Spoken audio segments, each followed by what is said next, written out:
誰か。柳瀬さん、すいません。声聞こえてますか？ Could you turn off your speaker?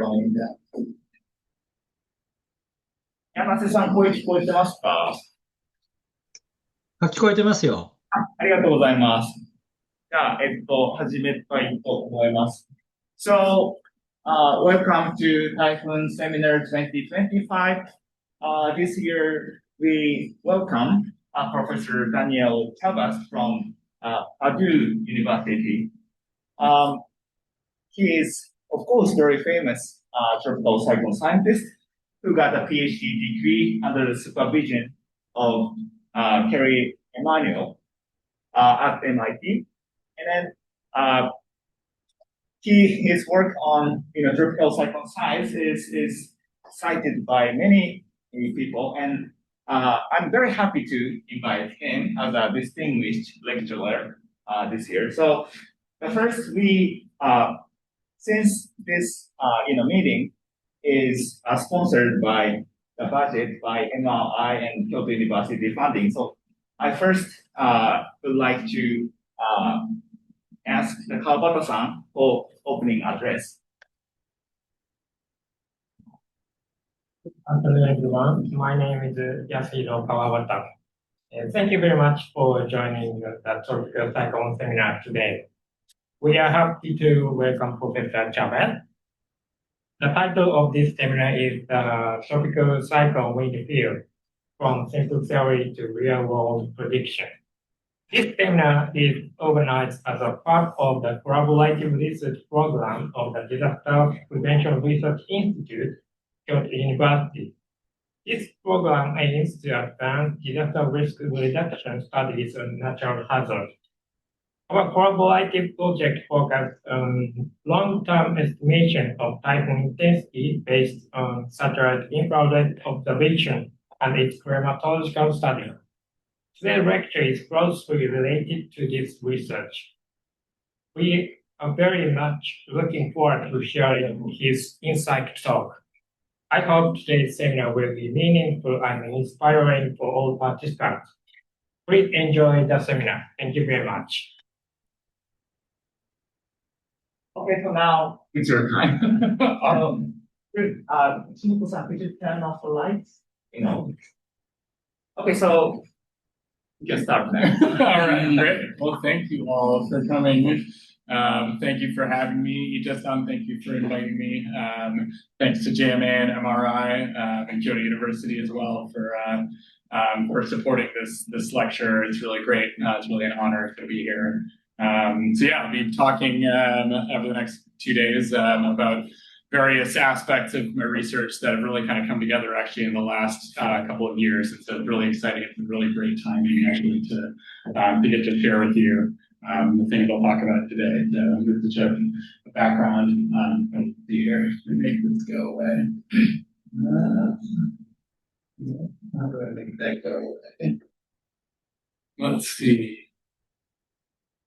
What in the heck is going on? Okay. Well, let's see here. Hold on. If I need this.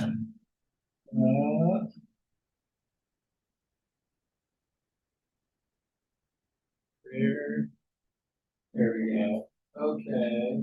No. So you have 3 hours. Yeah, that's right. Good thing we have lots of time. And I'm sorry, I didn't explain, but this you can have you can put break anytime you like. So just when you think it's appropriate, just you can. Sure. Yeah. And also say, if you have questions, feel free to chime in. I've prepared a lot of material. There's the last section that would be tomorrow. If I don't even get to it, that's okay. I'll give you a little insight into it. But so yeah, just want to feel like this is, if you have questions anytime, feel free to raise your hand. And then I've broken this up into 6 different chunks, so there'll definitely be just natural times to break as well. So and also just I'm sorry, if you have any questions, online people just speak out. If you have any questions, don't be afraid to speak out. He accepts all questions. They can raise their hand. Yeah, raise. Okay. Yeah. I'm sure we can take the raising hand. So just speak out. Maybe, or it might be easier for them to wait till the break time. ask any question. Yeah, you can chat. It's okay. Yeah, do chat if there's something urgent and you see it. Otherwise, maybe wait for break time. Anyway, fine. Anyway, Okay, that's great. Anyways, yeah. So, arigato gozai, matsu. Really nice to be here. That's okay. 結構かかってるとこあるから、マイクを使って、ミュートにしますけど、マイクが。これでどうですか？これ、マシです。これで大丈夫。柳井さん、いかがでしょうか？すいません。もう一回ちょっと喋っていただけますか？マイクテストしてます。まだあまり変わらないです。中野さん。変わんないです。はい。まだハウリングしてますか？Let me try to どうしましょうか。But I think it's okay. So could you turn off your speaker? It should be on. Yeah. Just With the volume. it's off. Okay. Yeah. Is there stuff? Somebody have a. 部屋の中にいる方は、ズームつながないように。Zoom from this office. Do not connect to Zoom? No, From her room. from this room. Okay, I'll get out of it then. これでいいですか？ So I have to leave then, okay, so. Yes, please. Okay. ちょっとじゃあ、今試してますけど、これでいかがですか？柳瀬さん。中野さん。まだちょっと、どうだろう。でも、聞き取れはするので、すぐ解決しないようだったら、はい、これで時間取るのも、もう一回ちょっと話していただいていいですか？はい、マイクテスト。これでいい。あれ、聞こえなくなっちゃった。今度は何も聞こえてない。そうですね。これでいかがですか？これでどうですか？今は大丈夫そう。今大丈夫そう。でもちょっと、でも、取れなくはないから全然大丈夫。はい。すいません、ありがとうございます。はい。次回の休憩時間にまた。聞こえなく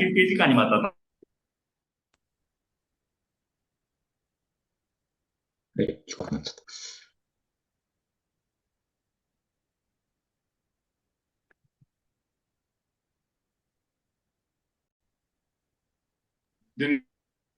なんか途切れちゃいましたね、音が。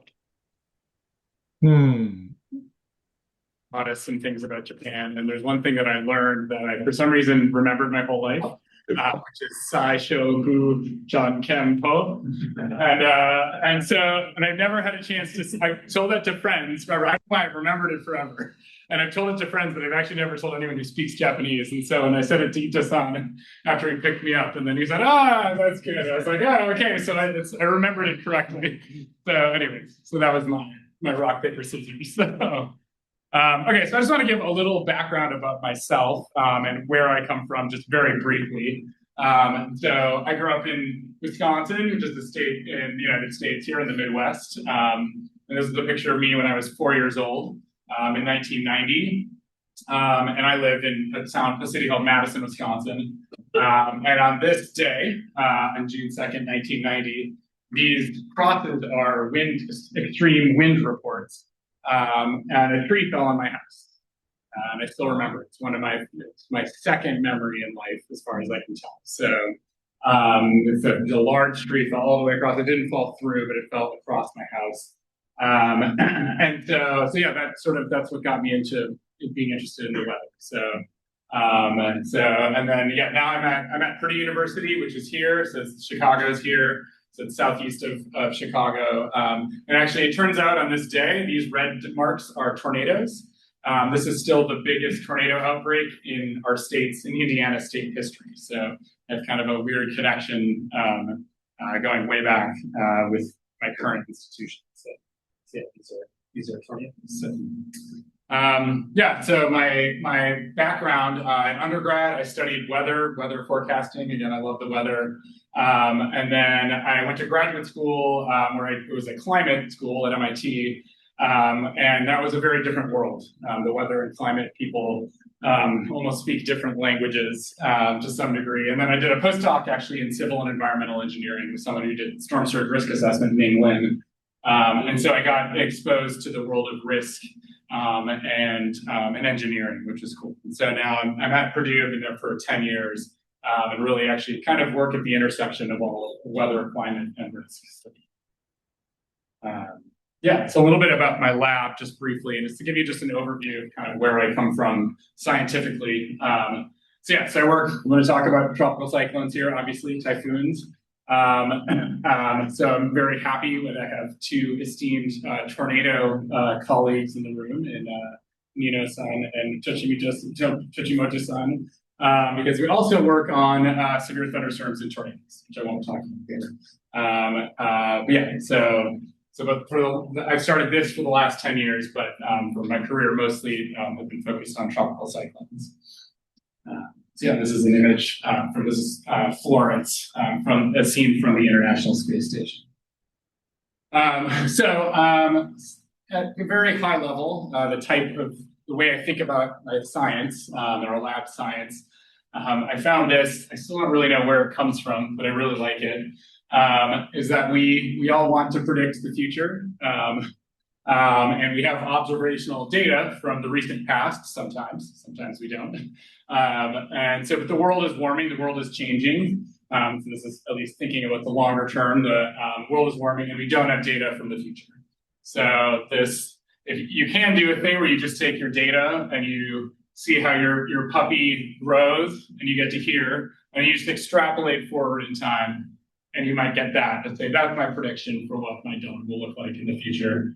And obviously that can be problematic. So, and I know we don't do it that simply, but what I like to think about is that working on the fundamental physics of how tropical cyclones work, is that it allows you to generalize. Is that if you can understand how something works in general, you understand the physics, then that should allow you to think about other climate states, other scenarios that you don't necessarily have data. You can generalize beyond, say, into the future. So it's I think a big thing that I think a lot about, and hopefully will come through, is especially tomorrow in tomorrow's lectures, is integrating physics and observations. So can we think about the physics and the physical laws, but also think about empirical models to really integrate the best of both worlds between physics and observations. So. And then the other thing that'll come up today for sure is I like to think about models as experimental laboratories. So something Ija-san and I were talking about last night I'll show you a lot of wacky looking simulations sometimes, and that's on purpose. Is that we have these models that we've developed to predict the real world, which is wonderful and sort of an incredible accomplishment of humanity to be able to have created these models, use them to predict the weather and the climate.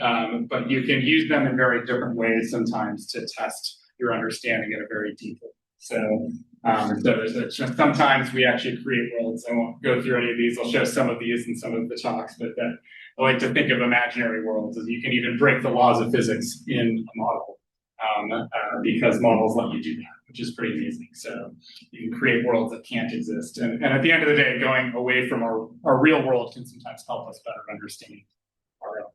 So okay, so just give you a roadmap of the whole seminar. I'm going to start off with an intro, just kind of showing you two events that happened in the US last year. And so obviously I'm coming from a US-centric point of view. I'd love to hear from you all with, if some of these things are things you're also dealing with, especially when it comes to impacts. So I'll talk about two recent impactful events, just as to get you thinking about why these things are relevant for the real world. And then I'll talk next about the wind field. So that's really going to be the focus of really the whole talk or the whole seminar, is just first to present the view of what the observed wind field looks like from data, and then develop a simple physical model for the wind field. And then I'll next move over to size. So thinking about the diameter here, if you want to think about it as the cloud shield, I'll be talking about it in terms of the wind field, but they're generally pretty well correlated. And then we'll pop over and actually talk about hazards. And so I'm not sure if we'll get to this today or to the start of tomorrow. Yeah, the wind field is very intimately tied to the generation of obviously wind itself, wind damage, but storm surge and rainfall. So I'll talk just a little bit about applications we've done in that space. Actually, I should say, I also have the low pressure. We'll talk about the minimum pressure at the center. And then I'll come back to talk about even simpler predictive models. So I'm going to present models that may seem even simple on their own, but trying to make them even simpler and analytic and easy to use, which is something I've really tried to push the last couple of years. And then at the end, if we have time, if we don't, that's fine. Some really newer, exciting work and this has really been led by my postdoc in my group, Danyang Wong, who has developed now kind of a full set of theories for why hurricanes tend to grow with time and even what controls that expansion rate. So that's, if we have time, we'll get to that. If not, I'm happy to talk about it. So just want to start off with just two recent events and just kind of walk you through them, just to show you, again, things that have been happening to us that we think about as a lead-in to thinking about the wind field of hurricanes. So last year, and sorry, yeah, we'll say hurricanes a lot. I know for you, it's typhoons, tropical cyclones. I try to say tropical cyclones in general. Sometimes I still say hurricanes. But for us, we had two storms, Milton and Helene. Milton killed 11 people, and Helene killed 251 people, which was really, really bad. So I just kind of want to walk through these events. And again, if you have any questions as we go along, this is just a simple lead-in. So this is just satellite animation of Milton. The category is in the top left. So this is the Gulf of Mexico, the western part of the Gulf of Mexico. So Mexico is here. This is the view from satellite. This is a storm. You can see the eye forming as it moves east.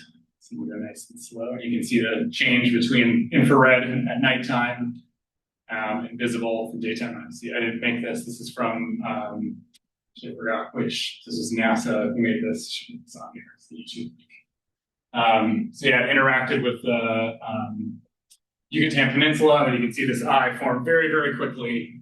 They'll show it intensified very quickly into category 5 for us, which is also the highest intensity. And then actually started a weekend right before landfall. And this is the state of Florida, which you can't see now. It made landfall. And then after landfall, there's right when it made landfall. So the eye disappeared a little bit before landfall, and then it very quickly fell apart.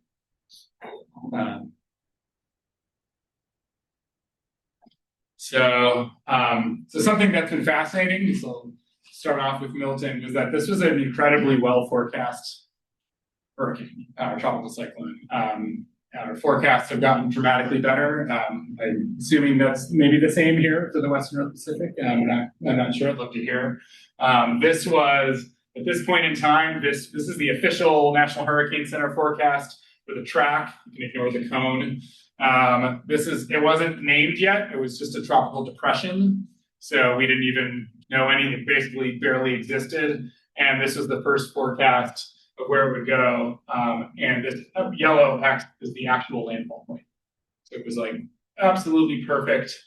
They forecast it to be a hurricane. Initially, it wasn't forecast to become a major hurricane, but still was forecast to intensify.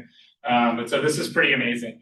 To just a feat of modern science to be able to make a forecast that good. So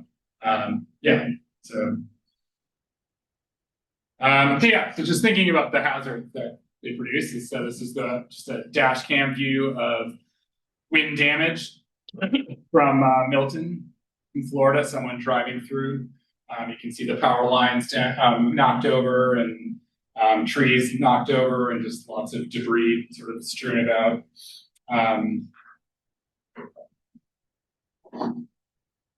And then actually, I don't know if anyone's a baseball fan here. This is the Tampa Bay baseball team. This is Tropicana Field where they play, and then ripped off the roof. And I believe they had to play somewhere else for the start of the season. So this is in Tampa Bay, fairly close to the coast. The winds are strong enough to do significant damage to this structure. So you noted the power lines were down, so power outages were pretty widespread. This is just a map showing power outages. The colors go up to towards 100% without power, and these are just county designations within the state. So you can see pretty widespread, significant power outages, and that doesn't just start on the coast, but definitely goes well inland as well. So it's pretty common actually for weak storms even to cause a lot of power outages. You don't need a Category 5 storm. And I should have said this was, I think, Category 2 or 3 at landfall, so it had weakened a fair amount, but was still fairly strong landfall. So the second one is storm surge. This is just a video showing very high waters along the coast. This is along the coast of Florida, Venice, which is right here. And so storm surge is just wind blowing all along the water and pushing it onshore in the same way that if you have a bowl of water, when you blow on it, the water will move towards the other side. Same physics. So the wind's coming onshore, which is on the right side of the track, is where the storms can really push a lot of water onshore and generate storm surge. So there are some pretty intense scenes of storm surge in communities along the coast.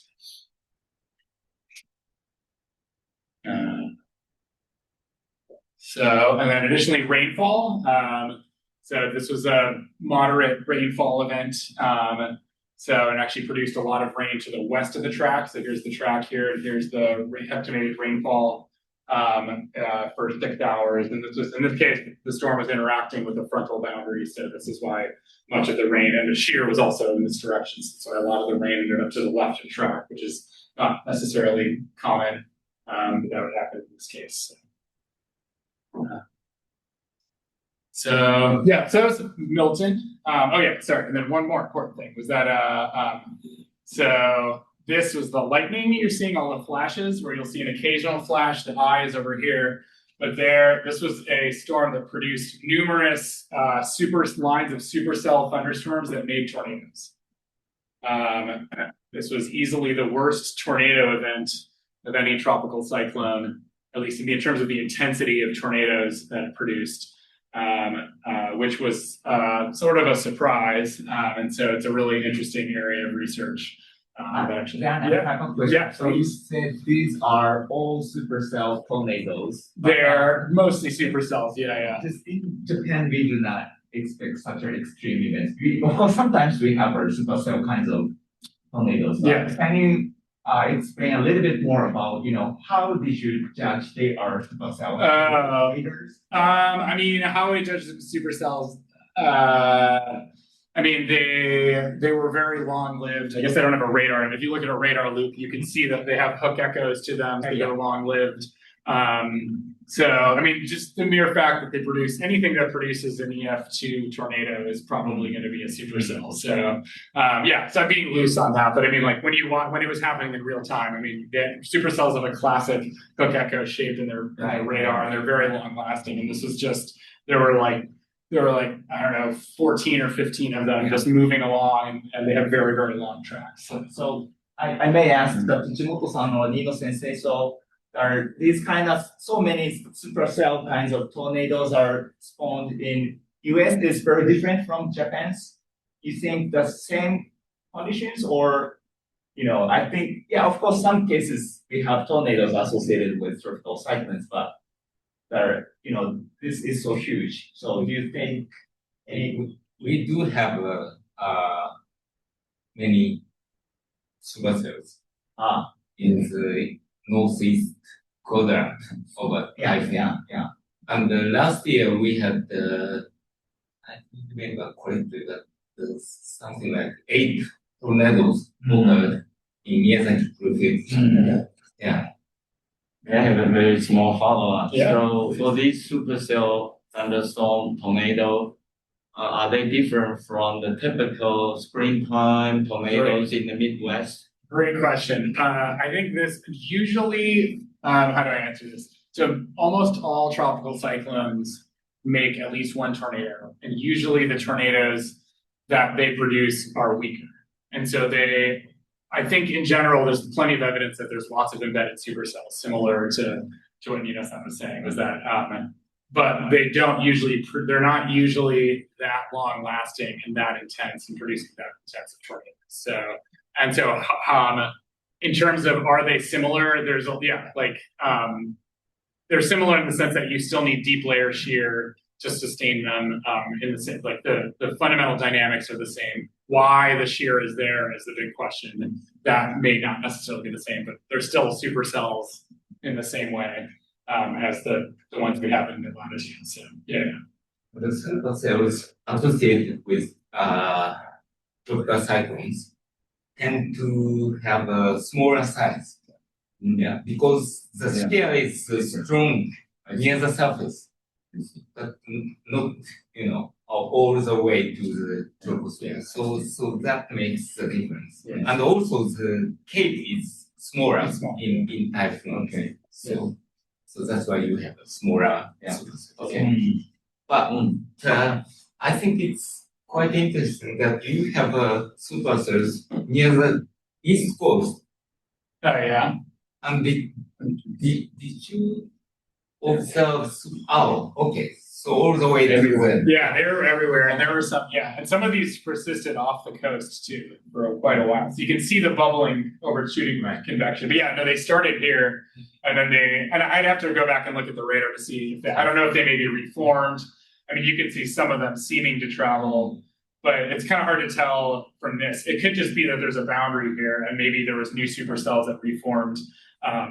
On like this one, I'm not sure if that was necessarily the storm over here. So I'd have to look at the radar. Thank you, Russell. Yeah, it's a great topic. So I saw you guys have a paper downscaling them. So it's great. Yeah, I have a student working on this now in this area. So this is an exciting topic. So I won't have any more to say about tropical cyclone tornadoes. I'd love to hear more. So yeah, so here just quick is this is video from tornadoes. We had quite a few years. The tornado reports, the reds are the warnings, so there are more warnings than reports necessarily. Yeah, and similar, typically you have tornadoes in the right front quadrant. So yeah, so this was very notable. There were I think there were 3 EF3s in this, which that's the thing. Normally the tornadoes are weak. They're often sheer, like kind of short-lived sheer tornadoes. You don't usually get these really serious looking kind of Great Plains type tornadoes, but this one definitely did. So yeah. So the other thing to note was, which again, I'm not going to talk about intensity in this talk or in the seminar at all, but it was one of the fastest. Hey, how do I move? Is there a way to move this? No, it's always going to be in front of my title. Is there a way to make that go away? I don't know. Anybody knows how to? I think that thing is always there. Is there a way to make this one? How about your own screen? Can you see? It's not on here. Let's see. It's not on my screen. Let's see here. What if let me try this for a second. Oops.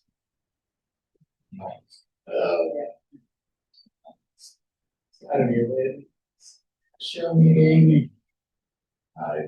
There we go. That's okay. Let's try this. Okay, great. All right, awesome. It looks still looks good. Okay, cool. Great.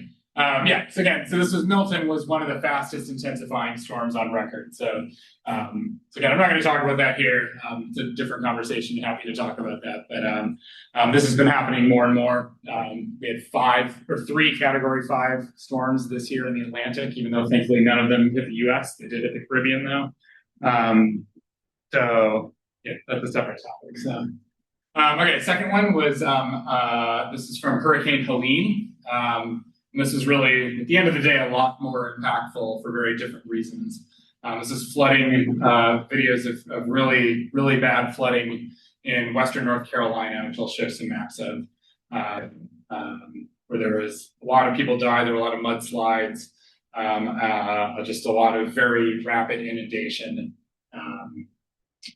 in this town.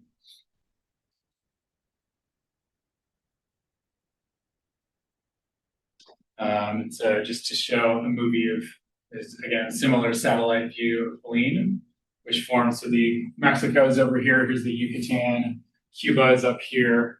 And here's Florida. So it's going through the eastern Gulf of Mexico. Surprisingly, this year we had no tropical cyclones in the Gulf of Mexico, which is strange. So as you watch, it starts to get organized. You start to see the swirl. You may notice the cloud shield feels larger on this one. It's a bigger storm, as I'll show. So here's Florida now. So it sort of has something like an eye, and then it's starting to get organized. You can see right before landfall, an eye really starts to pop out. So this one intensified right up to landfall before moving inland. And so this is around where it starts to, it almost looks like nothing on the rate satellite, but this is around when it was creating a lot of flooding. I'll show. So that sort of disappears. So this is just a map of fatalities. So this is a really notable event. So there are 250 plus people who were killed. Most of them were way inland, not along the coast. And in particular here, this is the state of North Carolina. Lots and lots of flooding deaths. The video is from here in Asheville, but there are also lots of inland labeled as wind. Almost 90% of the red stars are from trees falling, which are almost certainly also water driven because you have to, I didn't go through each one, but typically for a whole tree to fall, you have waterlogged soil and then the wind pushes the tree over. So, but they categorize those as wind. So this is a big rain event, rain combined with gusty winds, but normally not winds that you would be too worried about when you get this far. So yeah, here's the radar view, which honestly doesn't even look, if you watch it, you wouldn't think there's anything going on. I haven't talked about the topography yet. There's a mountain range, the Appalachian Mountains. When you watch this, here's the part that got flooded. Let's watch it one more time. So right in here is where the flooding happened. And again, if you looked at this and didn't know anybody, would say, it's probably rained a lot, but you wouldn't think too much. Wasn't moving particularly slowly or anything. Just some different, the topography played a role, which I'll show. So first, this is yet another case. So Milton formed 4 days before landfall. Helene also formed 4 days before landfall. This is a point here. Again, similar map to before. This is potential tropical cyclone 9. So in the last 2 years, the Hurricane Center started forecasting for storms that don't even exist yet, like even as a depression, which has been really helpful for circumstances like this, where we were pretty confident something was going to form. And this is the first, I think this is the first, advisory one, the very first forecast. Here's the track it predicted, and the yellow again is the actual landfall point, which is incredible. So something that doesn't exist, and to be able to predict this path is remarkable. So, but that's also a little bit terrifying because 250 people still died, even though actually this even if the track went up into this part, very, very early on, they were already putting out warnings saying there may be catastrophic flooding in this case. And so to show that this is where from the left is the actual rainfall. And so again, there's the Appalachian Mountains are in here. And I'll show this zoomed in because that played a big role. But so this is the forecast from, I think, at least a couple of days before landfall down here, showing a forecast of the pinks are the highest risk for flooding. And so it was very well forecast, and unfortunately still for things beyond science, I think somehow it was not well communicated, it seems like. So here's just this town, Asheville. It's nestled between, in this notch here, between mountains. So there's mountains to the east, north and west, and then you'll see this little notch here. And so if you just Helene just brought this persistent flow because of its track, just took all that tropical moisture and drove it into this notch, and then it had nowhere to go but up. and just dumped and dumped and dumped rain. Again, not even for an exceptionally long time, but when you're within these mountains, it was all funneled very, very quickly. So yeah, you're surrounded by mountains, so it just didn't have anywhere to go, and so the rivers flooded very fast. So yeah, just upslope flow.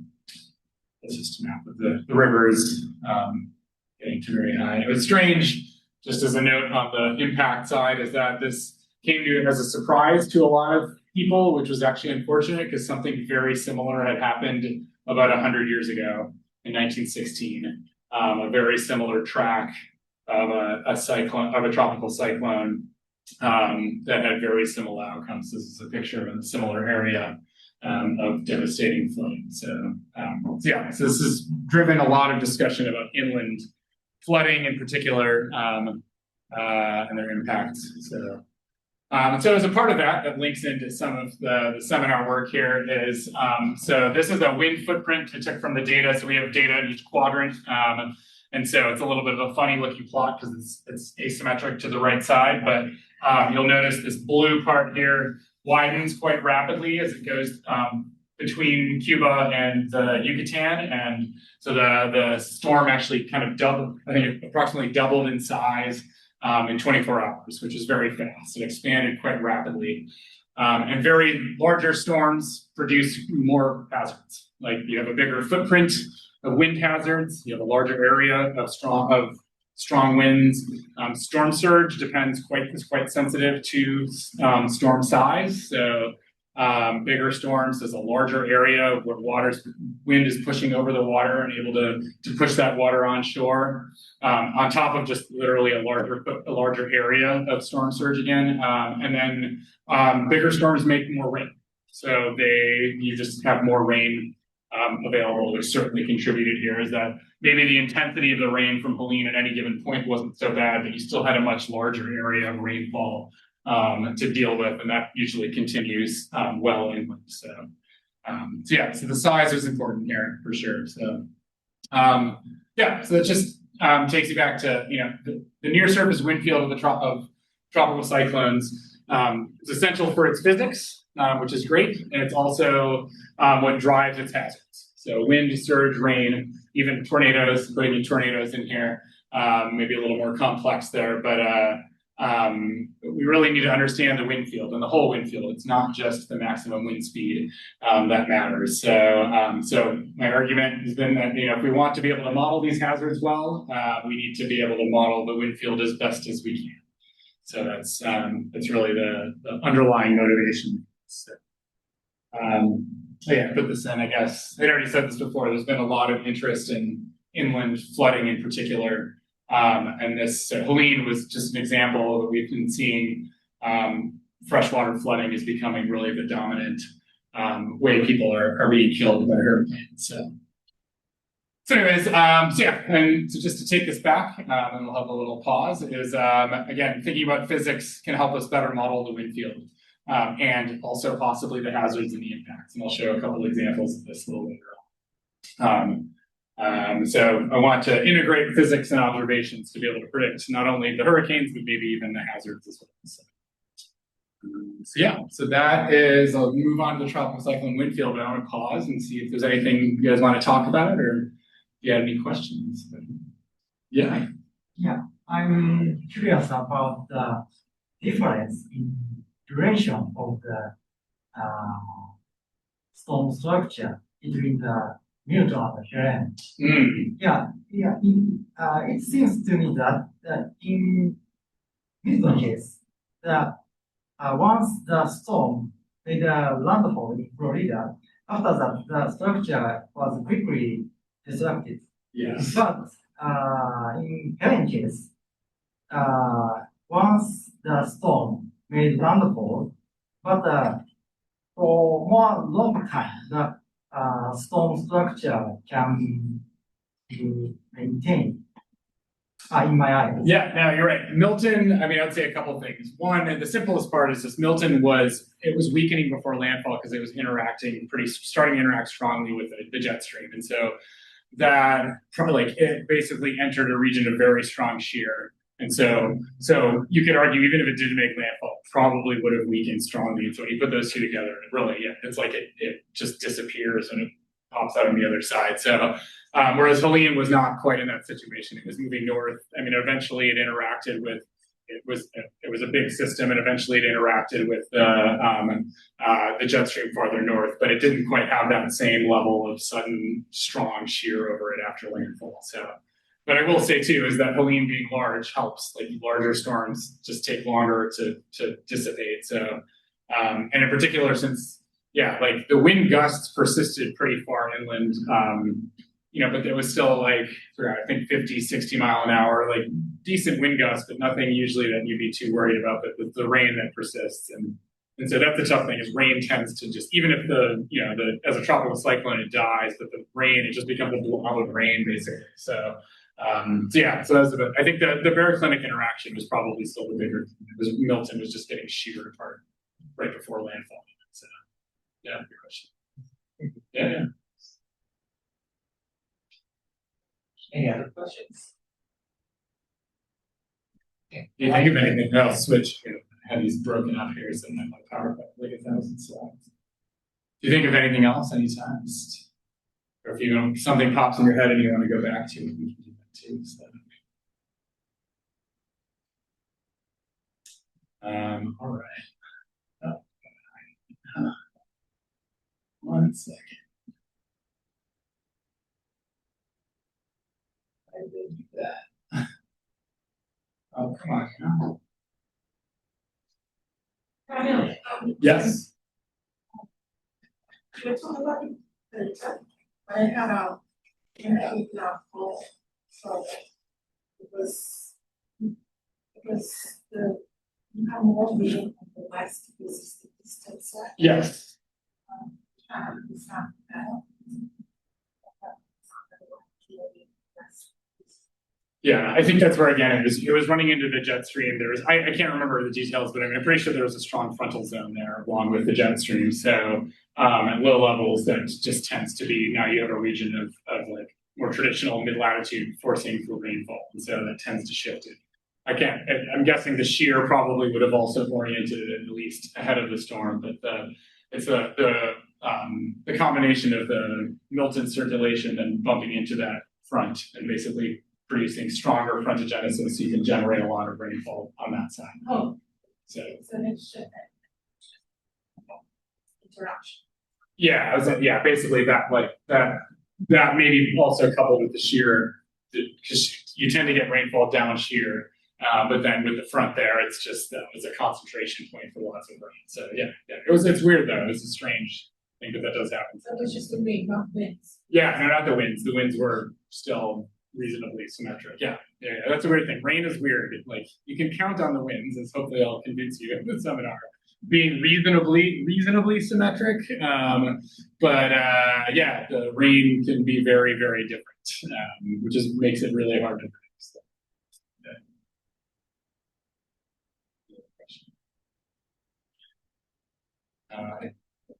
okay, cool. All right, so let's talk about the wind field. Yay.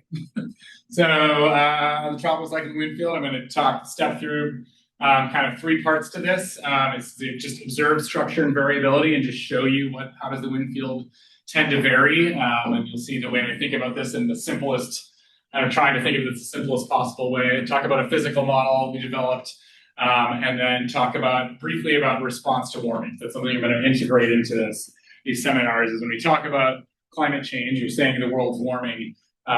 What's nice is if we have a physical understanding, can we use that to say, okay, well, what does that theory say about, if you warm things up, how will things change? So it's a really nice way, and then we can compare that to simulations or to data. So start with observed structure and variability. So near surface wind field.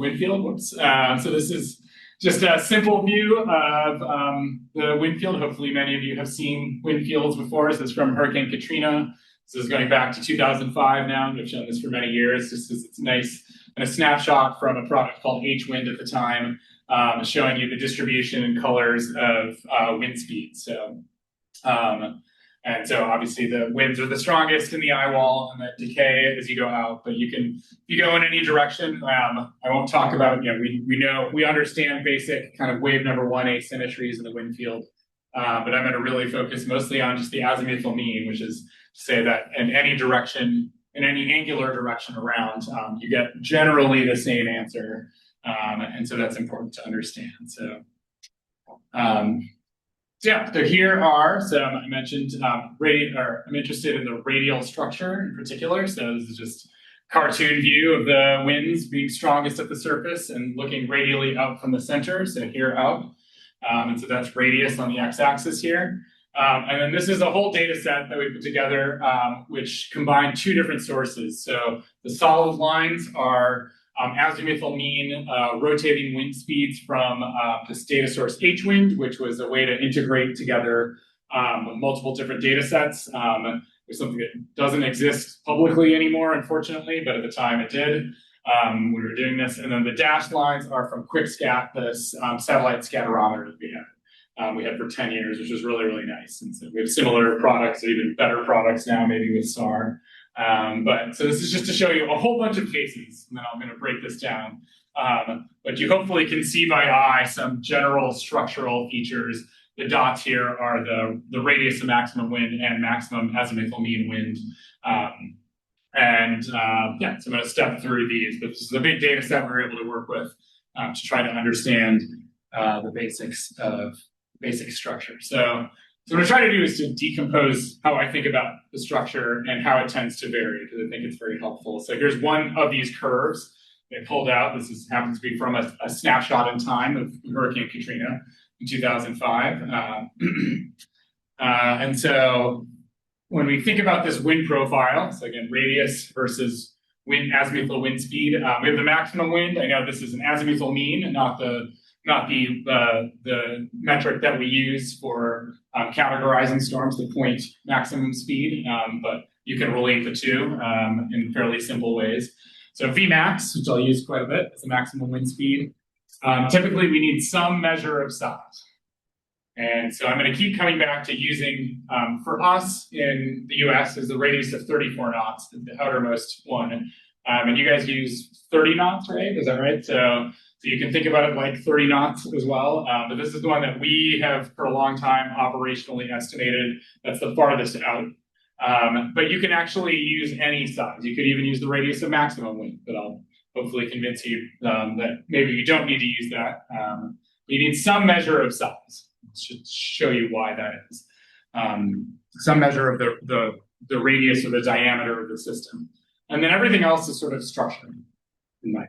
So how things, which is to say how things change with radius relative to some fixed point. So if you wanted to pick it from here, how do things change as a function of radius relative to that size?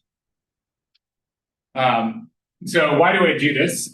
So I want to really emphasize that the wind field tends to vary in 2 distinct ways. So I've given you 2 different groups here. I'm going to walk you through. There's a green group here that are these, and these are just from different snapshots in time. And then there's a blue group here, and they're all different storms, except Ike actually pops up twice because it's 2 different times in its life cycle.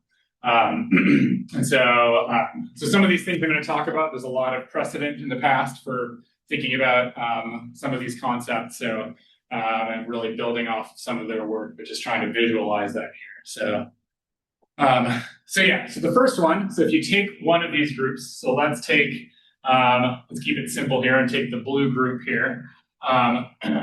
You'll notice that if you just focus on the blue, so you look at the dot, this is the radius of maximum wind. If you go to higher intensity, you contract inwards. So, and hopefully that feels intuitive to you, is that we often think about the eye wall contracting. When you get really intense, you can get pinhole eyes with really, really tiny eyes. But you'll notice, so one way in which the wind field changes is this inner core tends to contract inwards as the storm intensifies. But if you'll notice out here, the outer circulation doesn't care, doesn't notice it. So there's this distinction between what's going on with the inner circulation in the vicinity of the radius of maximum wind, and then the outer circulation, which seems to not care at all. So, okay. And so you can see this in the green group as well. So if you want to look at the dots as they go up. Because that again, you go to different intensities, the outer circulation and the size of the outer size and structure of the outer circulation both don't respond at all. The second is to compare the blue group and the green group, which is to note that it seems like the blue group looks like the green group, but just stretched out. So this is where you can have basically what I would say is these have similar structures, but they have different sizes. And this is where defining, you need some measure. You could pick any wind speed you want and say it's bigger. If you say pick two, like the green and the blue that have the same intensity, you can pick any wind speed, radius of any wind speed you want, and just get the answer that, yeah, the blue one is bigger than the green. So you can have the same intensity and the same structure, I'll say kind of qualitatively, but different sizes. So this is just important, and I'm going to show this visually and a little more quantitatively, actually, is that intensity and I'll say size. I often refer to outer size. I'll go back and forth between that, but mean the size, a measure of the outer circulation. So Vmax, R34, very nearly independently in nature. I'll just show some data for that in a moment.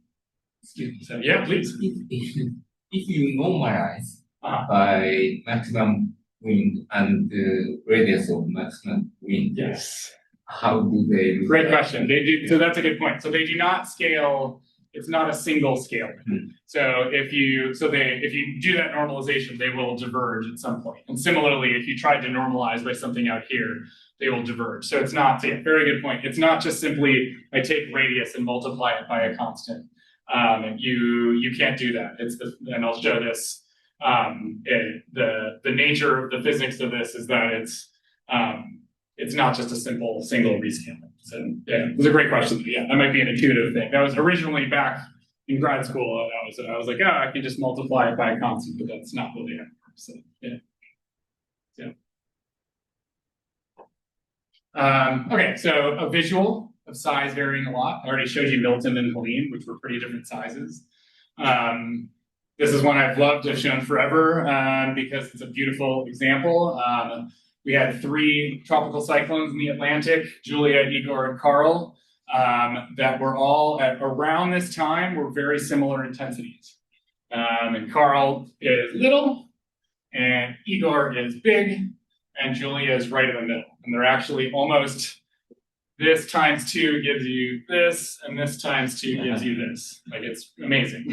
So yeah, we're talking about a factor of 4 here, and there's actually, in theory, sort of implicit in some of the things I'll show is there's not really a reason, there's no constraint on that. You could be, well, there's some constraints, but this multiple factors of rescaling is not uncommon. So I know, like in the Western Pacific, you've got Typhoon Tip was, I think, the biggest tropical cyclone ever on record.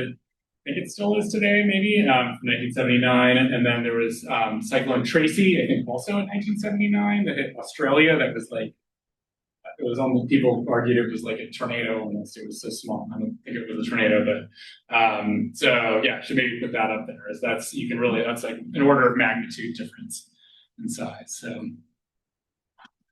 Okay, so this is a fairly complicated plot. I'm going to walk through it, but just to give you some data on this, this was back using, this is 10 years ago now, so but using our what's called extended best track database. So this is now a standard thing in regular best track for us, but for a long time, this was John Nath and folks at Colorado State were keeping track of trying to come up with a best estimate of size parameters. Going back to 1988. And so this is a combination of Atlantic and East Pacific data. So I should say a lot of this stuff is all in a paper of ours from 2016. So, and so what is going on here? Let me walk you through and I'm going to point out some things because this is a lot. So these are correlations. These are rank correlations between different parameters, physical parameters. So there's the maximum wind, the radius of maximum wind, and then this is the radius of 64 knots, 50 knots, 34 knots. And then this is a far outer one that's we have, but it never, it's a little bit fuzzy with exactly what it means. So this is the outermost closed isobar radius. So I'll focus on again on 34 knots. And so there's a split here. So any particular box is a correlation between, like this box is a correlation between radius to maximum wind and intensity, for example, which you'll notice is negative. So in both of these cases. And on the top right here, this is, actually, let me start within the bottom left here, is correlations if you look within a storm, a life cycle. So you calculate these correlations for a storm during its life cycle, and then we average these across different storms. So we're trying to look only within the life cycle of a storm and not mix across storms. And then this is an average within a storm, and then looking at correlations across storms. So hopefully if I walk through a couple of these, you're not gonna follow all of this in 5 seconds here. So again, between storms and within storms, and most of these things that I'll point out here hold up reasonably well on both sides.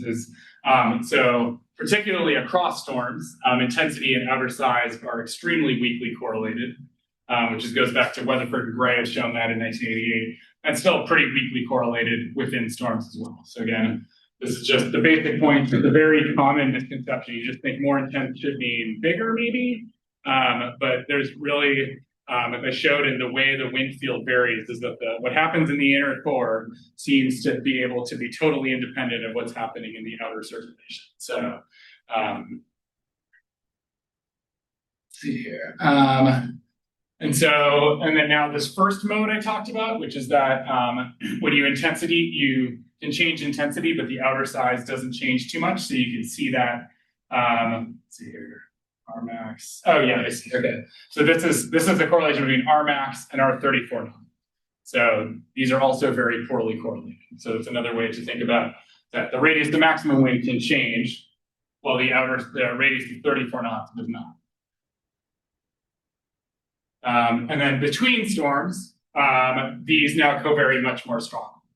So this is to say that between storms, if you have two storms that are different sizes, for example, that on average are just different sizes, that now it's like everything is rescaling much more strongly together. So this is one way to give you maybe more statistical confirmation of some of these relationships.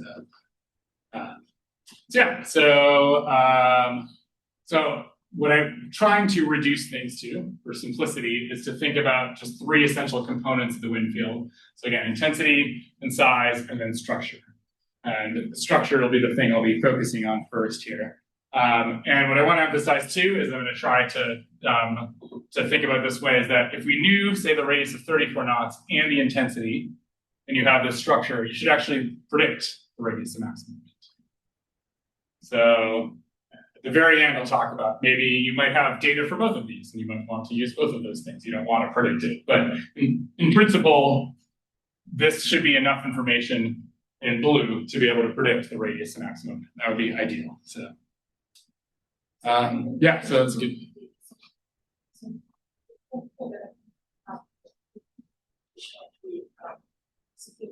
Yeah.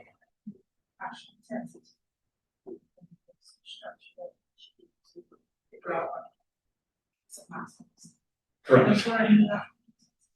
Okay. Where will you get the intensity?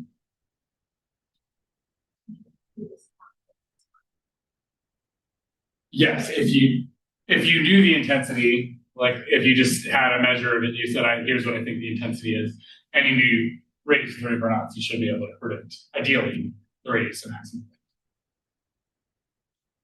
So I'm not saying where, is that what you're asking? If you see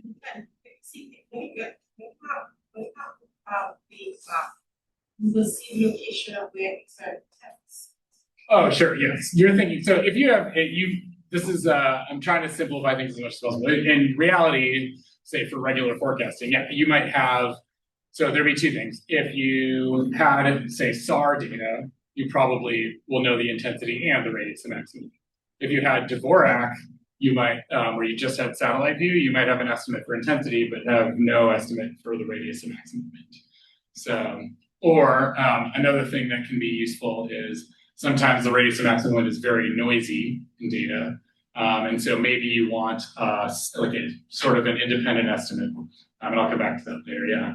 So yeah, so you're right. So there's certain areas where this isn't really relevant, but it gives you a simple way where in principle you ought to be able to give a first order estimate of the radius of maximum.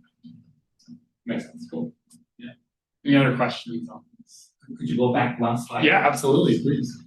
See here. Yeah, just it's interesting to see the correlation between radius of maximum wind and outer radius. Oh yeah, it's pretty low. Oh yes. So I'm wondering, based on Kerry Emanuel's old paper, 1986, it shows the ratio between the maximum wind and outer sizes should be constrained by the environmental conditions. So I thought it had some relationship, but it shows at least intrastorm cases the correlation is quite low. So I'm wondering why. Yeah, I mean that's where. So I would say the point is that the farther out you go, the more you are out of the inner core. So if you notice, I mean, there's some correlation in here, and then when you get here, this is very low. The thing within the life cycle of a storm, imagine intensity goes up and down a few times. The radius to maximum wind will go in and out and in and out, and the outer circulation won't respond to those things. So that's another way you could think about it: is intensity and Rmax. Vmax and Rmax can fluctuate in the order of a day. You can have very large changes in intensity, but the outer circulation tends to not change that quickly. And so that's the farther out you go, it really gets to be a very no correlation. So it's stronger when you look across storms, because the idea is when you do across storms, you're sort of averaging out the shorter term fluctuations, and you're just sort of saying on average was this storm. Maybe this was a bigger storm on average, this was a smaller storm on average. And so now they should be more correlated. Or it may represent a different environmental condition. Good, that's true. Yeah, but I need to check. Yeah, I mean, at the end of the day, what I'd say is the simple thing is, I guess that's another thing I could have thrown in here for why size is independent. All of Barry's theories, formally, size is an external parameter. So there's a single size metric, which is usually the outer radius in all of his theories, that you have to, everything starts, his theories all just start from some amount of absolute angular momentum. And so implicitly, you don't know what that radius is. And so it's basically the free parameter that you don't need to know to develop all the intensity theory, which is a very theoretical way to say intensity and size are truly independent quantities theoretically. So, does that make sense? Okay, thanks. Cool. All right, any other questions?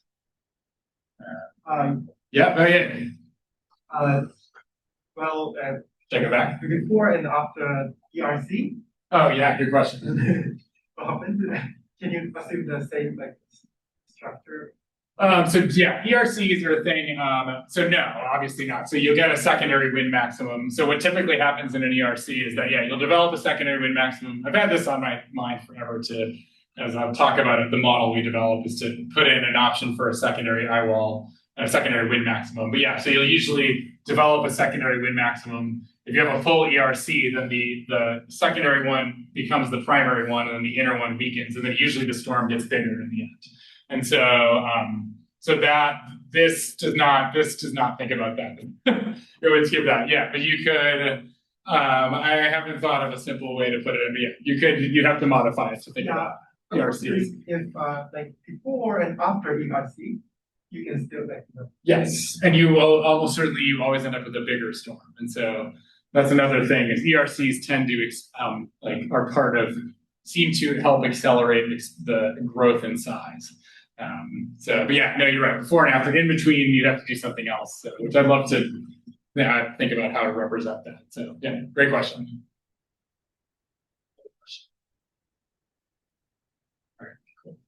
All right, so let's do some physical modeling then. Let's say, for example, so this structure part is the one that seems a lot more complicated. We have ways to estimate Vmax. or you have some other way. Just pretend this is where, I mean, the big thing I've said actually for my career is like I do everything but intensity. So it's like, I'm just gonna say you have this somehow from operational data, and then hopefully these days we're getting better where we have some size estimates. So suppose you had Vmax in size, what are we supposed to do with this structure? That's the thing that we need. So that's what's linking everything together. So yeah, so this is where we have to think about the physics here. So at the end of the day, the dynamic and thermodynamic structure of a tropical cyclone in 3 dimensions are very tightly coupled. So now we can think, we know we have the rotating wind, the colors here are the rotating wind, but superimposed on that is this in-up-out circulation that governs the energetics of the tropical cyclone, the Carnot cycle view of tropical cyclones. So I'll talk about this in a second, but so typically, so we think of in the eye wall as that inner deep convecting region. But what we want to be able to think about too is that actually when you get farther out, is that air is actually descending very slowly. And so, I'm going to call this the non-convecting region. It doesn't mean that there's no convection. You could still have, obviously we have spiral rain bands out there sometimes, but on average, the azimuthal mean, there's a lot less rain when you get to reasonably large radii. So, and so in this, you have this inner region that's deeply convecting, lots of rain, outer region, the air subsides very slowly, and it actually cools. You can actually see this even in like reanalysis. It's something like 2 millimeters per second as it cools radially, which is, I think comes out to like, takes 10 days maybe to make it, if I remember correctly, we do the math, to go from the top of from the tropopause to the surface. So it's very, very gradual descent. So the cooling of the free troposphere outside the hurricane is actually quite important. So we'll talk about. And so what do I have this thing? Oh, sorry. So here, so sorry, let me step through this here. So I'm going to put a little red line in here and show this, is that there's some transition point where you have the strong winds, and this is the deeply convecting inner core, and then you have a region at larger radii, which is by far the largest fraction of area of the storm itself. So we tend to not think about it, but it's a big part of the storm. There's a big moat where there's usually not much rain around the cyclone, or around the cyclone core, I should say. And so this is the non-convecting region out here. And so the inner core has very strong positive vorticity, relative vorticity. And then the outer region has very weak negative relative vorticity. And actually, so what I'll show is that this is preceded me, is from Carey, has a theory relating the slow subsidence in the free troposphere into the boundary layer through Ekman suction. So when you have negative vorticity, if you go back, remember your boundary layer dynamics, if you have negative vorticity in the boundary layer, there has to be air being sucked in. And then in contrast, where you have positive vorticity, you have Ekman pumping, pushing air up. And so this seems not important, but it's actually very important for understanding the structure. So, oh, and one quick note. So the winds I've drawn in here, this is a common thing people don't realize, that the winds actually have to go to 0 at a finite radius. And this is important theoretically. It seems totally irrelevant for practice, which is maybe true, but it's very useful or very important for the theory that I'll show. So at the end of the day, if you remember Kelvin's circulation theorem, so the total area integrated vorticity in the cyclone has to equal the circulation at the radius outside that cyclone, so at the edge. And so this has to go to 0 at some point. So you have the winds that go to 0 here, and actually in observations, they become negative. You can actually see it becomes anticyclonic, weakly anticyclonic in QuickScat observations. You can see this, but and so inside here, the point is that the area integrals, you have small area with really strong positive vorticity and a large area with weak negative vorticity. Those have to actually cancel from Kelvin's circulation theorem. So it's just a fun note, and it sounds not meaningful. Like, who cares? Why don't you just let the profile go out to infinity, which is what often some simple models will do, but you can't. It's actually not physically possible. So there's an edge to the cyclone. Okay, so I'm going to go through some of this theory here, and happy to talk about it more. I don't want to re-derive things or anything, but so what we're going to do is there's an inner region and an outer region. And it turns out we have theories from both, from Carey Emanuel, which is great because Carey is brilliant.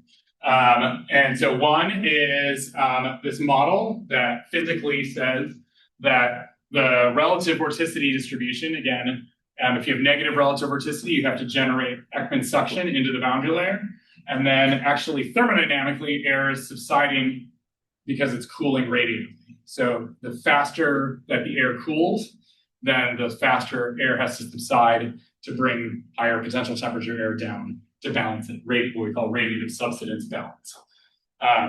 So I said air tends to cool at about 1 Kelvin per day in the clear sky air in the tropics, I guess maybe the atmosphere in general. And so knowing that, you can actually constrain, you can calculate the radiative subsidence rate. So, or you can just assume it. So we typically just use it as 2 millimeters per day, or per second, excuse me.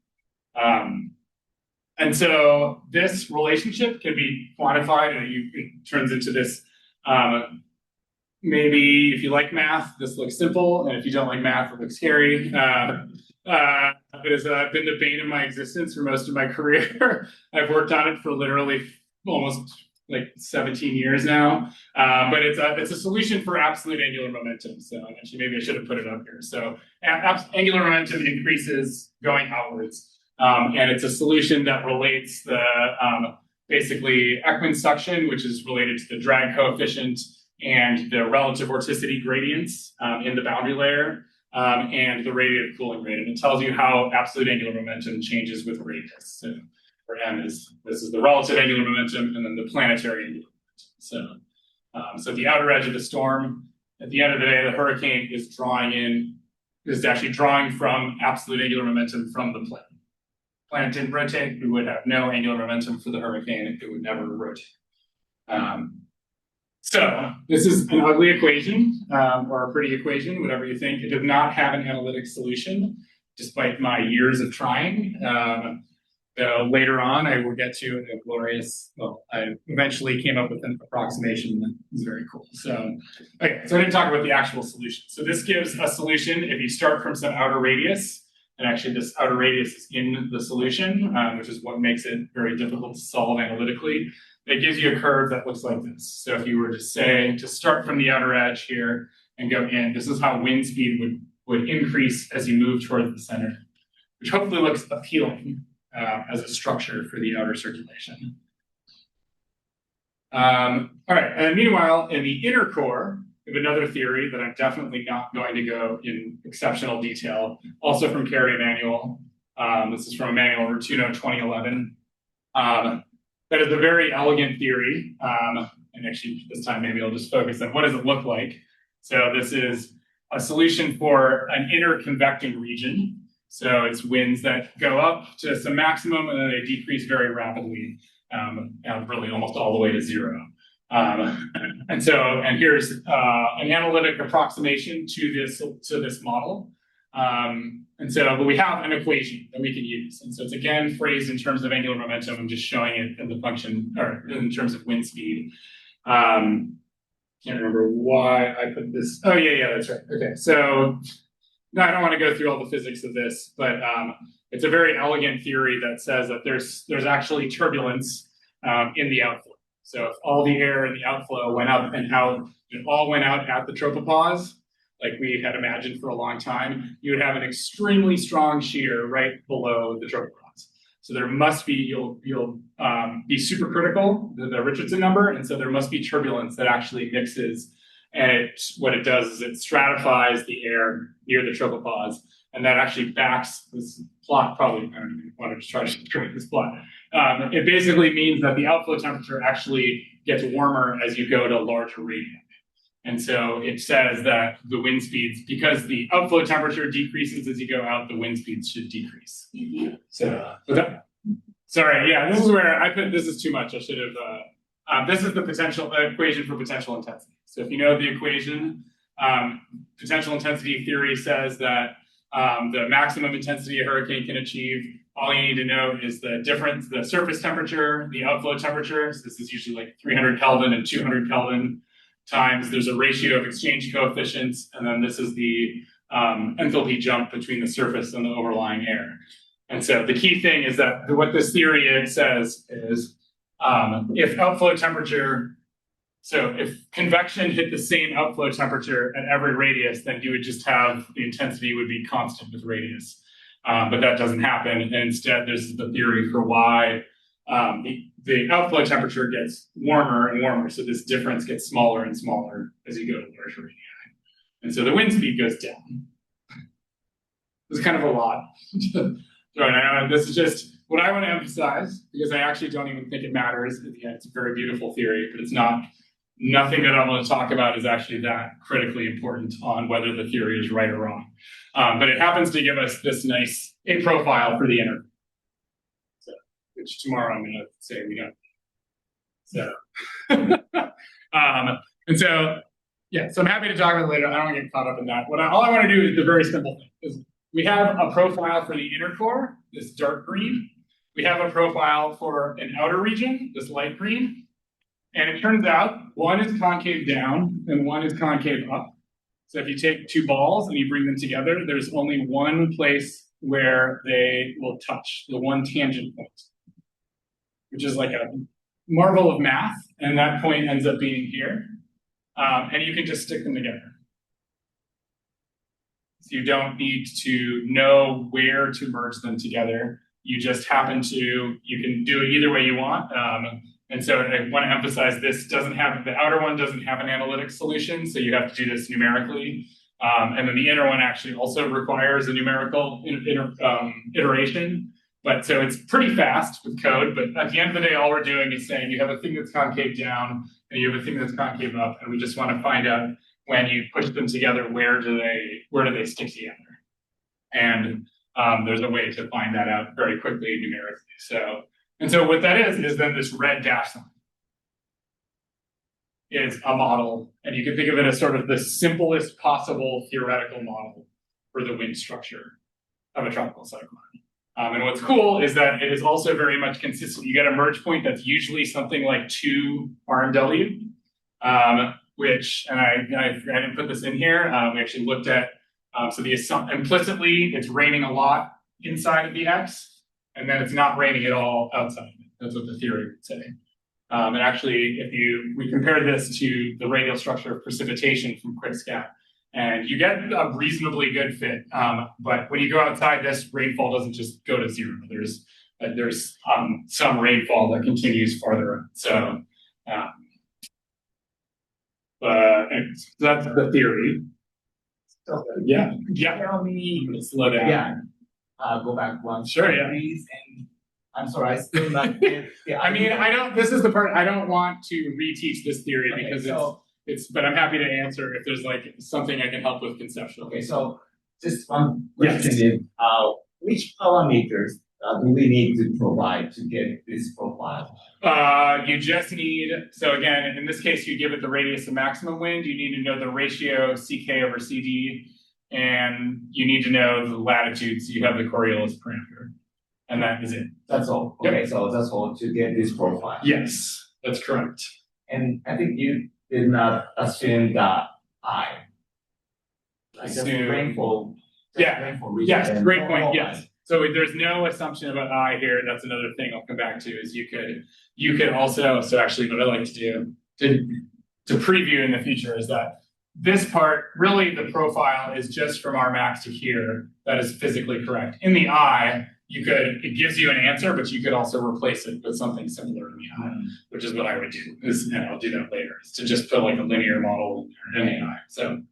And so that's part of where it is. I don't want to go through the theory because this is just saying, it's giving it something that is, I'm emphasizing that like it's a theoretical solution, but the inner model part is really just this stretch. And you could imagine maybe using a simpler model to do that as well, which is what I'll propose to do later on. So, yeah. I do have code to do this model as well, which I'm happy to share. The other questions, yeah, please. This is, please, yeah. So at the junction where you stick the two focus together, Yes. do you have any idea if the loss of the speed focal is smooth? Yes, it is. That's the point. So it will always, because this is always concave down here and this is always concave up, you'll find a merge point where the velocity is perfectly smooth through that. Yep. The derivative will also be smooth. Does that answer your question? Okay, yeah. Yeah, so this is just like math. This isn't even the sticking them together.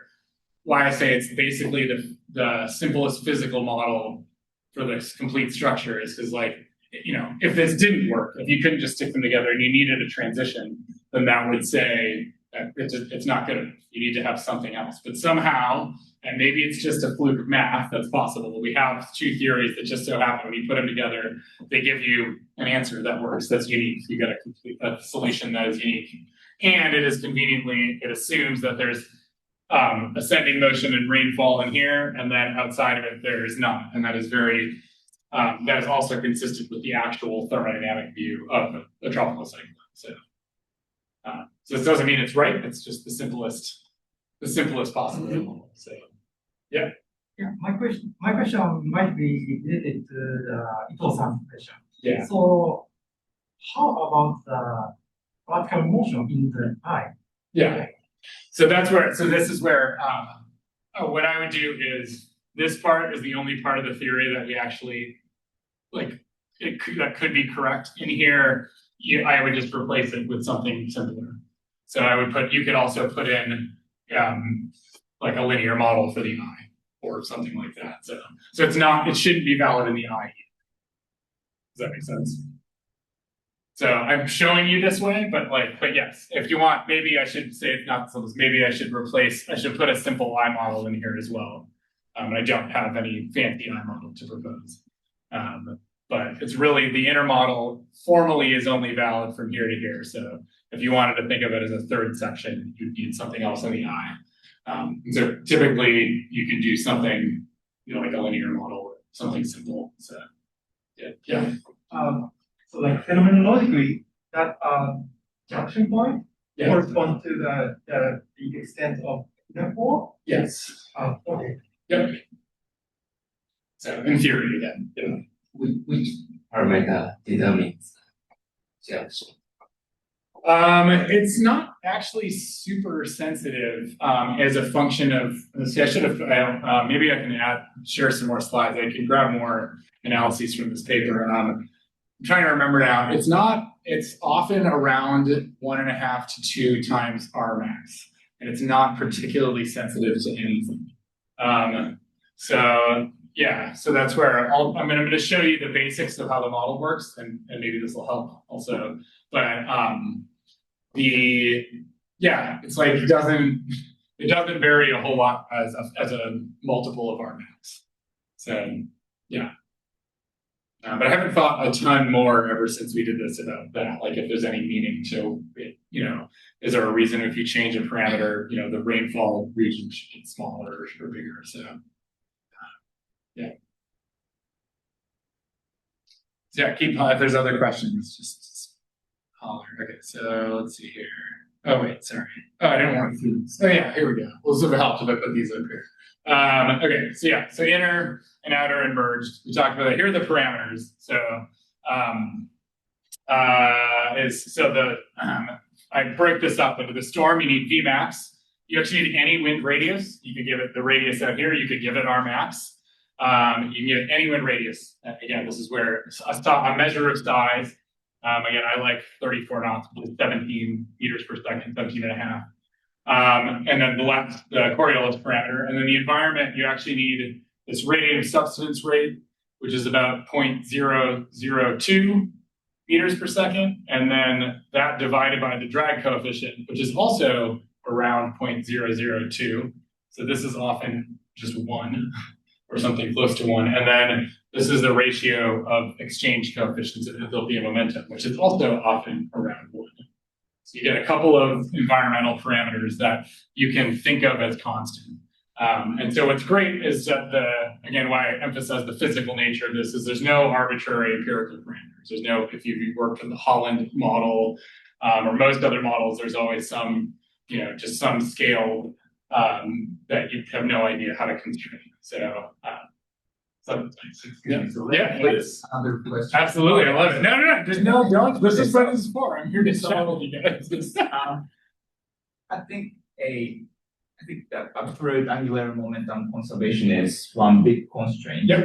Yeah. But, I'm curious about why there are two types of lines.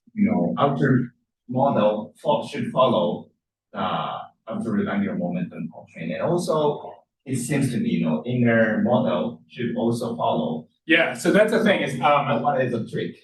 So there's not a trick. So at the end of it's a point I don't have in here, but like I mentioned, everything starts from the outer edge of the storm. Actually, somebody described this one time that I really liked, is that the outer, it draws in air with a particular value of absolute angular momentum, so 1/2 F R naught squared. And then as the air goes in, you lose some angular momentum to friction, but you conserve the rest of it. And that process allows you to gradually spin up the relative circulation of the cyclone. And so the physics of how much absolute angular momentum is lost as you go in is governed by one set of physics in the outer region. And so you're right, like this model can keep going forever, and you see the winds will just go to infinity eventually. And then similarly, the inner model is the same, as it's actually still assuming, you're still imagining air is inflowing, and it's trying to conserve its angular momentum, but it's losing. Actually, I think the inner model is basically angular momentum conserving in here. So that's why the winds increase so quickly. But then that changes when you get into this part. But so they're both still solutions for how much angular momentum do you lose as you move inwards. But they're just different physical processes that propose how that is governed. So, but yeah, as I say, is that another way is so the outer circulation is a vortex that draws on the angular momentum of the planet. And then the inner circulation is a vortex that draws on the angular momentum largely from the outer circulation. So it's like someone else that said this, it's like there's actually two vortices at once. There's a broad outer vortex, and then there's an inner vortex that feeds off the outer vortex. And the outer vortex feeds off the angular momentum of the planet, basically. I don't know if that helps. Yeah, all right, cool. No, I love this. Yeah, keep asking questions. This is great. So, I think you could test the model against the idealized numerical simulation, right? Yeah, I just realized I should have. So, what I forgot to put in here, which I'm realizing now, but I can share this maybe tomorrow briefly. We compared the outer circulation, outer model against QuickScat, the entire QuickScat database, and it's excellent. It's the RMSE is like 1 meter per second from 5 to 20 meters per second. This entire range, it's outstanding. So yeah, I realized that now. I forgot to include the observational comparisons. So the outer model is outstanding. And it also works against numerical simulations, but like QuickScat, it's amazing. The inner model is harder to compare against, but that's just because this is boring. There's a million reasons you could have this shape. But we did then compare the entire profile from our max out to H-wind data. And yeah, this is the part, it looks really good, but it underestimates the winds decay a little more slowly in here than the model shows. So and I'll get the slides. I can add those and show them tomorrow. Just to that's one thing. Maybe I'll be more convinced if I actually showed you the comprehensive comparisons with observations. So yeah, and actually even that part I'll show tomorrow is the underestimation here. You could even plausibly say, well, we know there's some rain out here. There's not no convection. It doesn't transition to absolutely no convection. So maybe there is some evidence of like an intermediate partially convecting regime where the winds are a little bit stronger than if it wasn't. So yeah. Yeah, I'll show that. I'll bring those up and show this tomorrow. So. Oh yeah, here's my one observation. Yes, I picked one. Of course, this is always like the best looking one. But that Katrina curve I showed you, it looks very good. Okay, so and hopefully you didn't need to even show this. It's like the idea that this structure of fast decay and then more gradual decay from before shows up in the model as well. So it seems to be doing something right, which is really great. And in particular, the outer circulation, which again, this is a huge area. This is the majority of the area of the storm. It's doing a really nice job. So, okay, so the other thing the model does that I think is actually really compelling for why it's great is it captures these modes of variability that the wind field does. Which is actually, to me, just like miraculous. So the first one is this idea of contracting Rmax with intensification, where the outer circulation doesn't change. And so here, what I'm doing, I'm actually technically fixing the outer radius, but you can imagine fixing this point here, is here's a curve at weak intensity, and as you go to higher intensity and higher intensity and higher intensity, Rmax is contracting inwards as it intensifies, and that inner core is getting narrower and narrower, and the outer circulation doesn't respond at all. So this idea of two inner and outer region, having a model that is an inner and an outer region actually allows for this independent variation of the inner core from the outer core, or outer circulation. And then similarly, you could just take the model, and again, here I'm using just changing the outer radius, because if you just change the outer radius, just doubled it a bunch of times here, and this is all the same intensity. You can see Rmax moving out, and the curves are just shifting out. But you can see, maybe it's not totally obvious, but this does not expand at the same fractional rate as out here. So that was to your question, yes, was exactly what that ratio is not. Is actually, yeah, it's sort of like an outcome of the model, but it's not a constant though. So this is this different sizes. You have two cyclones, same intensity, different sizes, and this model is able to do that. So it really gives you it captures the modes of variability in structure that we see in reality. So yeah, totally. I take your variation mode two from this model. Shouldn't I expect then that in the intra-storm rank correlation, I would get a pretty strong correlation between the inner and outer size then? In the intra-storm. Yeah, so yes. So the reason I would say is, so within the life cycle of a single storm, intensity tends to vary a lot, and size varies much more slowly. So like a really basic way is intensity can change on timescales of hours or a day. Size tends to vary on timescales of a few days. And a lot of storms just kind of have a similar size the whole time. And so within a storm, you don't expect, like if size, let's say in simple cases, outer size doesn't change much, but intensity changes a lot. Rmax is going to change a lot, whilst outer size will not. And so they will not co-vary with each other. So does that make sense? So if you don't expect, so within a storm, that intensity varies a lot and outer size does not, you expect there not to be a strong relationship between Rmax and outer size. Because Rmax is mostly varying with intensity. Oh yeah, maybe that's another way to put it. Rmax, at the end of the day, is a function of intensity and outer size. So within storms, it's intensity that changes the most. Across storms on average, it's actually size that can, I don't want to say size varies the most, but size varies now at least comparably to intensity. So, does that make sense? Yeah. Never actually done. So that's good. That helps. Yeah, so this is where the other thing is, so going back, I said it'd be great to have a model that can predict Rmax, and so that's what it's doing.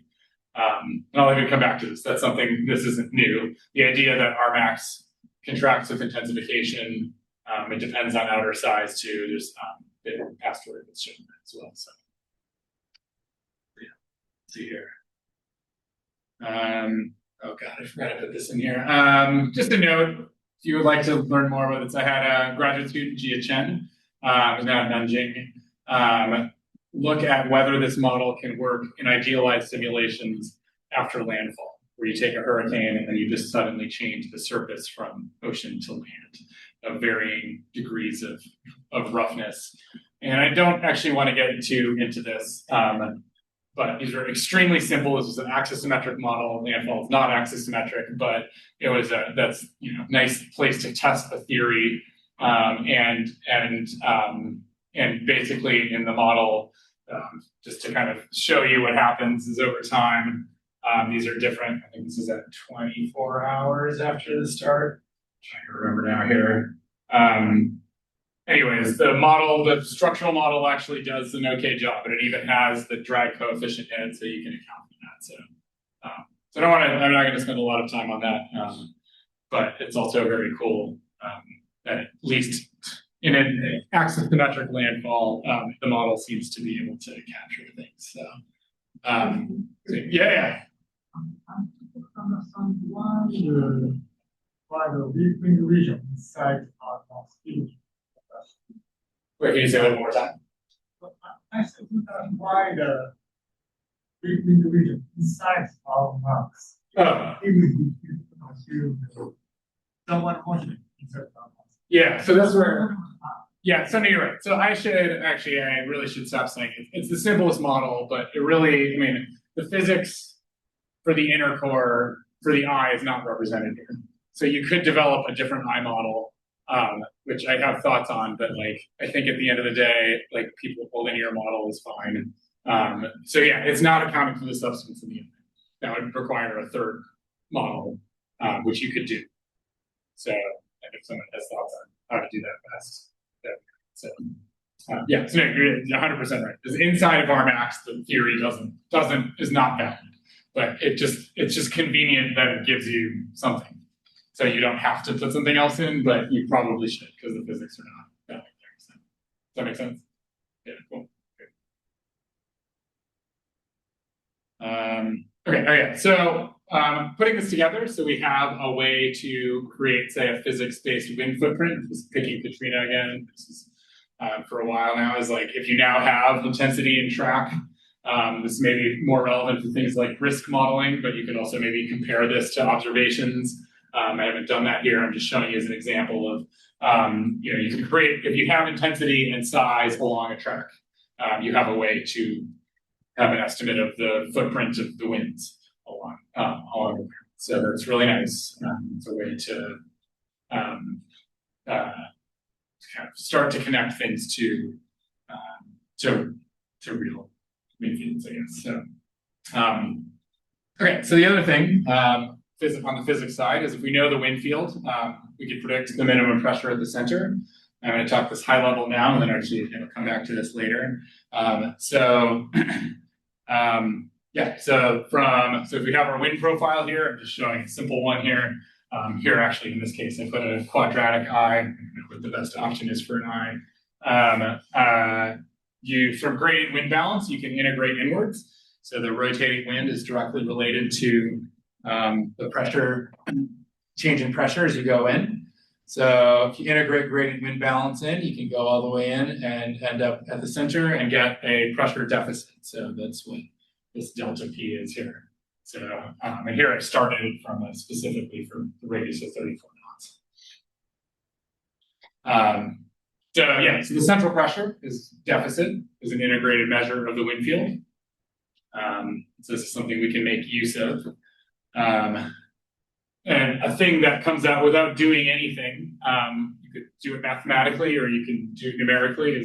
So obviously we know pressure is lower when you have higher intensity. That's our standard wind pressure relationships. But it's also implicit in this is a bigger storm also has a lower pressure for the same intensity. And so again, I'll be coming back to that a little bit later, or I guess that'll be tomorrow for some simpler models. But this is where we can think about pressure as well. Higher latitude comes in as well. So I'm going to come back to P-min because there's some simple things we can do to actually, this is integrating a wind profile. It's never fun. So can we do something a little bit simpler than that? That's analytic and easy to do. So yeah, please. Yeah, you developed the surface window structure model. But in near the surface, the gradient wind assumption Yes. can be right. Correct. So no, so that's the thing. So this is always a weird thing. So the short answer is no. So what you will get if you integrate this in most of the time from surface winds is a pressure deficit that's too small.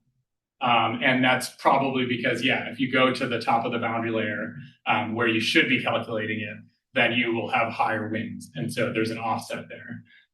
The weird thing is that it's really hard to know what the top of the boundary layer is. We don't have data for it. So when I do this later is, it's something you can, if you develop an empirical model that's based on the theory, but goes directly to predict the minimum pressure or the pressure deficit, then you can avoid that issue. So it's a weird issue because all of our theory, like actually the outer wind model theory, well, pretty much all tropical cyclone theory, that is like for intensity and size and stuff, all these theories that I've shown assume a slab boundary layer. So they don't even account for the fact that there's wind variation with height, which is very weird because we know that there's a drop off in the winds from the top of the boundary layer to the surface, but we somehow don't need to know that for all these theories. So for me, I find that to just be like a very inconvenient thing. Like it's really difficult to deal with the idea of, like, I used to think, we should take the wind and then go up to the gradient level and then do something and then come back down to the surface. But I actually have decided that is a waste of time because the height of the boundary layer varies with radius. We don't even know, you can assume a log layer, but has uncertainties in it. And so we have really good near surface wind measurements. So why not just use those? But I will show a model for how we use the same operational data to actually then predict the minimum pressure itself. And that's part of why this is where physics has limits. Is like, this sounds great, but you're actually making assumptions that will give you biases. So does that help? Yeah, cool. Yeah, and you can ask me again when we get into the model for PMET later on. So okay, let's see here. Okay, we'll just see. Okay. So just briefly, what I'm going to talk about is this. Sorry, I should leave this up here. Is this response to warming? This is something I'm going to do for each of these components. So we have a theory now for storm structure, and that's really the first step. And so we want to know how the whole wind field responds to warming at the end of the day. So this is the first step of that question, which is actually that these theories that I presented, I talked about the parameters that go into them. There's no temperature in there. The radiative subsidence rate, that W pool I showed, is the only one that really should depend on temperature at all, but it's a very, very weak dependence. And so at the end of the day, the theory actually says that this structural model should hold up. It shouldn't really change much with warming. And I'll show this later when I talk about size as well, is that this is something we see in simulations, and maybe some of you have seen this. Is like the structure of a hurricane or a tropical cyclone doesn't look wildly different when you are a few degrees warmer. That's not really what's changing. So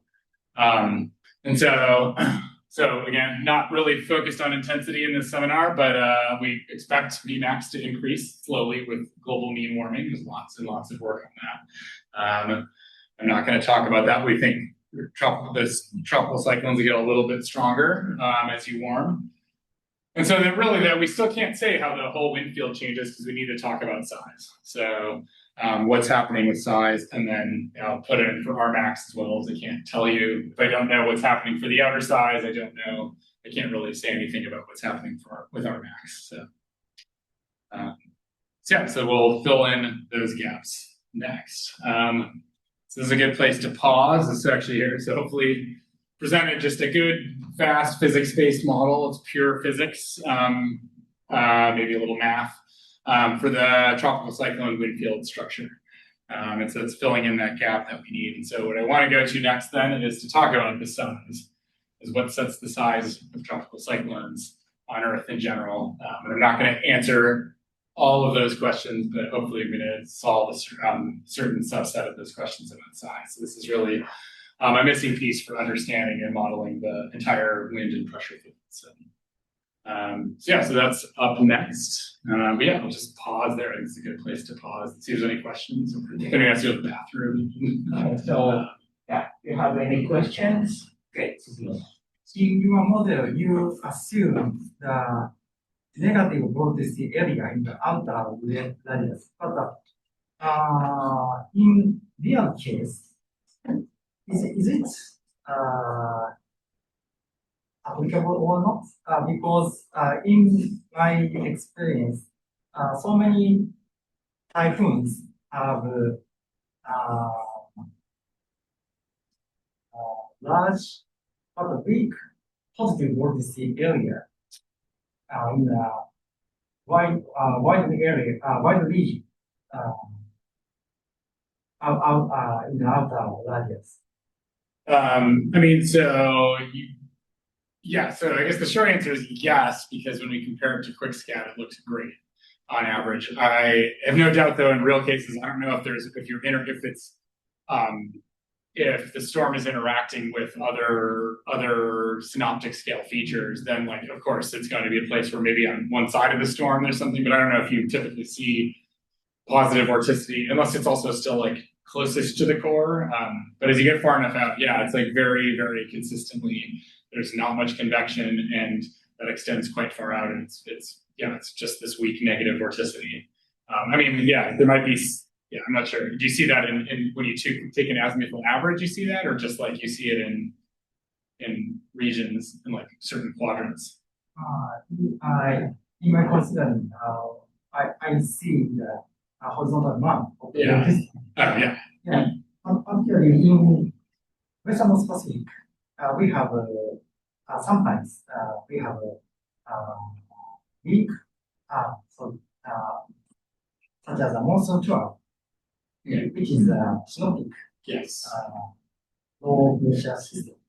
So sometimes tropical cyclone is embedded on the monsoon trough area. Sometimes the storm can have a large but weak positive vorticity area. Yeah. That's a good point. I don't know. I know what you're talking about, because if you're embedded in just a large background with relative vorticity, I've always wondered that, because I know sometimes tropical cyclones, with the monsoon gyre, sometimes that can actually turn into a large tropical cyclone. And so, I guess I would think about it if there's on the synoptic scale, something that's trying to input positive vorticity where it wants to be slightly negative. This is again you expect that it's sort of like you're injecting angular momentum into the system, and so it will want to be bigger.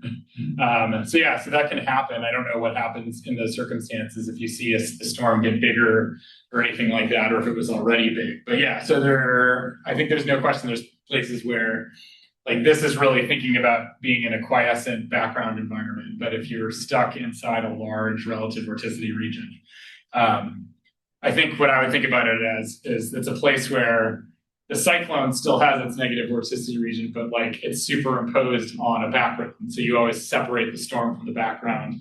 And what do you do if the background is also a large scale vortex? I don't know. It's a good question.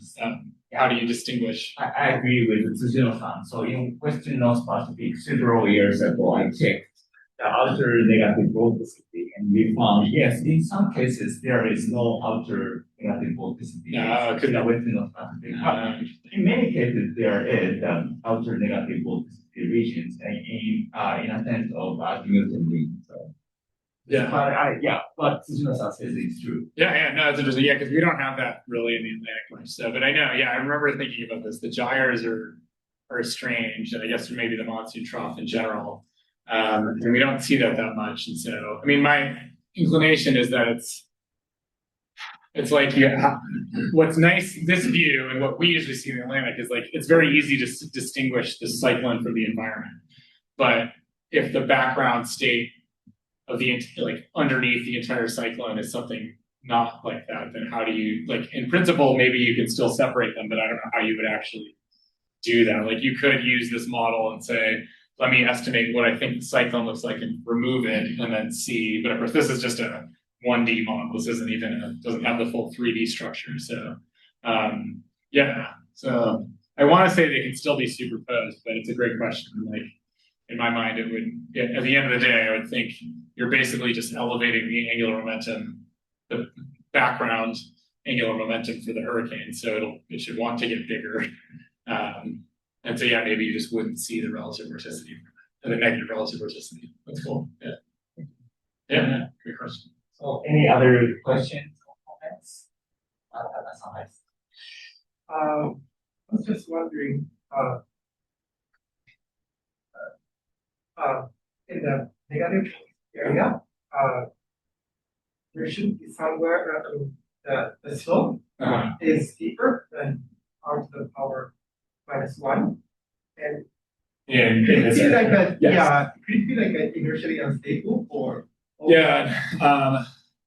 Not like the model, the theory isn't. Yeah, it's a great question. So as long as this needs to drop off more slowly than r was it r to the -1, and I guess it's probably close, but it's not. It's not. It's stable. Yeah. No, it's a good question then. I think it's not necessarily naturally stable, but still the angular momentum can increase. Yeah. That's where the negative vorticity can induce the barotropic instability because the positive vorticity inner core regions and negative vorticity in the middle and outer regions we expect almost zero vorticity. So that that our radial direction, the sign of vorticity changes, decreasing and increasing. So barotropic instability condition is satisfied and it causes sometimes some synoptic scale structures. So I think Yamaguchi-san is specialist on that issue about his Yeah, that's a great, actually, I'm glad you brought that up. Yeah, another thing, I guess I focused on the wind field always, but maybe it'd be helpful that if, I can also find the plot for this, is I have the wind field overlaid with the angular momentum. The solution itself looks, it looks surprisingly linear for a lot of it in the outer region, but it looks like this. So angular momentum is very steadily increasing as you go out. So that's where, that's the right answer, is that it's actually not really close to inertially unstable. It's good. Yes, exactly. So out here, so like the planetary term is important up until, it depends how intense your storm is. If you have a weak storm, it's important everywhere. As you get more intense, it becomes not important as you get close to the radius of maximum wind. So, so the angular momentum profile is very stable, actually. So, yeah.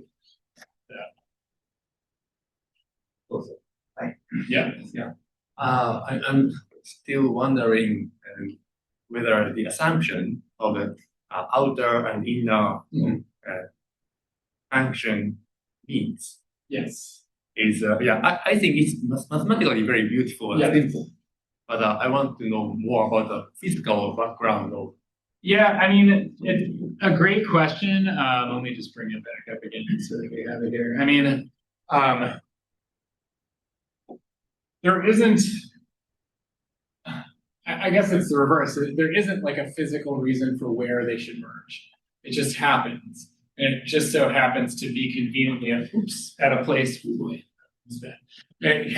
conveniently happens to be at a place around where, going a couple radii of maximum wind out, and where rainfall does tend to drop off very quickly.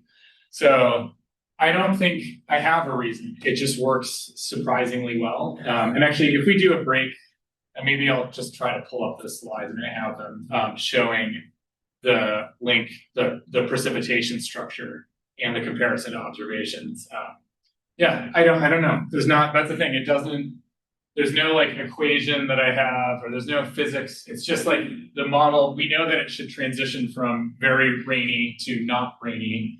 And this model happens to go directly from very rainy to not rainy. And reality is messier, but like it just happens to work. But yeah, like to me, there's the fact that there's a single point, like I don't have to pick where to merge it. There's only one solution is just math. That's lucky, in my opinion. It's not like if there's another alternate universe where the theory doesn't allow you to do that, and then I have to pick something.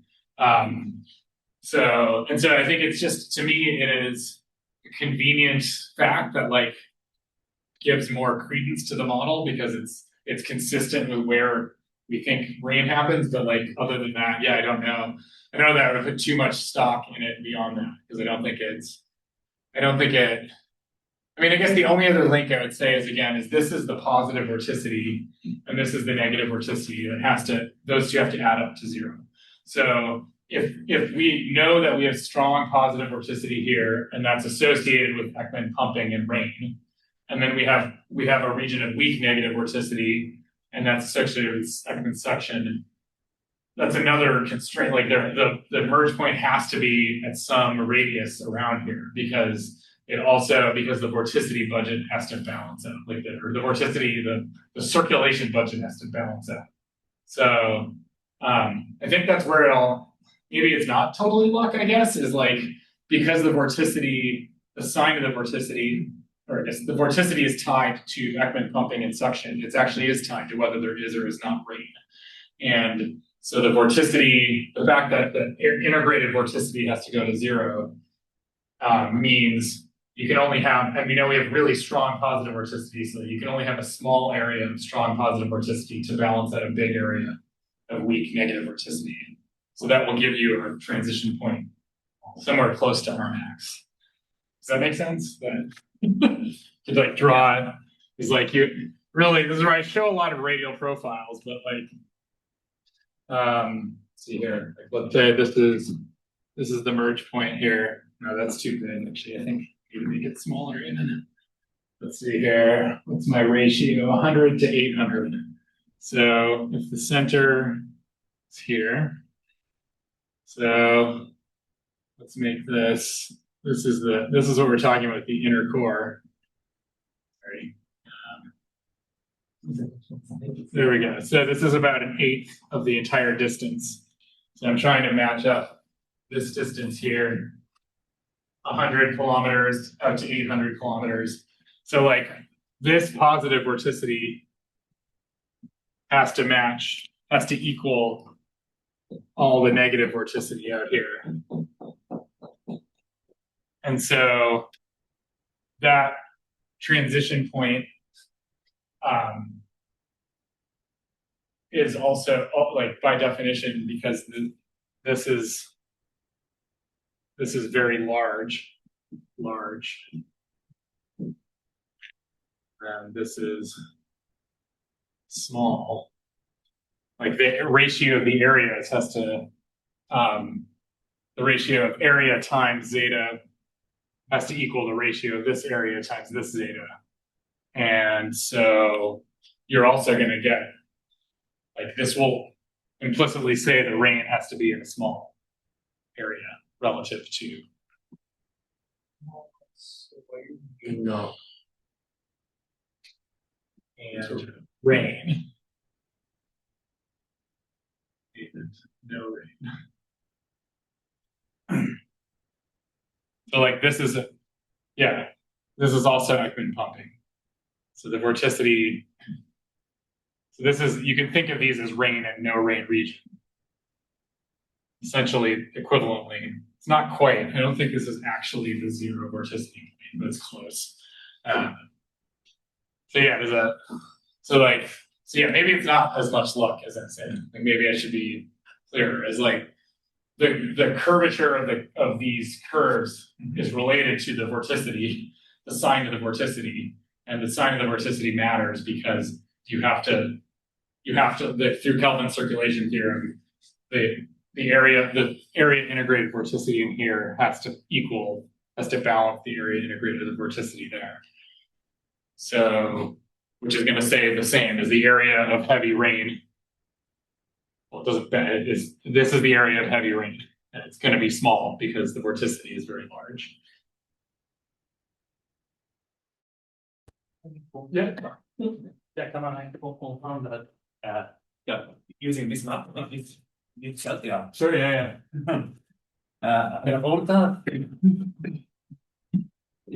This is a 2000 Emmanuel 2004 outer.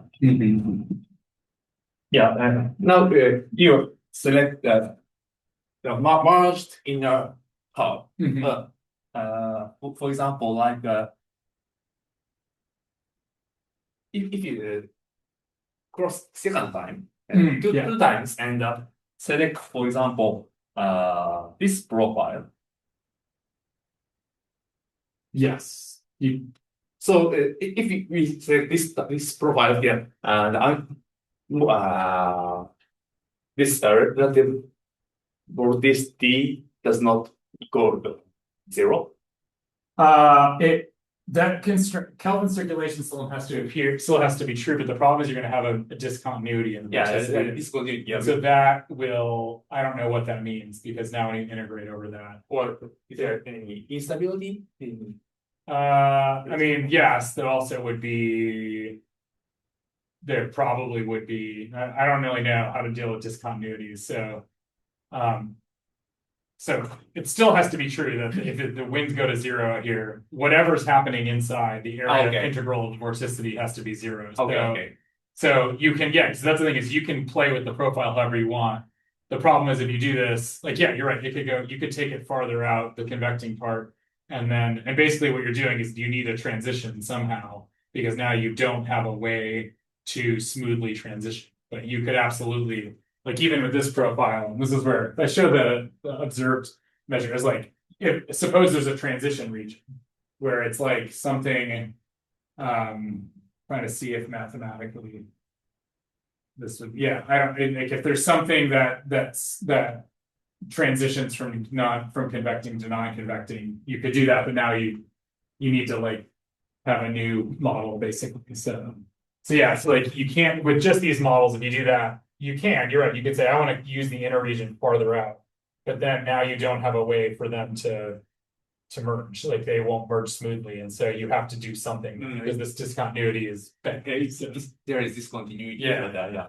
So that's, it's a good idea, though, but I'm not sure, because the selection of the rule of this two curves, there is the radius of maximum wind. Because if we can use this one is maximum wind is radius of maximum wind is larger than if you use the.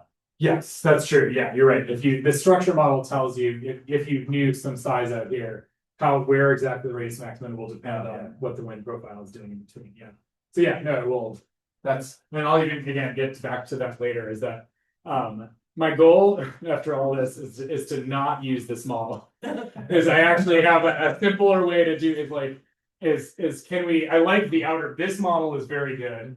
And then in here, it's like, can we do something where that's inspired by the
Okay, so we resume the lecture from 4 o'clock.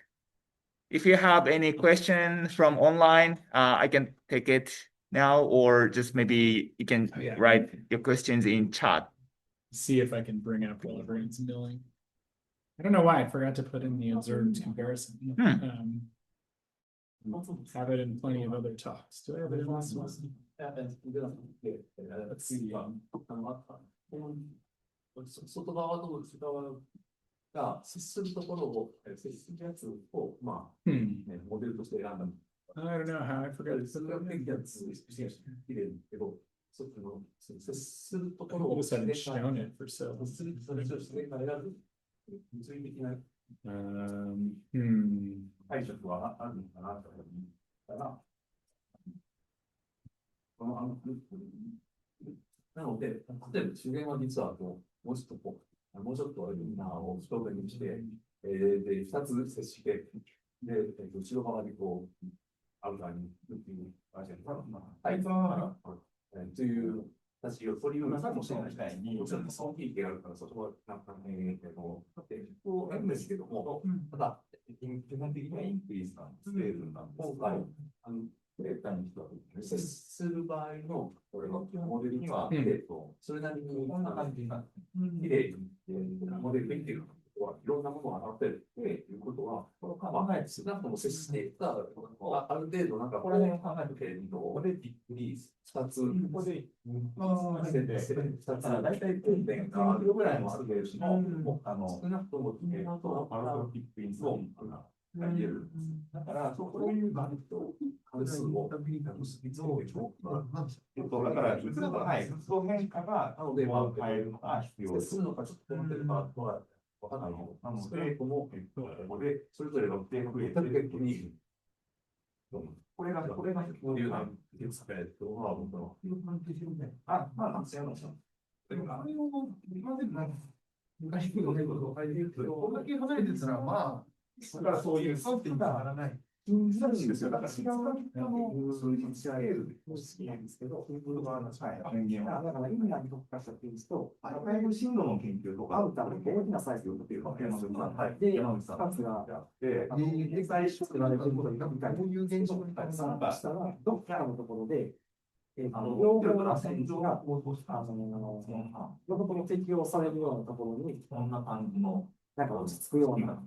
その場合でも、こういう、なんですね、接して言われた完全なバトンタッチじゃなくて、スクラムのはなんだろう、インプロでもうちょっと足したら、C が1個ある。C から0で言うと、なんかこう、ステップ関数の、ちょっとこう、面となってたような、そういった、ものとしては見えるかな。なんか、最初やと、なんか、渦通りでも、はい、ちょっと言った考えられる。なんかあればお見せできるんですけど、いや、今すぐは出せないかもしれないけど、昔僕がやった台風進路にまあ、山口さんのが一番わかりやすいかも。さんのがわかりやすいです。そういや、以前いただいたスライドの関係で、はいはい、ちょっとご相談したいことがあるんです。全然大丈夫ですよ。今じゃあ、まあでも、ちょっと待ってくださいね。これ準備、山口さんのを見せてから。ありがとうございます。ちょっとトイレ行って。どうぞどうぞ、はい。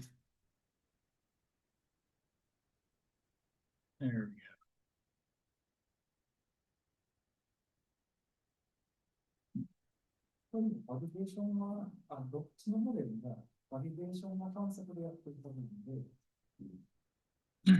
だから、観測に合うようなモデルを作った結果、だから、そうなるように、そのモデルの式をチューニングした結果、そのマージのところで、なんかそうなったっていう、ことも考えられないです。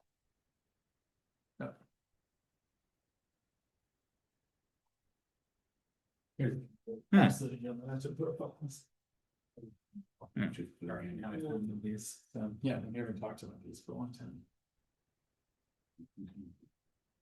So, Dan, I think you know this paper. I'm not sure you know or not, but if we assume the outer negative regions, it has the some barotropic instability outside. And then this two nodes, these nodes corresponds to the barotropic instability for a couple of days, and it can impact on tropical cyclone track.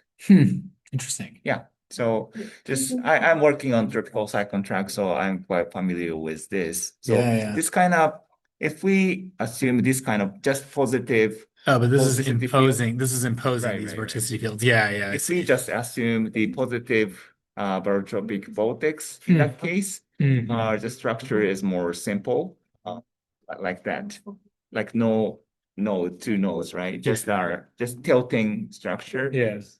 But once we prepare just outer negative regions, the fastest growing mode is changing. Like so just I explained to him when the A profile, this is a radius and vorticity. And if we assume only the positive vorticity vortex, in that case, the fastest growing modes shows this kind of spiraling vorticity feature, and it impacts on fastest growing mode. But once we prepare the outer negative regions, the rapidly intensifying and growing vorticity field shows this kind of features, like two nodes here. It is some kind of evidence of instability. So it causes I think he shows the this is a beta plane, so it's not well, I see. So just the initial fastest growing mode is like this. If we add this perturbations, it evolves like this. Or something. This is our fastest growing mode. So, but what's the motivation for that specific vortex profile? Like, is that something that happens when a storm is near like another feature and you can get right. I think Yamaguchi, this is paper of Yamaguchi-san, and I think his motivation is to understand the tropical cyclone track. And then it shows this is the growing growth rate, almost corresponds to growth rate of each perturbations. You see that the initial perturbations grows very rapidly if we have outer negative vorticity regions. But so it means if we have our outer negative regions, in that case it is difficult to predict the tropical cyclone track or something like that. Yeah, I now remember his master's thesis. Yes. He worked on like a single vector. Right. So that this is his work. So I also made sure this is true for real cases. If we sort by outer negative vorticity, when outer negative vorticity exists, in that case, track forecast is much larger. But I didn't. When is outer? How far away is outer? Like several 400 or to 1,000 400 kilometer to 1,000 kilometer. So in the outer circulation, you do. Right. But in Chavas-san's case, the outer negative vorticity has a scale of 100 kilometers or larger. Yeah, I think in many. I mean, it's in that range, usually 400. I mean, you can, if you go to, we go back to just the basics here. Right. Yeah, we compare the models. Like all of these curves are very similar. So this is like, let's say from 200 out to 800 or farther. Right. But in the Western North Pacific, typhoons are pretty large. Yeah. And then JMA calls the tropical cyclone is large if R30 is more than 500 kilometers. And in some cases, very, very large tropical cyclone sometimes happens. It has R30 can be more than 800 kilometers. Yeah. So I think it doesn't cover that area, right? So so this has come up.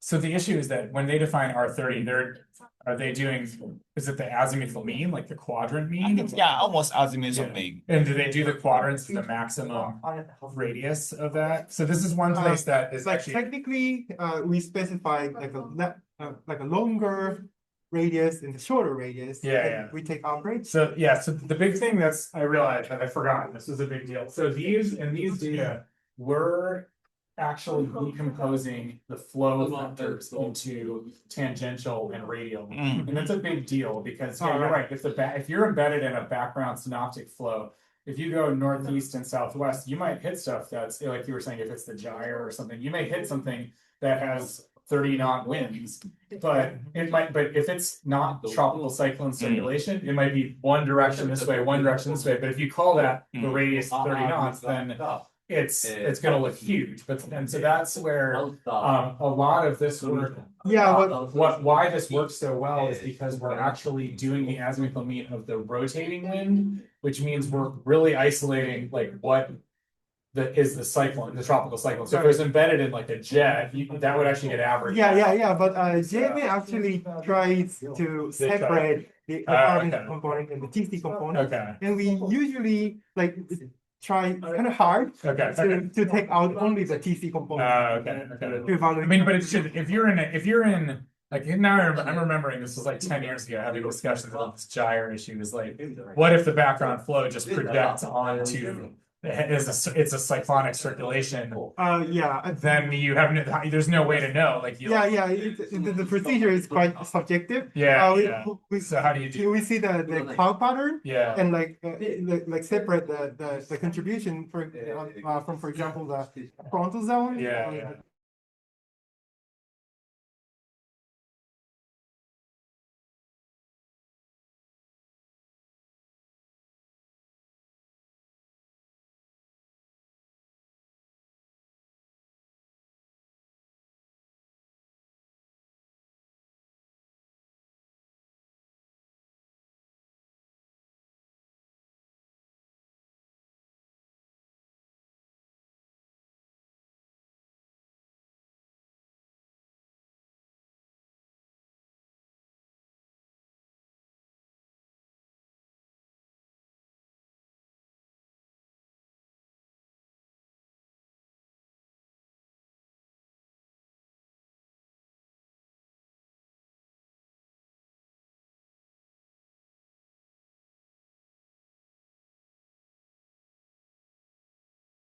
I think that's the thing is like, it's this question of, so let's say this is like this tropical cyclone, but then on top of that, there's a gyre that projects onto this. And so maybe it makes the winds do this. Like you won't, like, basically in real data, you'll never see the winds actually go to zero unless you do this decomposition. And so, so I don't know. I don't know. I so much. I think I know what you're saying. So and I even remember this. It's like, how do you even? Is there a choice? Just like if you have a cyclone form within the trough, and it like turns into like it. It uses it like when do you decide? Oh, there's how do you decide? It's like here's a cyclone, and then here's the trough, but like the cyclone is contained in here. Versus like this entire thing becomes the cyclone at some point. The JMM procedure is totally subjective. So like for example, if you have like a frontal zone or like like some kind of like large scale gyre, and then we increase and decrease then probably but like in most cases you cannot we cannot separate. So right. But then if it's more like this and it's like close, then you say here's the other. So it's hard to but that's where it has to be subjective. Interesting. I got it. No, that's really hard. I don't know how to case that really happens often It doesn't have like a really strong wind here and weak wind here. Then it's easy to see that. Yeah, that's we get this a lot. But we don't have this monsoon trough issue much. So which I don't know. What do you do? You can't tell. You can't distinguish the cyclone from the background. It's not easy to do. So, yeah. Cool. Yeah. 外で決めてて、それを内側で決まってるから、うまくつながることはないので、さっきなんか絵で描いてくれたみたいな、あれですよ。Still didn't get. 何もつながるのか。Still not. Still need it more. Sure. 両方コンシステンスにちゃんと作ってれば、まあそうなるとこもあるかな。このモデルはどちらがどちらを決めるとかそういう話をしてないじゃないですか。物理的に両方別々に決まる。別々になんか都合がいいってね。そこで、押し付いた最終形を当てて、で、実際に、Rmax を両方でプレディクトしようっていうのは、物理的に最終的にそいつがこの要素で決まってるってわけではないので。何は一つのピクチャーは何をインナーのアウターの部分は物理的にだ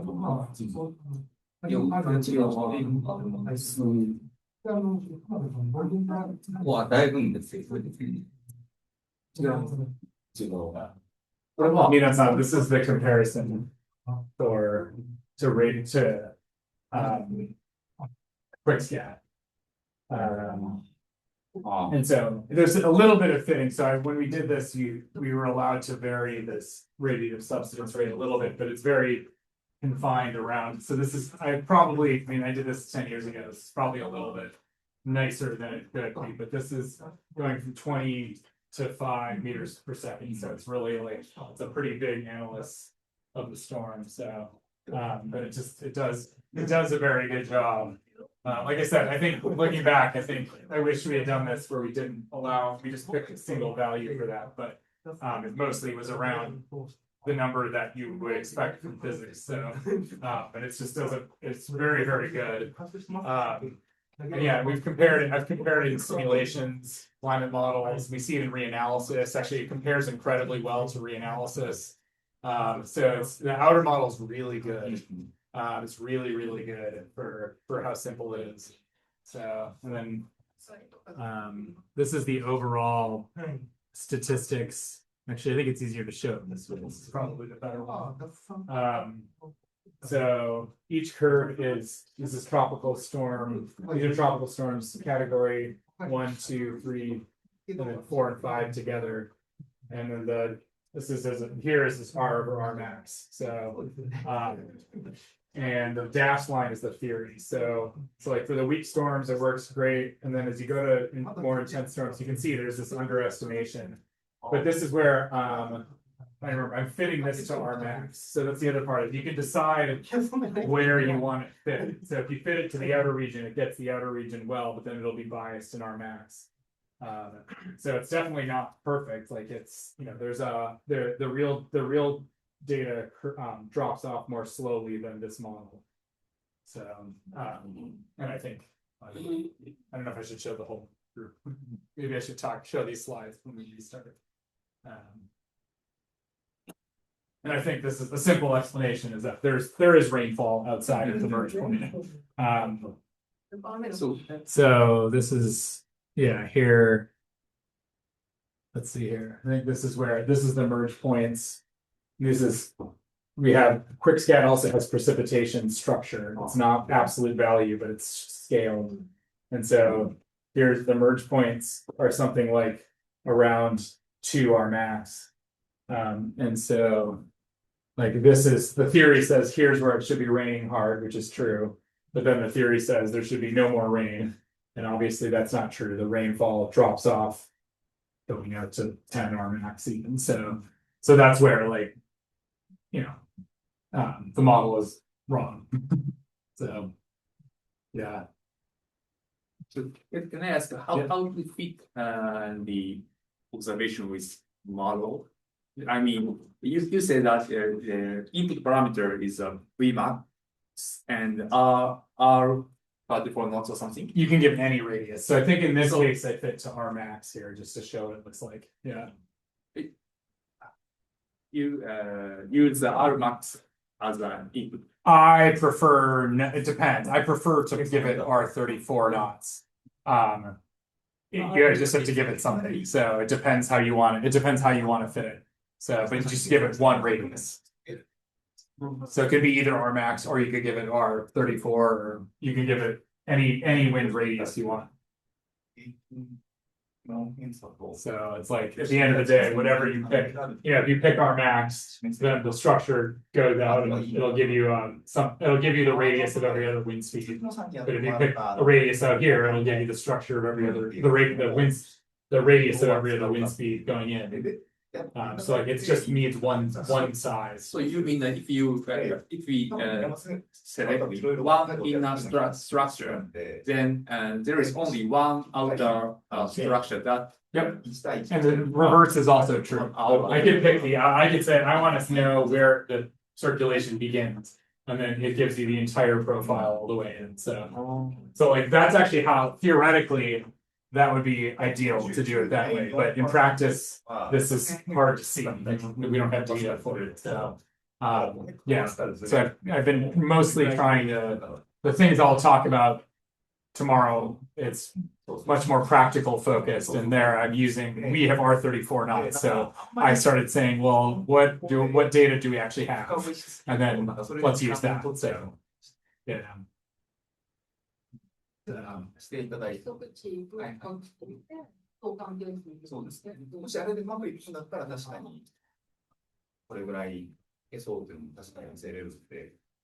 これであれすごい分かった。ありがとうございます。石版も多分簡単にしすぎたんだろうね。There's an argument about the drag coefficient. About the drag coefficient? Yeah. It depends on the wind speed. Yep. You can actually integrate that into the outer wind model. And I used to do that, but then I stopped because it changes things a little bit, but not a lot. But yes, technically. Because you find larger difference for stronger. Oh, yeah. So, right. So that's another possibility is like maybe.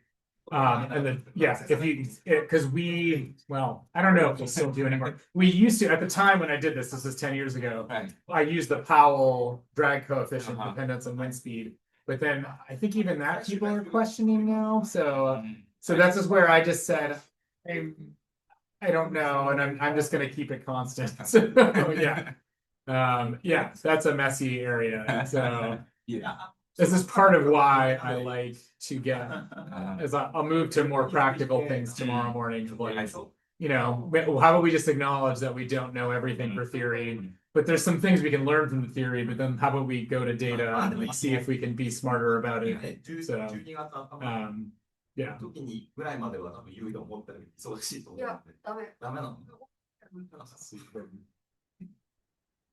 So will we stop at 5 proper? Like I assume everyone goes home at 5? 5:30. Oh, 5:30. Okay, cool. Okay, so you have still have 90 minutes fun. Just I think. Ooh, what is that? Is that a hot dog? What is that? Yeah, I don't know. You have in US, but a spaghetti and a broth. This is our kind of spaghetti, but Japanese tasted spaghetti. Okay. Oh, hey, as you may know, Daniel loves the Japanese food. I love pretty much. Been wonderful. Yeah. Tokyo is very fun. But that's different Tokyo. We still have a couple minutes.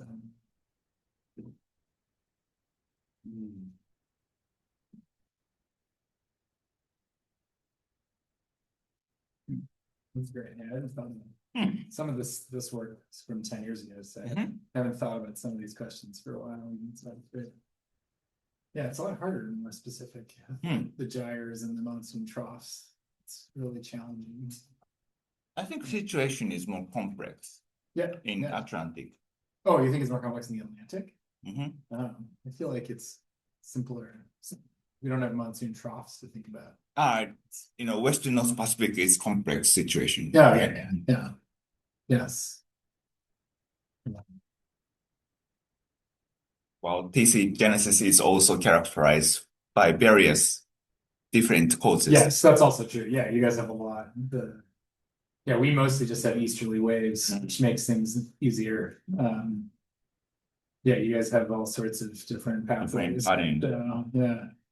And also, size is very different from Atlantic oceans. We have more big tropical cyclones. You do, yeah. We'll show that in a second. I should have put typhoon tip back. I used to, when I was in grad school, I always talked to a typhoon tip. But then I'm like, I took that out. I should have put it back. Okay, so now, I'm sorry, I'm still eating. Okay, so now we resume the lecture. You still have 90 minutes, but if you want to take a break again, maybe you can just this say is so. a really wild part of it. So this is where you get to do some fun things. So I'll go through, it might be a lot of questions. Okay. But I'm hoping to cover this section today so that I don't break it up too much. So because there's a lot of cool stuff here. So so I just get started then. Okay, cool. All right. Thanks for sticking around. We're going to switch gears and talk about the other dimension of this, which is size. I was telling other folks, if you feel unsatisfied with the theoretical model, my goal, as I said, is tomorrow is to not use that model and to get more practical. Is how do we get out of just pure physics theory space and make simple models that we can actually use with data that we have. So, but we're going to do some wild things now and talking about size. And so this is some deeper physics we developed over the last 5 years. So I'm going to talk about observations briefly, go back to storm size, and then we're going to go into some more exciting wild worlds. Doing some looking at the thinking about size on the F plane, size on the sphere with beta, and then I'll come back to response to warming again, which is really important. So again, if there's any questions as we go, just shout out. Okay, so we're back to this simple picture. We talked about structure, and now we need to talk about size. What sets the size of tropical cyclones on our planet? So as I mentioned before, show this again. Hold on a second. Let me just make this. I don't know why the thing keeps popping up. Let's see. How do I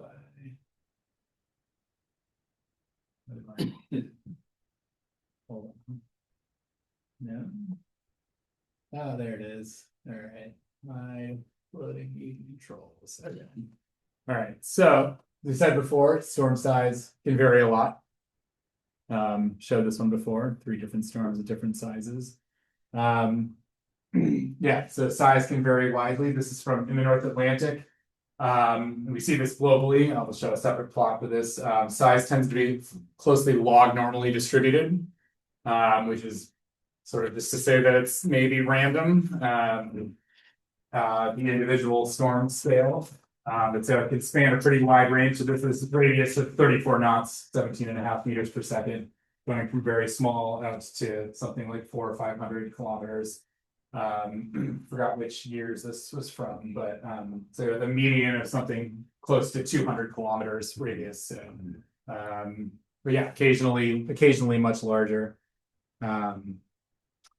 So and then back one of my first here. There we go. One of my first studies was looking at quick size and quickscat data. We updated this in 2016, actually. And really, this is just, you can just focus on the black curves here. The radius of 12 meters per second, which is something quickscat could see really well. So a little bit farther up from 34 knots. And this is a log scale. So this symmetry here indicates it's normal, it's log normally distributed because it's normal in the log scale. But basically, yeah, as you guys know, you guys have West Pacific has the largest storms. Here, the median is close to 400 kilometers. Globally, it's closer to 300 kilometers. And then the East Pacific is the smallest storms, closer to 200 kilometers. The Atlantic is somewhere in between there. So there's significant variations in size across basins as well. So I'm actually not going to touch much on that here yet. But just to give you a sense of storm size from observations.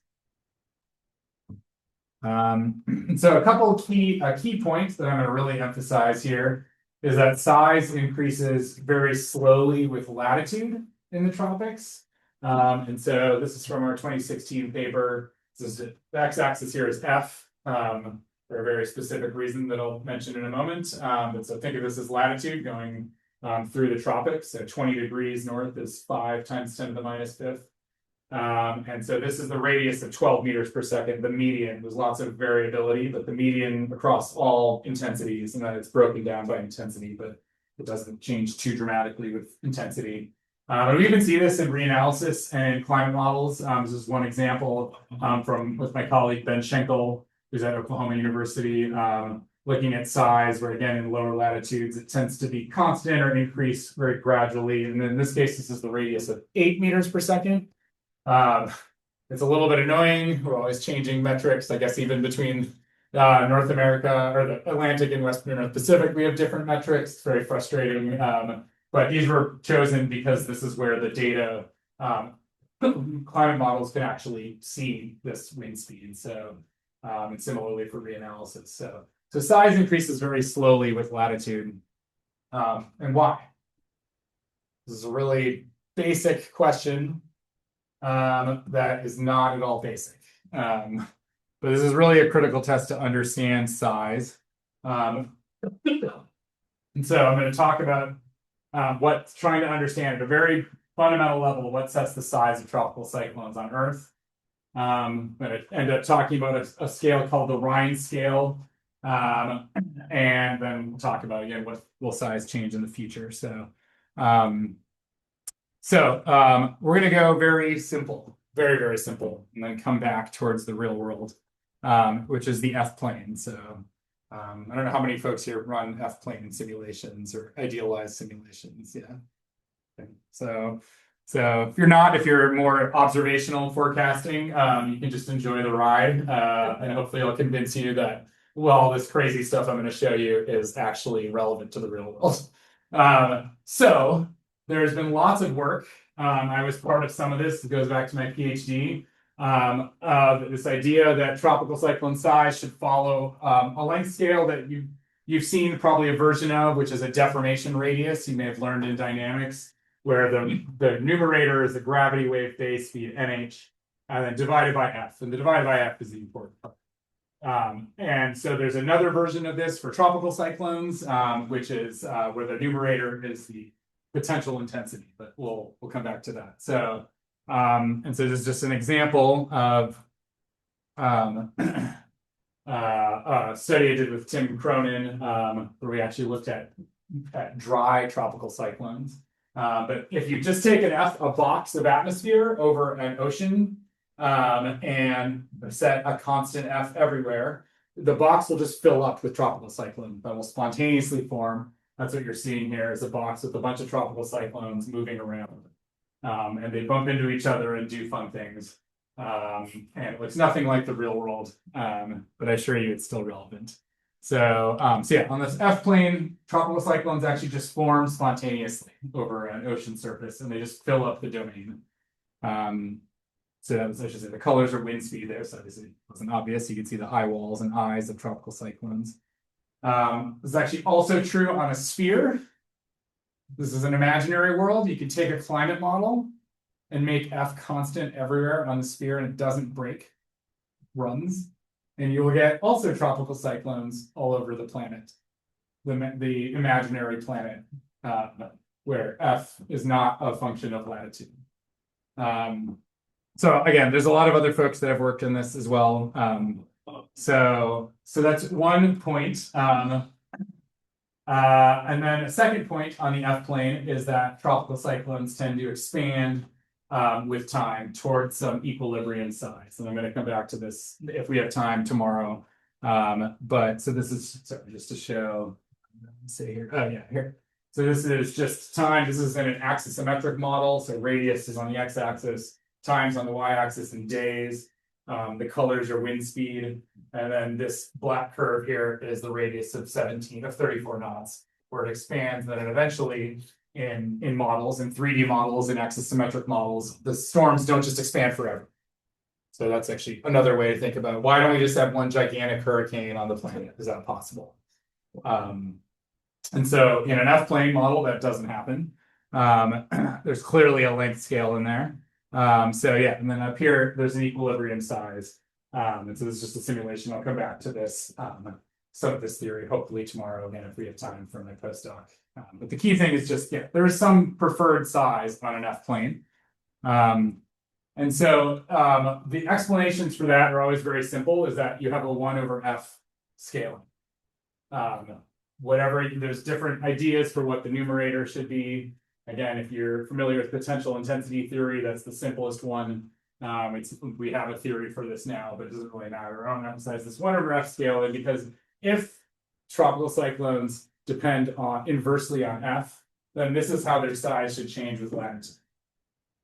And specifically within the tropics, we should see storms get really much smaller very quickly in the tropics. And that's not what happens, as I showed from the observations. So the observed is something that might look more like this. So I just drew a line. It's not like a carefully drawn line. It doesn't look anything like a 1/f scaling. And actually 1/f scaling, if you get towards the equator, should blow up. We should have some giant tropical cyclone. So this 1/f scaling does not explain observed size versus latitude. So we need something else. So this is where I spent 5 years of my life pushing this length scale, and then finally was like, wait, this doesn't make any sense. There has to be something else going on. And took us down a very exciting path that I'm hoping you'll enjoy. So consider the sphere, which is beta. So we all know beta well from beta drift, from the deflection of the track of tropical cyclones. Turns out that something very related to beta drift is also relevant here for size. So this is work done with Kevin Reed, who's a professor at Stony Brook, a colleague of mine. This goes back to 2019. So we think about the sphere. So this is our rotating planet, where we have F is 0 at the equator, and it goes to a maximum of 2 times the planetary. Omega is the rotation rate of the planet. And then sine of latitude is in between. So it goes from a minimum at the equator to a maximum at the poles. And we think of F as a source of rotation. We said planetary vorticity. And then there's this other thing, beta, that you mostly, maybe for some of you, for me, I learned about it through mid-latitude dynamics, is Rossby waves. And conveniently, beta, so this is take the derivative of this with respect to y. You'll get 2 omega divided by A is the radius of the planet that pops out.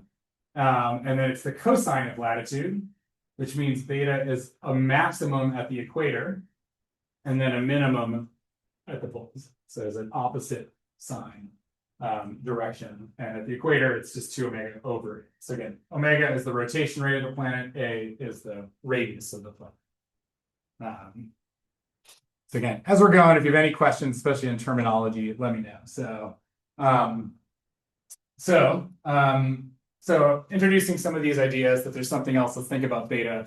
And beta seems to have something interesting dynamically. Let's think about, maybe we need to think about Rossby waves or something, but we'll get to that. The issue is, though, let's say I wanted to study this on the real Earth, but the problem is that so on Earth, hurricanes are generally confined thermodynamically to the tropics. This is how I think about the hurricane, is that they're in the tropics. So this map here, sorry, I should have maybe stepped through this. This is a map of tracks. Sorry, I should have, yeah, let's see here. So here's the equator. Here's genesis points. The colors are the sea surface temperatures, and I already covered it up with all the skulls. Sorry. And so the tracks here, we're in the Western North Pacific. The tracks tend to recurve, and as they go north, the colors get cooler. Our sea surface temperatures decrease rapidly. We have a jet stream. There's wind shear. These are all things tropical cyclones don't like: cold water and wind shear. And so thermodynamically, as you go to higher latitudes, things are bad for tropical cyclones. So maybe that's why we call them tropical cyclones. The tropics are much friendlier to them. So this is a little bit frustrating. So maybe I'm proposing to think about something dynamical when we think about hurricanes. But there's a big problem with just thinking about the real world, which is that the thermodynamics really have a strong impact on especially the dependence of hurricanes or tropical cyclones with latitude.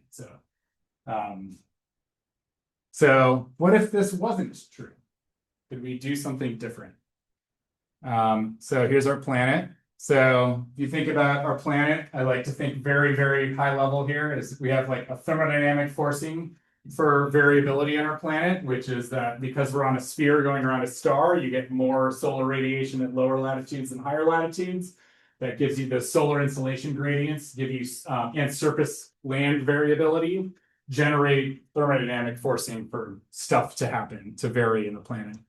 And then on top of that is we have this planetary dynamical forcing, which is that because we're a sphere that's rotating, F goes from 0 again to a maximum of the place.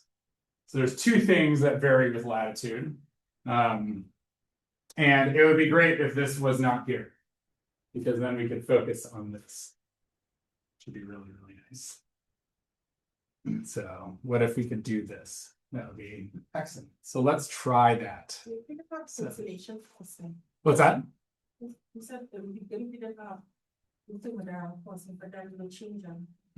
Yes, good point. So this is where models are great, is that you're right. So we can run models where you have solar forcing and you have an interactive ocean or land, or we can run models, say, with just a fixed sea surface temperature, which implicitly assumes it's like the sun is shining exactly the amount you want it to shine to keep that temperature constant. So yes, so this is where models are amazing. So let's do this. And we'll see what that looks like.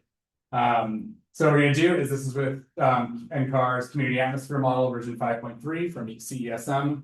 I guess it's from 2019, so I'm not sure what the model version is now. Is at 25-kilometer resolution, which for climate models, very high resolution. For weather models, not very high. But I'm someone who hopefully will convince you here is that you can, with this resolution, you actually can get category 5 tropical cyclones. So they may be probably bigger than they're supposed to be a little bit, but they're actually, it's quite useful, I think, still to understand, especially questions like storm size, maybe not inner core things. So what we can do is to take a climate model, like the climate model I mentioned, and we use this to simulate our real atmosphere. And so we're doing this as this AMIP style, so this is atmosphere only. So we have land, but we also you can force it with just the historical SST distribution. So this is where the solar forcing, the insulation now it's not that it doesn't matter at all. There is still insulation in here, but when you control the SSTs are warmed by the sun, and so we're removing that impact. So it's just an atmosphere only model. You get land, you get tropical cyclones. Where you expect to see them? Let's see here. We got a couple here in the Western North Pacific. Ooh, they did a little fun dance there right around Japan. That was exciting. So this is just showing it's about a day every second. And I should have said the colors are near surface wind speed. So here you can see the Atlantic, the tropical cyclone.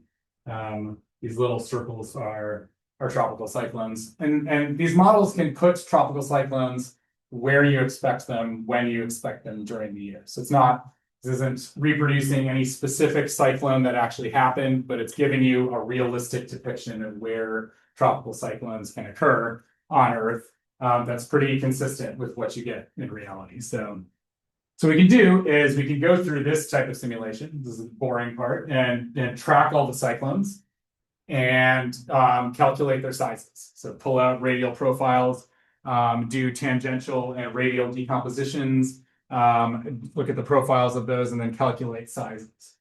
And so what you'll get when you do that is this. So, so this curve, the solid curve is the median, and then I'm giving you a little bit of a spread, which is actually good. And this is, here we're actually going all the way out to the radius of 2 meters per second. Again, another different radius. Sorry, it's just how it's always changing. But so this is trying to get at the overall size of the storm. And so this is a real Earth, just regular historical simulation.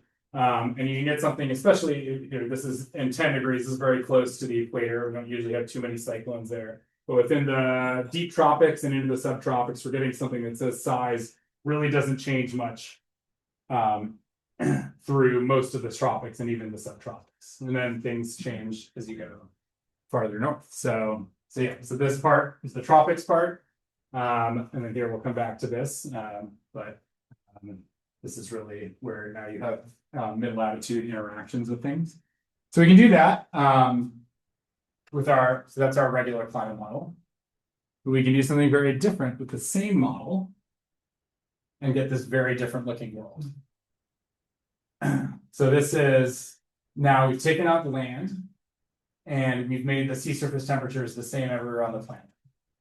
And we've actually made solar insolation the same everywhere on the planet too, although it really doesn't matter nearly as much, but it's to control things. So this is what we call a uniformly forced or thermodynamically forced system. And we were not the first to do this. There was a couple of other groups that had done this before. And you get this totally wild looking world. But again, right now you're like, why are you showing me this? This has nothing to do with reality. But well, so let's walk through. So if you watch, so we have all these tropical cyclones up here, but if you watch where they come from, they tend to form at low latitudes and they tend to move poleward and westward with time. And here's another one here you can watch. I don't know, I got eaten. Okay. And so they form still within the tropics and then tend to move poleward. Let's see here. Whoops. What did I want to say here? Oh yeah. Okay. Sorry. So, which is not unlike what we get in the real world. So you'll walk with me to that point. So I want to highlight. So what happens up here? So again, in the real world, where I had all the skulls before, is thermodynamically, tropical cyclones get killed by the shear and the cold water. But in this plant, we've removed temperature gradients. We also removed land. And so there's no jet stream anymore. So there's no shear, there's no cold water. We removed all the things that the tropical cyclones don't like. And so they don't die. And they actually just pile up at high latitudes and create this world that looks nothing like the real world. But down here, so there's very many fewer tropical cyclones. I said they form at low latitudes, they move poleward and westward. That again is not wildly different than what we have in the real world. So the polar caps in this hamburger of tropical cyclones, the poles look totally different. But the tropics and subtropics maybe aren't that different from the Earth's real tropics. And so what we can do is in this world is to track these tropical cyclones, just like we did for the real world climate experiment, and calculate the sizes of them and look at them as a function of latitude. So what you get is this brown curve here, which doesn't look dramatically different. It's fairly similar to the real Earth experiment. So just highlighting again in our tropics, and I should say I've combined the northern and southern hemisphere because they're symmetric. So we just get double the data basically between the two hemispheres. And so we're getting again something that says, okay, this is also observations it's like our real Earth simulation. We're not seeing anything too crazy. And so what is different, as you can see, is obviously when you get to high latitudes, there's this divergence where at high latitudes in the aquaplanet, the storms seem to get smaller. At some point, they do.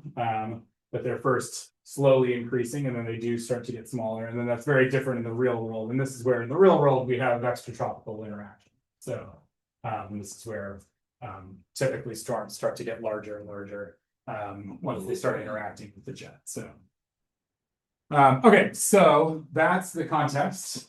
So we're seeing this in these wild simulations. And so now we got to step back again to the theory. Again, as we go, if you have any questions, please ask about anything about the model setup or anything. So I talked about this 1/f length scale, the one that has been prevailing for a while. And now I'm going to introduce the second length scale that is called the Rhine scale. And it comes from, raise your hand if you've heard of the Rhine scale. Heard of the Rhine scale, yeah. So it is something buried deep in the mid-latitude geostrophic turbulence theory world. And I fortunately had a friend in that world who I never understood any of it, but one day when I started doing this, a lot of this we did sort of by accident, started asking him what the heck is the scale? Because we were gonna, I'll show you, we started seeing it in our simulations. But so this length scale is sort of like an inverse beta scale. So here it's 1/f for the like a deformation type scale. This is a 1/beta with a square root. It also has a pi/2. There's also a velocity scale at the top. So this similarly, you have to have a velocity. This is a velocity scale. And so in this case, I plotted it where I just picked a constant velocity of 10 meters per second. And so yeah, so I'm not going to talk about where this comes from, except for a moment later on. But this is what this looks like, this curve. So even if you don't know anything, this just looks a lot more appealing. To say, huh, this looks a lot more like what I expect size to be from observations and even our climate model experiments. So maybe there's something to this. So, yeah, and so I'll put this on top here. Yeah, I just drew it on here. That looks like an appealing theory. But can we actually test it even further? This length scale, the Rhine scale, has beta in it, this gradient of f. That has the planetary rotation rate, and it has the radius of the planet. So let's change those and see what happens. And here's what happens. And this is my favorite just because I get the most tropical cyclones on one slide of anyone else in human history. So,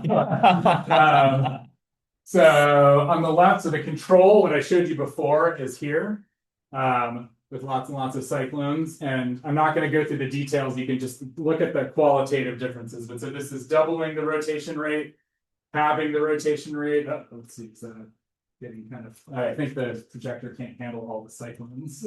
Starting to get fuzzy. It's okay. And then halving it again. So half and quartered. And you can see the cyclones I mentioned. If you have run a simulation with no rotation, you will not get tropical cyclones at all. And so this is getting to slower and slower rotation.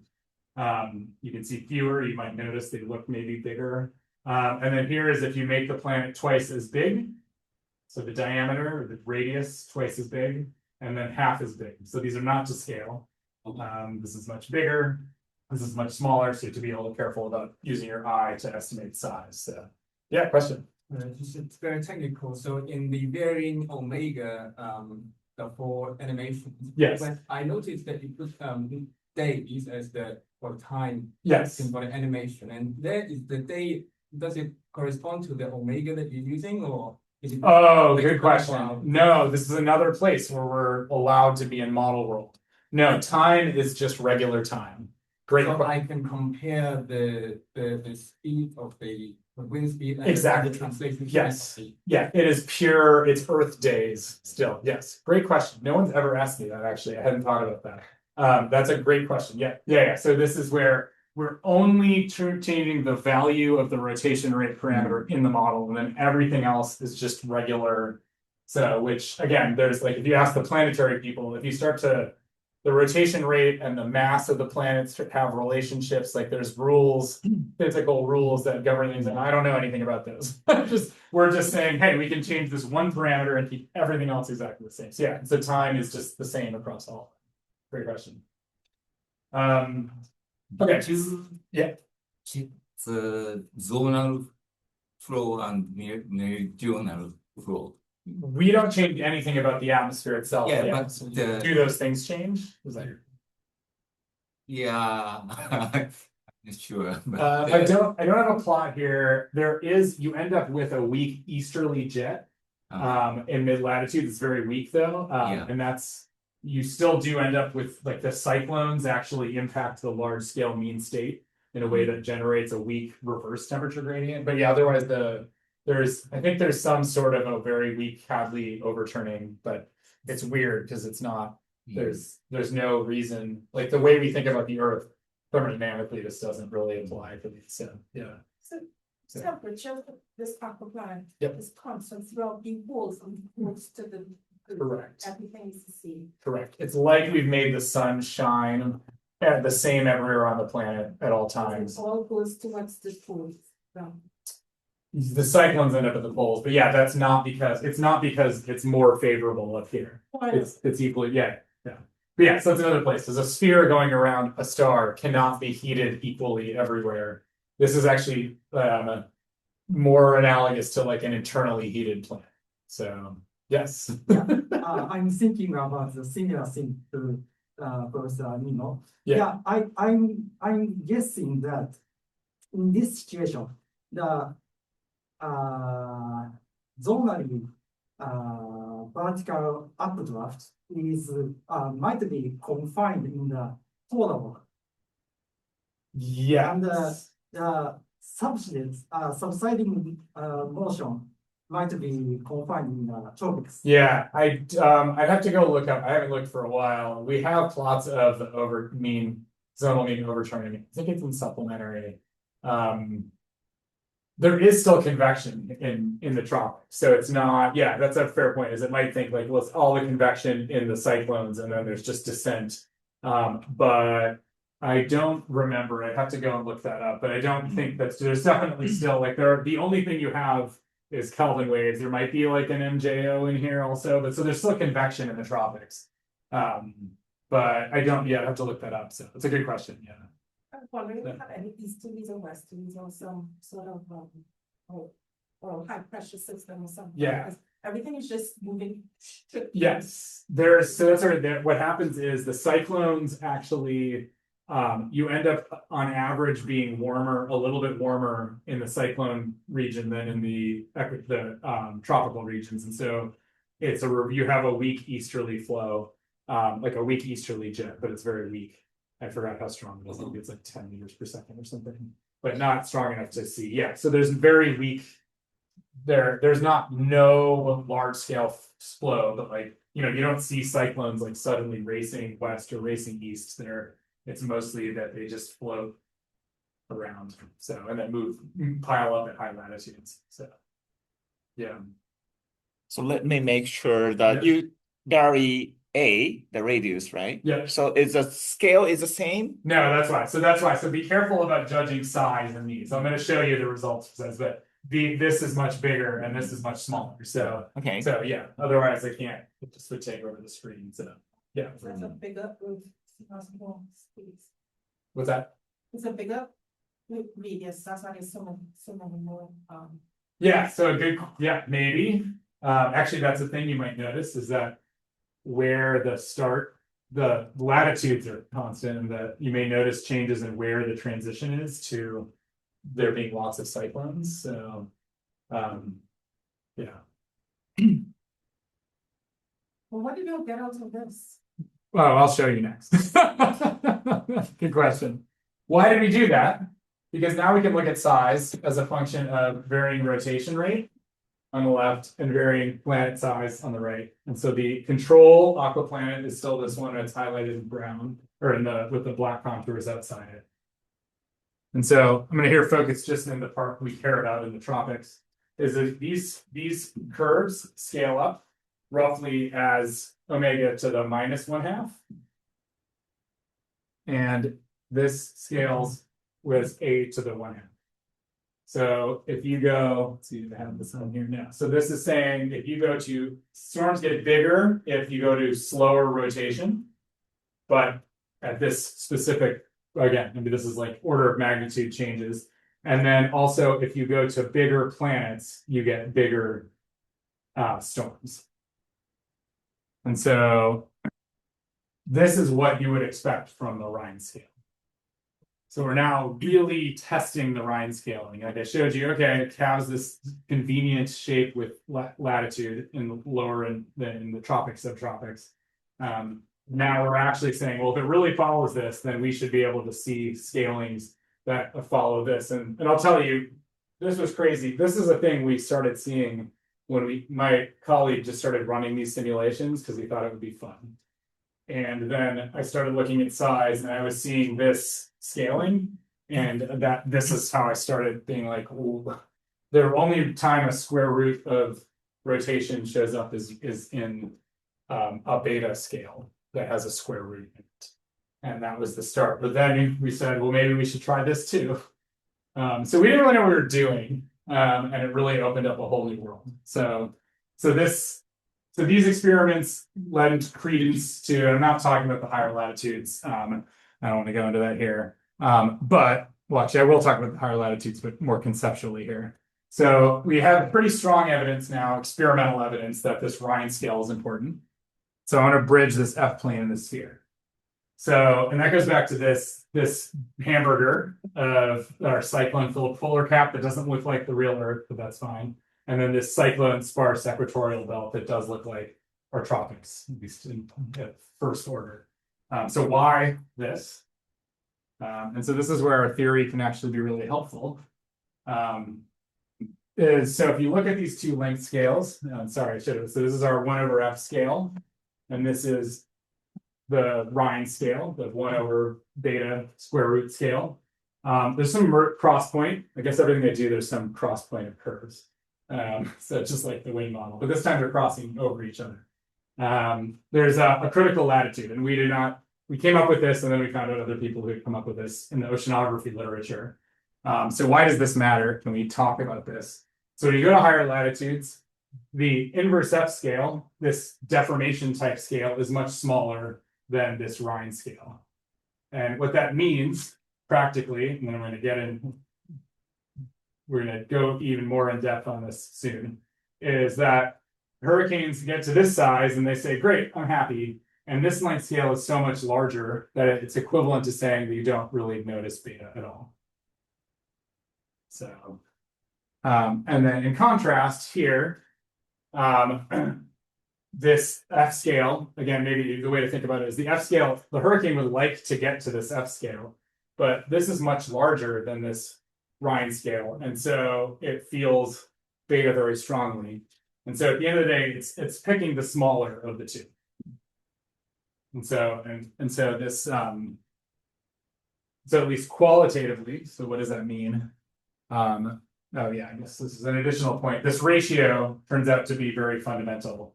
It's a function only of the product of the rotation rate and the planetary radius, which actually is very deeply fundamental. It's the lone dynamical non-dimensional parameter in the parameter equations. That's not, I just left that on here from before. Sorry, any name for that variable? This ratio of length scales, or this omega? Yeah, this is a ratio. The ratio of length scales. No. Trying to think. Do I have a name for it? I don't think so. Just the ratio of these two length scales. Yeah, no, I don't know. I think yeah. Name it some sort of non-dimensional. Okay, you can name it. Okay, sounds good. Daniel scale. Yeah, I'm trying to think. I forgot if there's someone. Sure, that sounds great. So anyway, so this length scale has some deeper fundamental linkages. But so I just want to mostly talk about, because this is cool, is that what this really means, again, is at high latitudes, if beta stops mattering, this inverse F scale starts to be much stronger. The storm is that size, and it's happy, it wants to get to that size. But this high latitude region is very much like the F plane, and it is also just filled with cyclones, which is pretty cool. So yeah, so if there wasn't any beta, so this, and I'm going to talk about this, the physics of this next, is the Rossby waves are disrupting the vortices. So that's where, and what does that mean? I'll show you. So, but the point is that on the F plane. So on an F plane, also hurricanes just last forever. And here they don't quite last forever. They actually usually dance around, they'll merge. Oh, there we go. Two of them merge together there. So sometimes they merge together, but they can last for a very, very long time. So this region that we don't see on Earth is actually dynamically very similar to an F plane. So I know this is not super relevant to anything practical, but it's just a cool thing is it also actually, we can write an equation for that transition region. And the theory actually predicts that if you go to larger planets, you should have a larger fraction of the surface area covered in cyclone. That's actually something that we see in these simulations. So I'm not going to go into that. You can understand it theoretically. If you really want to ask me about it, I'll talk about it, but it's not super practical. So that's just a cool theoretical outcome. So the takeaway thing is this Rhine scale. And I'm going to talk more about that. Just two other notes, if you're interested at all in this paper, we did a whole lot of stuff. We probably should have broken it up into multiple papers. We also were able to analyze how genesis rate varies with latitude across experiments. We showed a universal relationship with absolute vorticity, and then also figured out how close to the equator hurricanes can get, which turns out to be this Rhine's, or it's also, if you've learned tropical wave theory, there's an equatorial deformation scale that also looks just like this Rhine scale. And so that's just a side note if you're interested. And so, all right, so I'm gonna pause for 2 seconds. I want to talk about why the Rhine scale and former students. Let me pause and see if there's any questions about the wild journey that I just took you on other planets. All right, cool. Yeah. I have a question. Why the tropical cyclone generates in the tropics and not in the middle latitude, but maybe this. The generating the tropics, that comes back to what we find for, I don't have time, I can show you some slides for this, is that the genesis rate increases quasi-linearly with F. So as you go to higher latitudes, genesis, the rate, like the genesis count per unit area per unit time increases as a function of F itself. And so why that is, like, this is where genesis indices often have absolute vorticity in there. So it aligns with that, but like fundamentally why they form there, I don't. But your aquaplanet simulation looks like the vorticity tropical cyclone generates in the tropics, and so the genesis frequency is much more in the tropics than in the middle latitudes. But what you can't tell is if you do it as a function of latitude. Sorry, I don't have. Actually, do I have this? Maybe I have this slide in here somewhere. Let me see. Yeah, here it is. This is across all experiments. This is genesis rate as a function of F, and the experiments all sort of collapse onto this rate where, so when you vary the rotation rate, it changes the latitude that each value of F is. So, but if you plot it as a function of F, it just increases with F. So yeah, so that's where I talked about just generally the tropics versus the high latitudes, but like within the tropics, there's actually this very specific dependence of genesis on the value. It makes sense. Yeah. Okay. So yeah, why that is, why this happens, I don't know. Seems to be something important. Okay, so other questions? Yeah. A quick follow-up to go back to that. Sure. Yeah. Now I've opened up. Let's see here. Where did that go? Here it is. Yeah, I was just wondering that do you think that the drop in genesis rate that you see as we move towards high F, I think that has to do with in your experiments in the high latitude, you already have a lot of cyclones there. Possibly, yes. So that's the thing. I don't think we I'm trying to remember now, even our own results. I think that has to be part of it, is that there's no more room to make cyclones. So they just don't. But yeah, I don't think we were very careful about when you get to the higher latitude regions, like we don't exactly know what's going on. So but yeah, I think that's probably part of the story, if not most of the story. And so yeah, but whether I think I remember our theory does. Trying to remember our own results here. Like our theory for that transition point, I think follows this pretty well. So that suggests that it's predictable. But I don't know if it's like something, yeah, I guess the short answer is probably yes. It's like on an F plane too, it's the same. Like once you fill up the space, you can't, there's no more room for more genesis, it just stops. So yeah. Do you have a question? Yeah. Yeah. Do you want to go back or stay here? According to my understanding of line scale,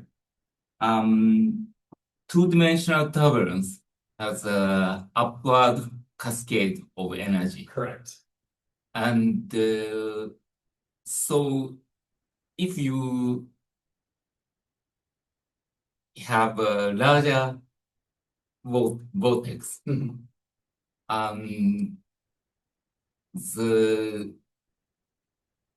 its energy is, taken by the Rossby waves, and that determines Yes. line scale, right? Yes. Yeah. This is the same. I'll mention it at the end. This is the same physics, I think. Yes. But yes. In the case of tropical storm, yep. You show that on F plane, the size is, has a upward limit. Yes. Yeah. So, yeah, in any case, for example, if you make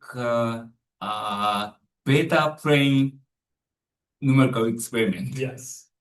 That is becoming next. Oh, okay. That's what I was going to say. Maybe it's saving you energy. That's exactly what we're Right. getting. Okay. Yes. Yeah. So we got this question from a reviewer on our paper that said, why would a hurricane pair with the Rhine scale? And we did our best to explain it, and I even kind of skipped over it because we're going to get to it here. Is like there's something about the outer circulation generates Rossby waves, and Rossby waves move away. They don't move with the cyclones, and that's taking energy. And that was like all we really knew. That just felt like it made sense. But why really, what can we do better than that? And so this is her reviewer who said this, and we tried to explain it, and they were happy enough to say, okay, you can publish your paper. But then I turned to my new PhD student, Guanyu Liu, who had come to me from NTU and or actually came to our department and then joined my group and had done some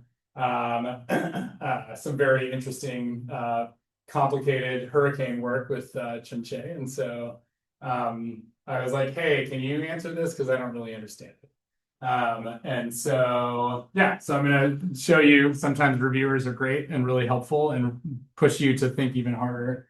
What Guanyu did as part of his PhD is to try to understand this question. And so it turns out, the Rhine scale comes from something very simple, but nobody ever teaches it, and I don't quite know why, and I'm hoping that'll change, which is we have all learned about the barotropic vorticity equation, which is just conservation of absolute vorticity.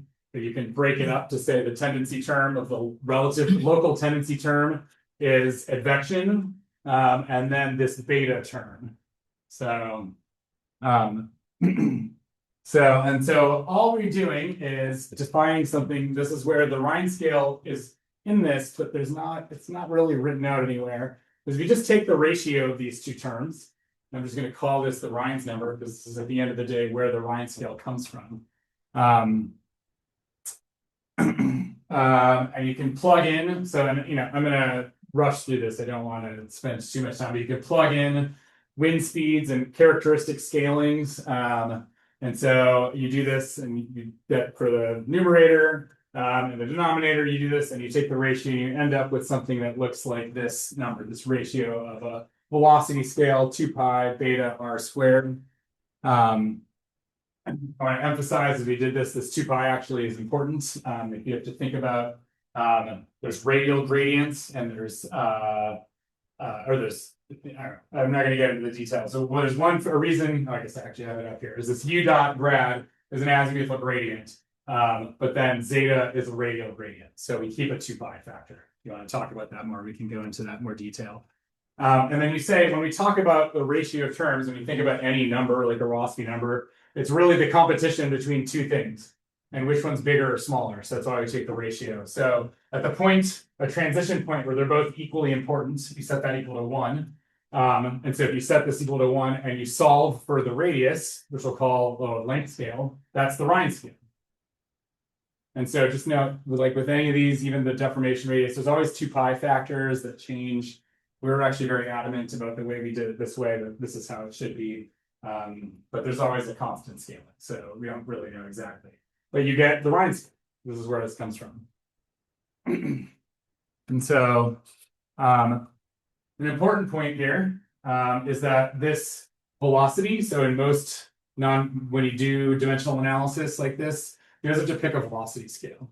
And this is the thing that Guan Yu figured out, which was really cool, is that, so this is typically in where the Rhine scale is used. This is from turbulence theory. You just assume there's some mixing and there's some characteristic velocity scale of that mixing.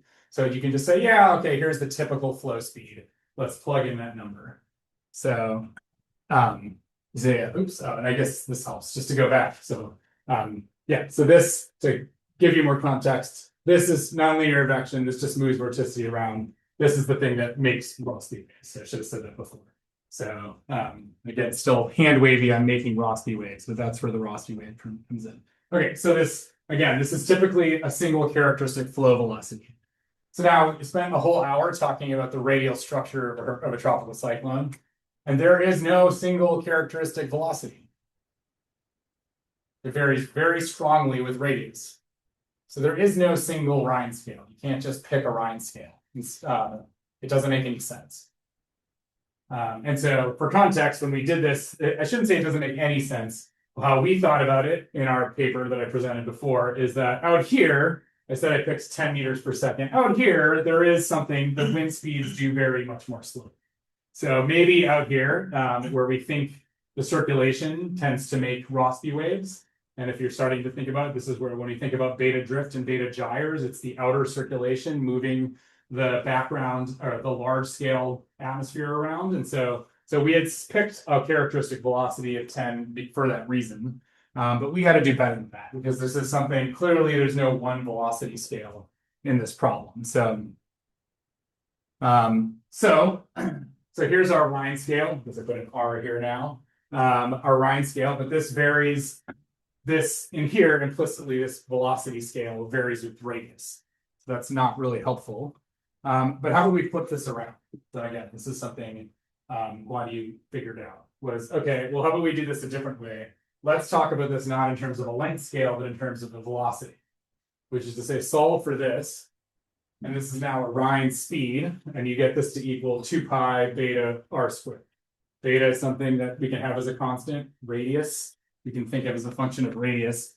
And so now this is something that is just a fixed dependence on radius, instead of something that's varies with wind speed. And so what does that look like? So on here is just a characteristic wind profile. And now here, this is this Rhine speed, which now is just this nice parabola. And so what Guan Yu realized was that there's this transition point where something interesting is happening that he's going to call the vortex Rhine scale. So it's transitioning this idea of a Rhine scale, whether or not it's made sense to you, it's okay, to thinking about it in the context of a vortex where wind speeds are changing in a very specific way that maybe is well known. And so where you know the wind speeds as a function of radius, there's a transition. So what would that transition mean is, so the way to think about this is that if you're inside of here, the winds are spinning so fast that specifically the wind speed is so much larger than this Rhine speed. What does that mean? You're spinning so fast, you don't notice that F is varying.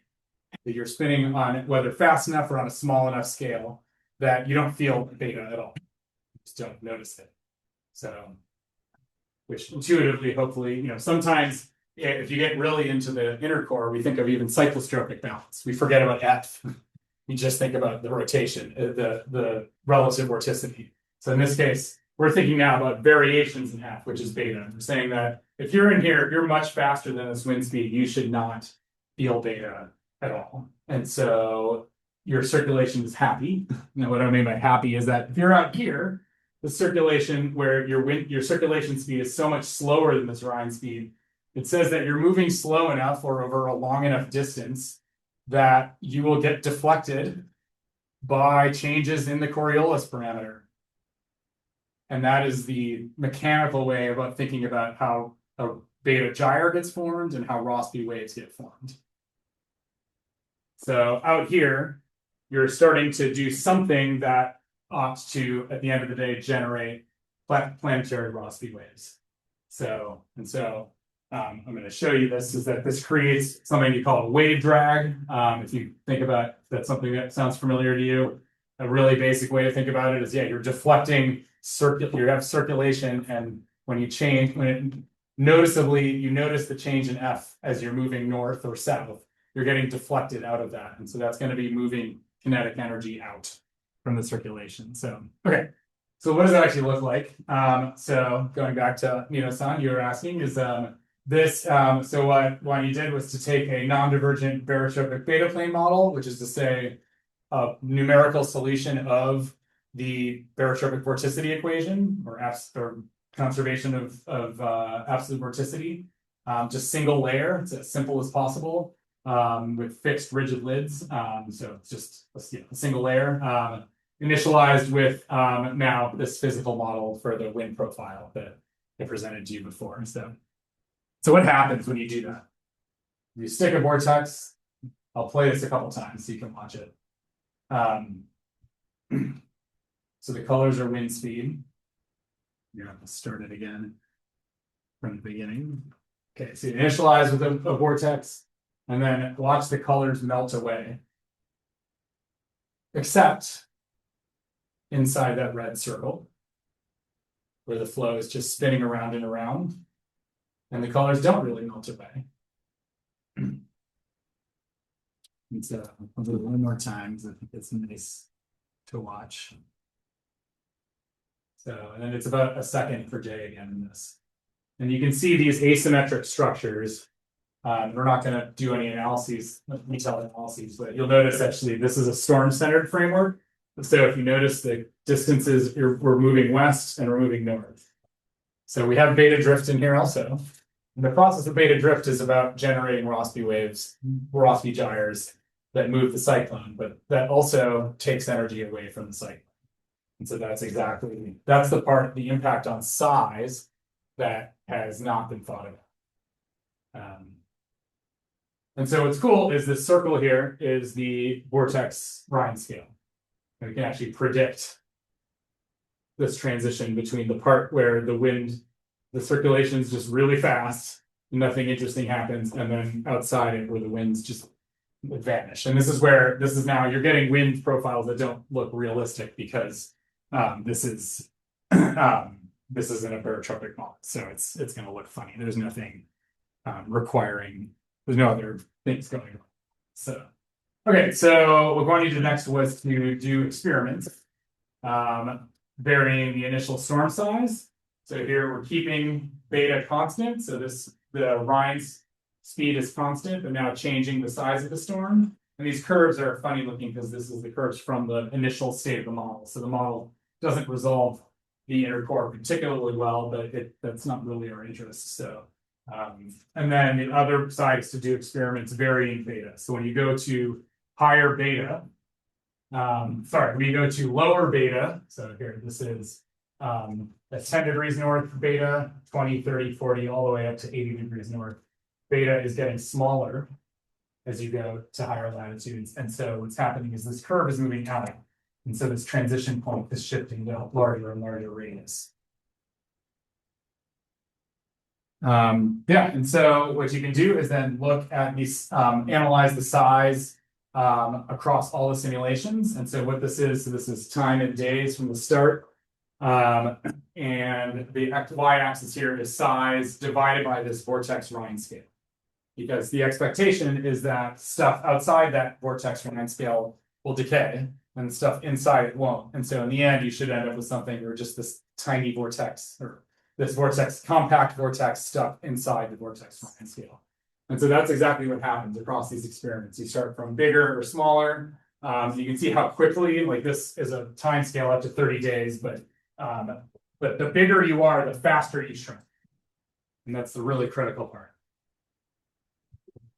Why does this Rhine scale effect matter? Is that the bigger you are, the more of your area is capable of generating Rossby waves. It's a very strong negative feedback. I don't know if that's the right way to put it. Strong limiter on size. So your outer circulation shrinks very quickly and these collapse together. And then even after, say, 6 days, it's like they're all the same size. And then they gradually continue to shrink. And they end up something a little bit less than the vortex Rhine scale. So, yeah, so this is, questions?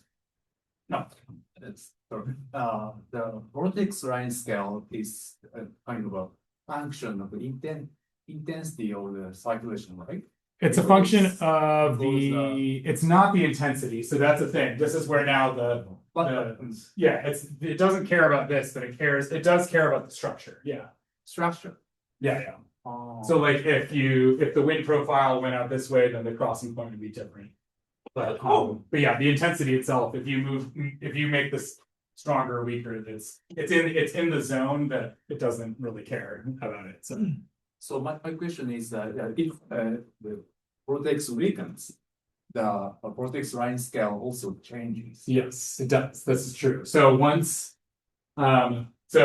if the vortex weakens for a little while, it doesn't matter. But when you get really weak, it does matter. And I won't talk about that here. This is because Guan Yu's more recent work is that this is an important effect for genesis also. For really weak systems, it's a big deal, actually. So your last slide. Yeah. Which one? The one I was just on. Oh, this one. Yeah. This one. The vortex Rhine scale, it changes with tau. Oh, yeah. So no, in this case, this is fully predictive. So it does change a little bit, but these are all experiments where you started with a vortex that was sufficiently larger. But if you start with something down here, the entire thing can dissipate. And this is really possibly important for genesis only. But yeah, so this work started with sufficiently large initial seeds. Okay. Yeah. But actually, I guess these ones are all the same. They all start as the same intensity. But yes, if you make this profile something down here, then the crossing point can basically like go to 0. And the entire vortex can dissipate. So, but that doesn't happen in this case. So yeah, so I think it changes a little bit in these experiments, but this is normalized by the initial. So this is fully predictive to say, if you knew the initial vortex Rhine scale and you normalize by that, which actually maybe that's why this ends up deviating, or maybe but yeah, so it changes a little bit, but I don't remember how much, but not a lot. So if you estimate the vortex Rhine scale for the at the end of the simulation, yes, then it will be smaller than the a little bit, but not a lot. Like if you watch this, actually, I think this is is it dynamic? Yeah, it shrinks a little bit. So yeah. Oh, it's changing. I think it changed a little bit. Yeah, I think it started. You're right. I should have asked Wendy to put like that. Yeah, this is. I think it shrunk a tiny bit, but then it becomes stable because it becomes this. I mean, this is where. This is in model world. This wouldn't happen in the real world. But yes, there's the outer part disappears and the inner part stays pretty coherent. And so, but yeah, it does shrink a little bit during the course of the simulation. So yeah, actually, so that may be why. Maybe if we used a dynamic one, you would end up. I guess it would have to be by definition they'll be matching actually. So, but he tried to do this so it's like predictive. So yeah, good question. Yes. The meaning that the source of the Rossby is actually substitution. Sorry, say that again. Do you mean that the source of the grocery bag is outer circulation? Is the outer circulation, yes. Exactly. Is that you're there, your flow. Oh, yeah, I guess I used to have a schematic for this. Yeah, the flow going north and south is crossing F contour lines. So that flow is going to try to conserve its absolute vorticity. And in the process, part of that is the beta term will make Rossby waves. Exactly. Yeah, absolutely. Yeah, so this not super. I mean, there's a Rossby wave train there initially, and then things get kind of weird. So I don't know. This is where our focus was on size. So we didn't do any like Rossby wave analyses. But that's the only thing that's going on in the whole model. So I think he's shown and he's had other. I don't have anything to show to like verify that they're Rossby waves themselves, but that's the only thing that's happening in the model. So if you turn off beta in the model, nothing happens. The vortex just sits there, which is actually, yeah, you can do the F-plane experiment with the same model and the vortex will just stay there forever. So I'm connecting that to the theory, but we didn't do any Rossby wave analytics or anything like that. The key thing is that the storm is moving and like you generate the gyres somehow and the storm is moving and that's where and the storm will not move at the same speed as the Rossby wave, so they have to go somewhere. So yeah, we didn't do any more beyond that. So totally. Yeah, I want to confirm my understanding. In my understanding of line scale, yes, the line scale is used to discuss the energy transfer between the zonally general circulation. Yep. And very small turbulence. Yeah. So in this case, the zonally wave number 0 general circulation is corresponding to the tropical cyclone tangential axis wind. Yeah. So let me pause this. So the Rhine scale doesn't explain the upscale growth of energy. It explains the cutoff of the upscale growth of energy, which is to say that, and this is the key thing is, so in mid-latitude turbulence, the idea is that, and it's the cutoff for the inverse energy cascade, which is to say that things grow bigger until they stop. And why they stop, this is the same physics, is that why they stop is because when you get big enough, you're now generating so many Rossby waves that you're taking out as much energy as you from that scale as you're putting in from the turbulence. So in this case, for the cyclone, there's nothing in this model. There's nothing to add energy, so that all we have is the sink of energy from the Rossby waves. So we're just demonstrating that. But yeah, so it's not there's no inverse. The inverse energy cascade part is not the part of this at all. It's about the cutting off of that. That's where the Rhine scale comes in. But that's always been talked about in like statistical terms. And this is just like, here's a vortex, here's why it doesn't get any bigger at some point. Or what this is the process that would stop it from growing if there was something to make it grow. But we don't have the part that makes it grow. Does that make sense? Yes, okay. And you are saying that these waves transfer the kinetic energy from the vortex into the environment. Yes. So in this sentence, the environment means small scale turbulence. No, this just means somewhere that's not the cyclone. So a wave imagine the initial state is a cyclone, all the kinetic energy is in the cyclone, and there's nothing else in the domain. And then all of a sudden the cyclone makes a wave that has kinetic energy that moves away.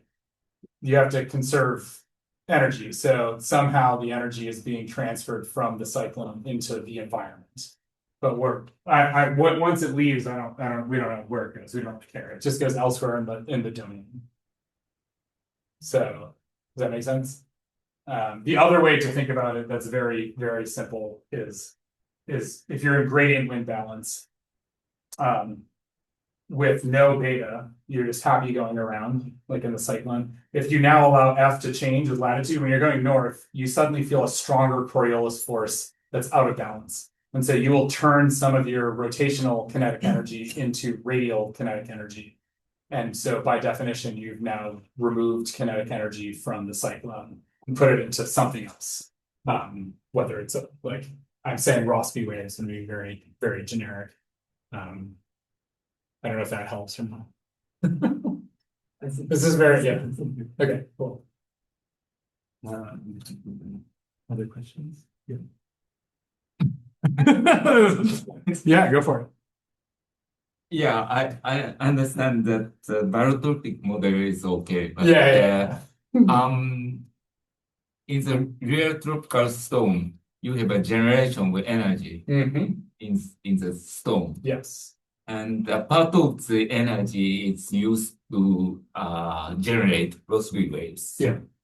So,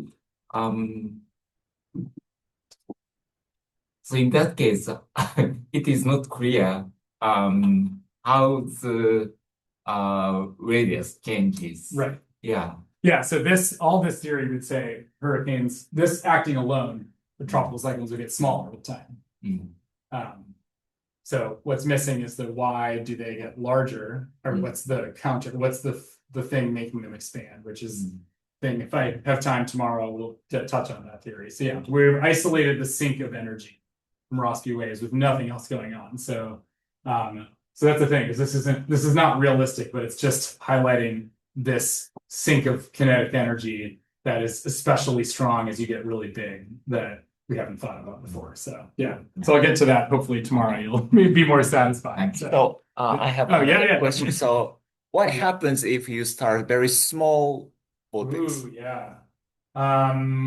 So if you start, it depends. If you start down here, the theory says that you're happy if you're down here. So if depending on the structure, you can have a structure where you can just be happy and nothing happens. Okay, so the same. You can just stay the same, but yeah, I guess I'll just say that it depends on the structure exactly, because like I said, the other part of this is if your seed is if your vortex is too weak and or small, the whole thing can end up dissipating.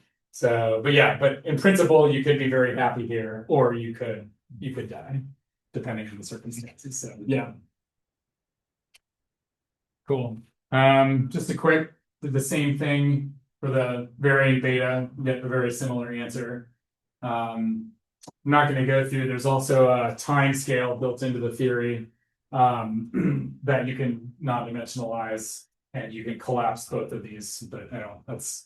There's a lot of depth in this. So the point is, again, this across the experiments, this effect is very strong and very clear.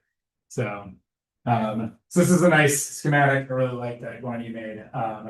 Trying to put this in the context of like this all feels very theoretical, but you've learned theory, and we just have all learned F-plane theory, and beta has just been kind of forgotten. And so he tried to put this together in one diagram. So if you go to the left side is the part in blue that you hopefully learned at some point, which is the Rossby number governing transitions between. So if you have a very high Rossby number, let's say 10, and the gray colors are a vortex. Inside of here, you can be in cyclostrophic balance, which is to say your Rossby number is more than 10, F doesn't matter. And you can forget about F. It's just really rapidly rotating flow. The air doesn't even notice F at all. It's so much smaller than the relative vorticity.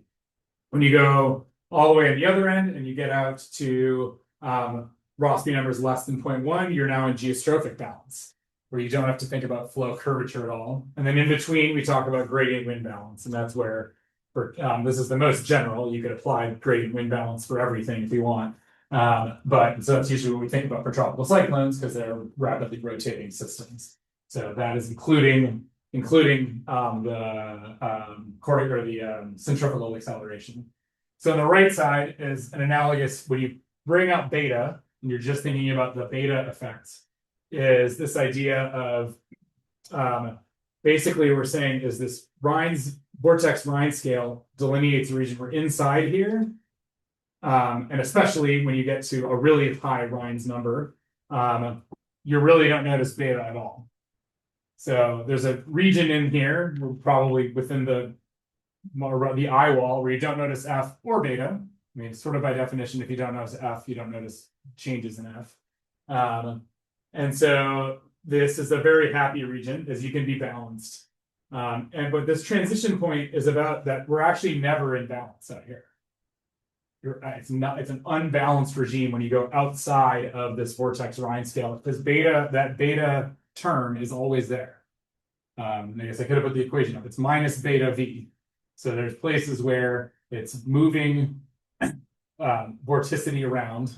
And I guess it's still a little bit of a conceptual jump to say, oh, that means it becomes Rossby waves. But the point is that that's your moving flow out of balance as it goes around, particularly when you're going north and south, because that's where F is changing. So, and of course, this should be generalized to absolute vorticity gradients. So, as Iida-san have been working on also, is like doesn't have to be just beta. This can also be relative vorticity gradients, but first order, we're just thinking about beta because that's the dominant one.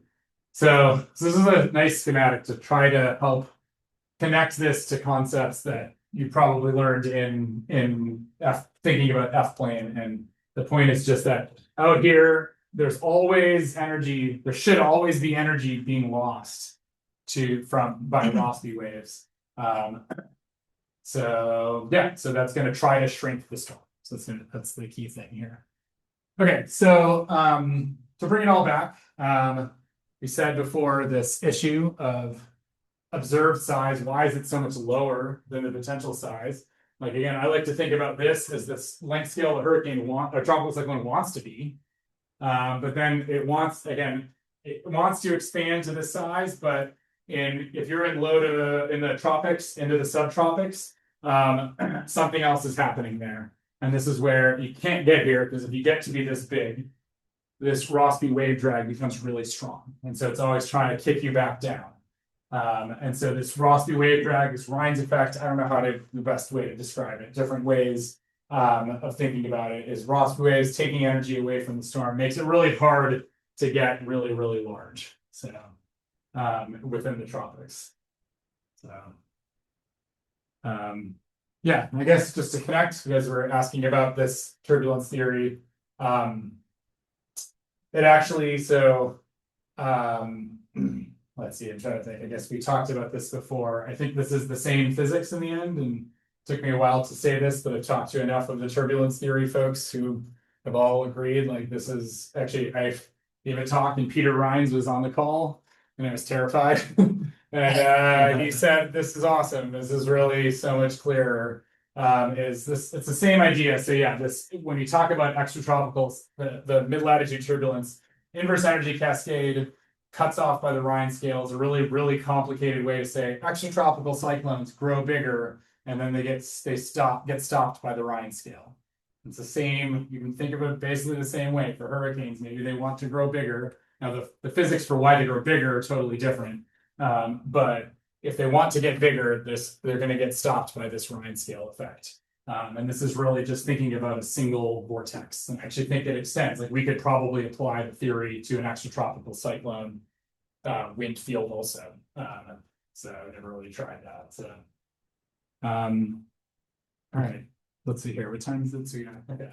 We just have a little bit at the end. So. Sorry. Okay, so we have 30 minutes, but yeah, I have just briefly this talk about the last step, and then I'm set. So that's perfect. Yeah. Oh, sure. Yeah, sure. Yeah. So, no. I should be done in. It's okay. Just this room is we can use this room until 6 o'clock. Oh, okay. But I don't intend to go till 6. If you have any schedule, it's okay. Yeah, I just have one last little thing. So, but yeah. Yes.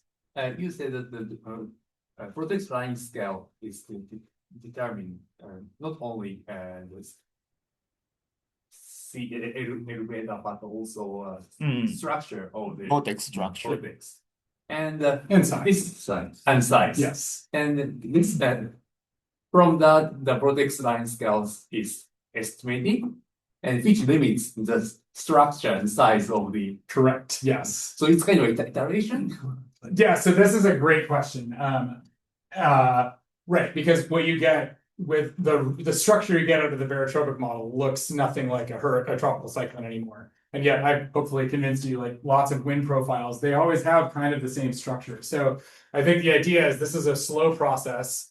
So let's say you generate the Miroski waves, it wants to remove removes energy maybe broadly from the profile, from the wind profile, the outer wind profile, but then the structure is dynamic, it's responding. Like there's if you're changing the Ekman suction profile or something, like somehow there's multiple different processes happening step by step. And so it's not, this doesn't happen in isolation at all. So I don't know if that.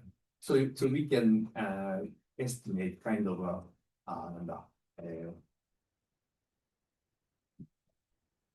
the results of the iteration. Margaret, thanks for coming. The answer is size won't change with warming. So I'm gonna just so you know.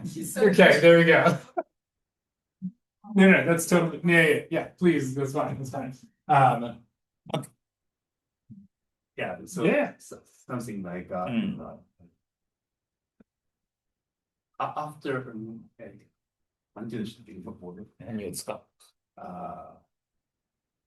saturation or after the iteration, then we can get this final vortex line scale, and and this may be correspond to the upper bound. Oh, the upper bound on size. Yeah. So that's the weird thing is like this process alone gives you a lower bound on size.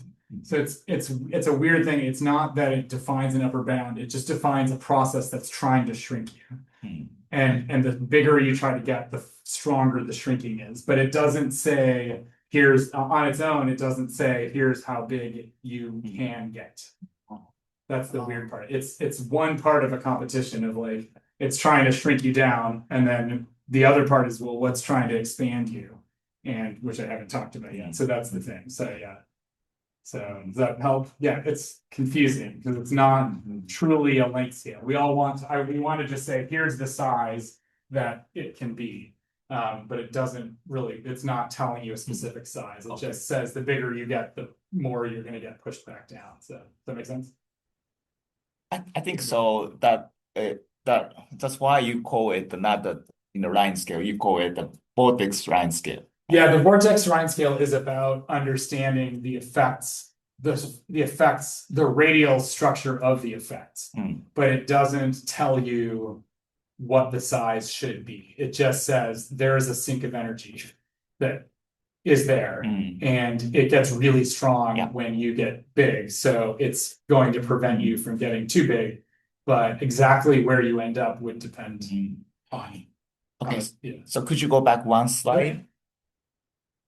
So in that sense, you said that at the red character says the line scale is larger at mid latitude, but I think let me add one more thing. So I think that how vortex is generated is also relevant to the size, right? Yes, 100%. So just not only solely from the latitude, right? Not solely, you're right. It's not solely, but I do still think this is very cool. Is that I guess I don't have this up here. Is the Rhine scale gets quite large as you go to middle latitudes. It goes to infinity at the pole. So is that true? No, that's not true. It gets very large as you go to higher latitudes, and extratropical. We know tropical cyclones as they go poleward, they tend to get bigger. Extratropical cyclones are much bigger. But yeah, the exact saying that it's exactly the same is not right. But I do still think it's interesting that the extratropical cyclones are bigger, and it feels like it's a way to bridge the two, actually, the tropical and extratropical cyclones. But yes, the energy, the expansion effect, physics are totally different. So they may be different. Okay, thanks. So any other question or comments? Or is there the one last? Okay, so yeah. Go ahead. All right, yeah. I mean, so this is the takeaway. I'll show you some evidence of this. This is again a place where the physics now, we think the Rhine scale is a really strong limiter of what sets the size of storms based on, say, the variations with latitude.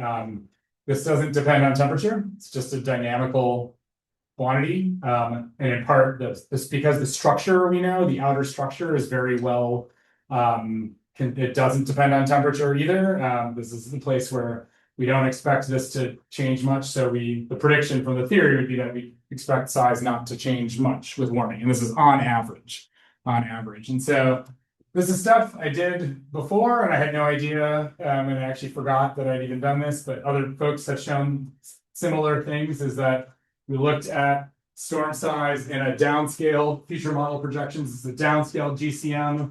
And this is across basins, but the main thing to point out is there's a red X and a blue X that globally are on top of each other. And this is the median radius of 12 meters per second here, because we can compare it with QuickScat as well.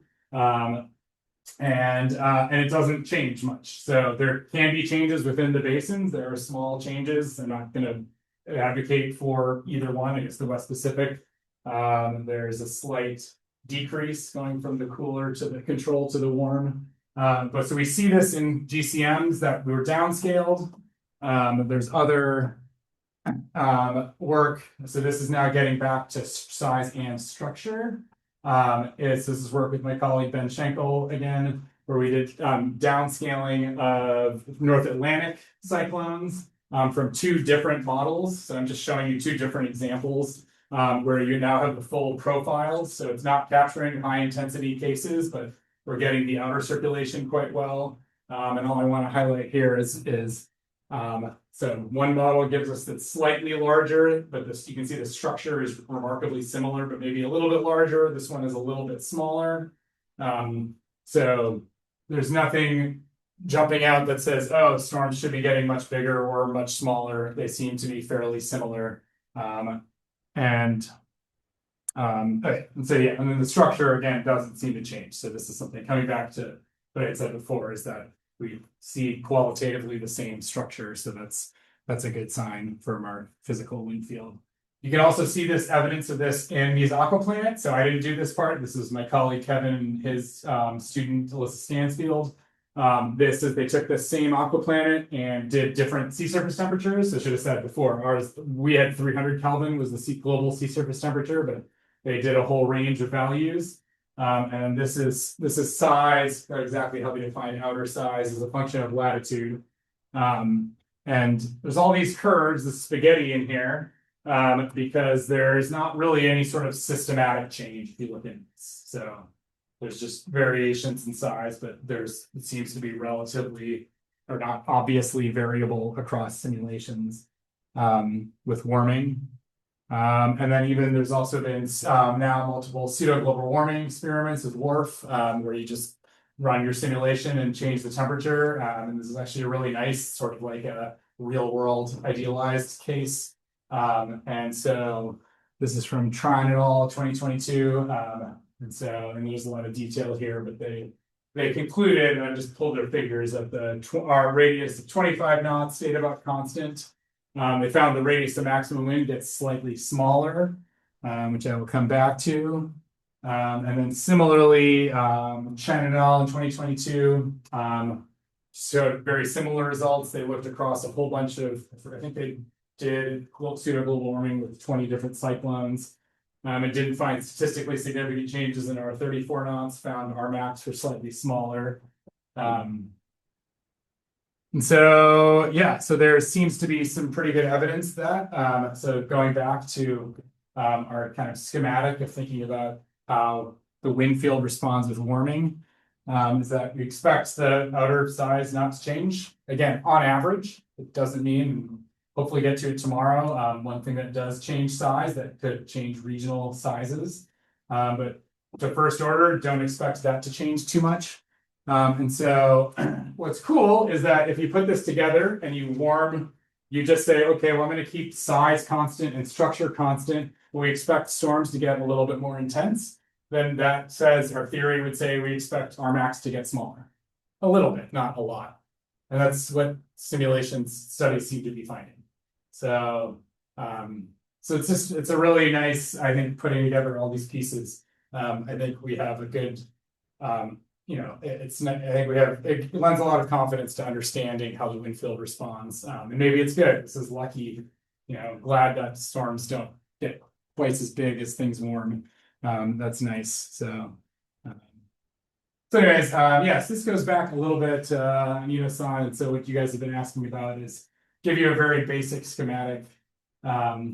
Is that there's really two things. There's something on the F plane, storms tend to expand with time towards some equilibrium, which I haven't talked about. And then there's clearly something that tries to shrink storms towards this vortex Rhine scale. And so what actually happens is something that seems to be something in the middle. Storms generally seem to expand gradually with time. So that's, I think, yeah, it's the kind of framework maybe going in. Hopefully I'll get to this at time tomorrow to talk about that. But this work really explains the statistical behavior of observed size on the planet in the wind field. I'm hoping to get to talking about some theories for the expansion of an individual TC. And so I'm going to first start tomorrow, though. I want to link this to hazards and to the minimum pressure and have some discussions. So this part, again, I don't know how much time we'll have on the theory side, but I really want to talk about more practical stuff, including some really practical models to predict some of these quantities with just operational data. So yeah, let's talk about that more tomorrow. So, any questions? Okay, so any questions? Hirano-san. So let me confirm that it's vortex one scale is upper limit of this size or this size itself.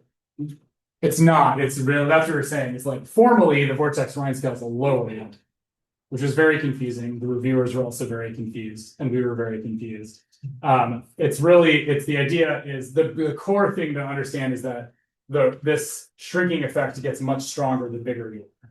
So it doesn't say it's just a pure shrinking effect. And it's a very strongly size dependent shrinking effect, but beyond it, it doesn't say an upper limit on size.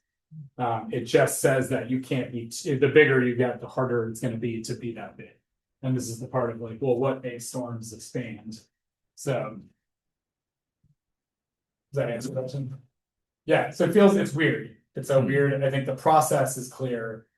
It feels unsatisfying because you want it to say, like, I'm telling you that it limits the size of the storm, but I can't say there's a specific limit. There's just there's a length scale that corresponds to like the bigger you are from that length scale, the stronger you get pulled back towards it.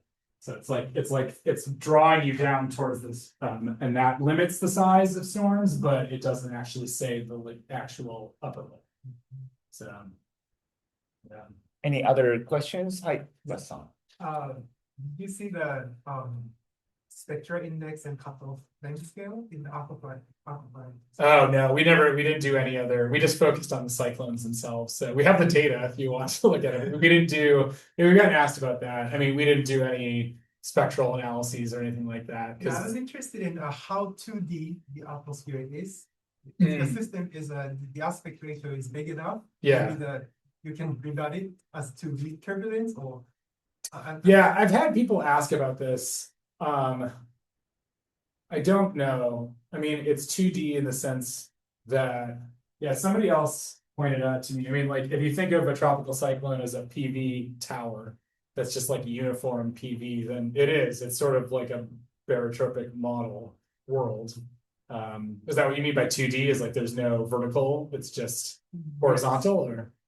Yeah. Okay. Yeah. So it's like and I think that's fair. I think there's like these PV towers moving around, and to first order, there's no baroclinicity, so there's not much vertical variations. Like I said, you end up with a zonal jet feature, but even that I can't remember now how barotropic it is. It might be fairly barotropic. So I think it is mostly 2D. Yeah, it's a great question. So any other question? Hi, Ino-sensei. I'm not familiar with the recent studies on TC size. Yeah. But I think there used to be some paper that says the thermodynamic environment could affect the size. Yeah. So So what's the So current why have I dropped? situation? Yes, I mean, so that's where if we get to this, I mean, we have a theory for size expansion now, which I mean, I can give you a little insight. I mean, at the end of the day, it's a theory that also aligns with a lot of past studies, which is that size. I mean, statistically, we have a theory for this that is dependent largely on it's something like the potential intensity. So, technically variations in that should matter, but my argument is in the tropics, you know, if you increase this or decrease this by a little bit, it really shouldn't make that big of a difference. We do also then, yeah, for expansion itself, anything, basically at the end of the day, anything that forces convection outside of the eye wall makes the storm expand. Yeah. And so there's been a lot of great modeling studies on that. And now we have a theory that basically confirms, puts that into like a theoretical framework. So, but so that can be very synoptic. Like that's where things like land interaction synoptic features can be really important. But that's maybe more, yeah, storm to storm. So I remember Tsuji-san, one scientist in Japan, works on the convection around the R30 is important. So just inside of R30, when a convection occurs, you know, size should increase, right? Yeah. So Does just that thing say Suji? Suji. Cool. Yeah. Suji's had a bunch of papers. Hopefully I'll get to talk about some of the theory tomorrow, but it's basically it's the same as with eye wall replacement cycles and secondary eye wall formation. Is if you generate convection outside the eye wall, you will it's almost like the circulation jumps outward because you're now more efficiently bringing in angular momentum at larger radii. And then if you do that enough where you kill the inner eye wall, then that becomes the new eye wall and everything just sort of expands outward. So but what you are saying is, of course, you know, even in such a case, this kind of mechanism can exist, right? So yeah, absolutely. So yeah, and that's where again we'll get to it, like what causes variations in this, or what drives this, and then that allows you to think about what could cause variations in that. But yeah, that's sort of it's like sort of an external control. It's like a little thermodynamic external, but it's also going to be case to case. Like it's not there's no simple like parameter you can pick because at the end of the day, convection is an internal thing to some degree. So how does what determines that? So So hi, Tuche. I think this is really a beautiful theory. Yes. Really nice. And so have you thought about expanding the idea of this beta effect or the beta scale? Because you already mentioned you can extend it to the gradient of the absolute vorticity. Yeah. But in the 3D sense, more generalized PV gradient. Yes. And has that been tried and then we can use the conservation of PV to think about then how the moist, because these are based on dry dynamics. Right. So if you are into the moist dynamics, and then you can explain how the diabatic heating, the source, which is probably the source of the expansion of the size. Yeah. And that is really related to the thermodynamics Nino-san just mentioned.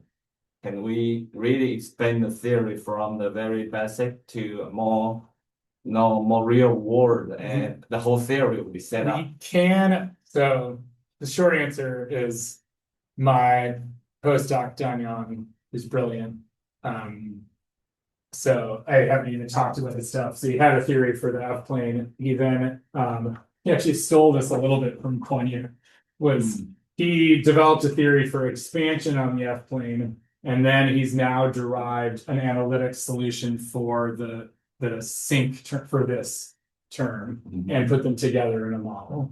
And so that paper, so I'll hopefully show, he sent me slides. I'll hopefully show a little bit from that, but we have a complete theory that puts them together. It doesn't have PV. It's still it's still 2D dynamo. I don't know if it's still based in terms of, at the end of the day, actually it's a budget for size itself. But so we have that now.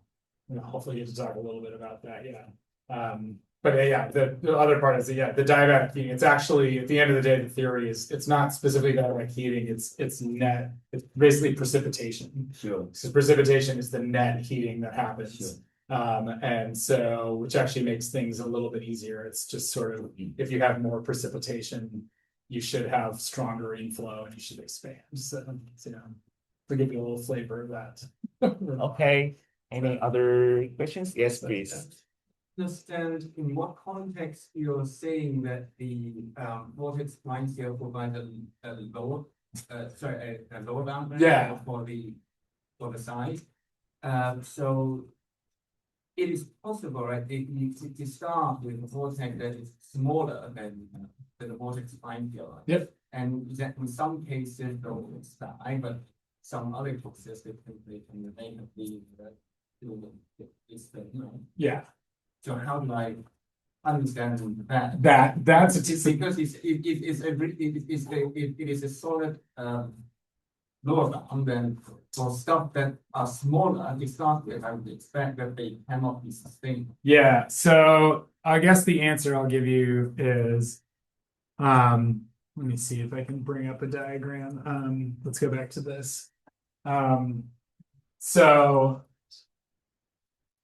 long as I'm trying to think here. So in principle, you can have a vortex where, let me think here how to say this. Like if you just made a vortex that's small enough, it will always be happy and it should never die. What happens is you can have a vortex, but it's not just intensity, it's intensity and size. Imagine if you have a vortex whose profile looks like this. If this is the newer work from Guan Yu, but I don't have that here. I can show you is like the basic answer is like if you have a vortex that's like this, where you have enough of the vortex above the curve, this stuff will die and this is happy. That's by definition. It's like you're sufficiently. I like to think about it as you're sufficiently rotating fast enough that you don't notice beta, and so you're just happy. But if you're on the margins where you're around here, even if you're a little bit of puppet, that doesn't guarantee you won't feel beta at all. You just might feel it weakly. If you have a vortex that's how he's defined it as compact versus incompact. If you're in here, you're compact and you're happy. If you're around here, you're incompact, and at all radii you can get weakened, and you can end up in a state where, I guess, formally you can end up in a state where you weaken enough where there is no vortex. The vortex Ryan scale goes to 0, and then you die. And so that can happen, and this is what he's been finding is this is maybe really important. Seeds that could potentially undergo genesis. Only sufficiently compact seeds can survive. If you have a seed that is weak, and he's shown this now in reanalysis, is if you have broad seeds, they die quickly, and so the atmosphere selects out 2 incompact seeds, and so only like easterly waves are nice and compact, and they tend to be very happy, and so they can go around the world sometimes. So that's, I don't know if that helps. Is like it's about. It's the size and or structure. When you're getting into weak systems, like my wind model doesn't really work anymore. So, but it's like this profile is a lot happier than this profile. Does that make sense? So like another way to put it is if you have a weak profile, then you made it bigger and bigger and bigger. Eventually you're pulling the profile close enough to this where now you're in the danger zone and you will get weakened. And then once you get weakened, then maybe you initially have a vortex Ryan scale somewhere in here, but actually you're getting weakened enough that like the vortex Ryan scale eventually goes to 0, and then the whole thing just dissipates. I don't know if that answered the question. And if I start with something that does not have that the vortex Ryan scale has no solution. Yeah, so like that would be somewhere under here if your profile. Yes. Then this theory would say that will not survive. That yes. So he has, I could bring it up. Yeah, I don't have it in here. He has a paper published doing experiments, these same experiments, but with weak seeds. And shows that exact, there's like a bifurcation. But then now he has a paper that has good reviews. He's revising now just from all the seeds in ERA 5. What you find is the seeds that are very incompact. So he has a compactness parameter, which I forgot exactly how it's defined. But there's a compactness parameter that says like, it's basically like how far is this point from here?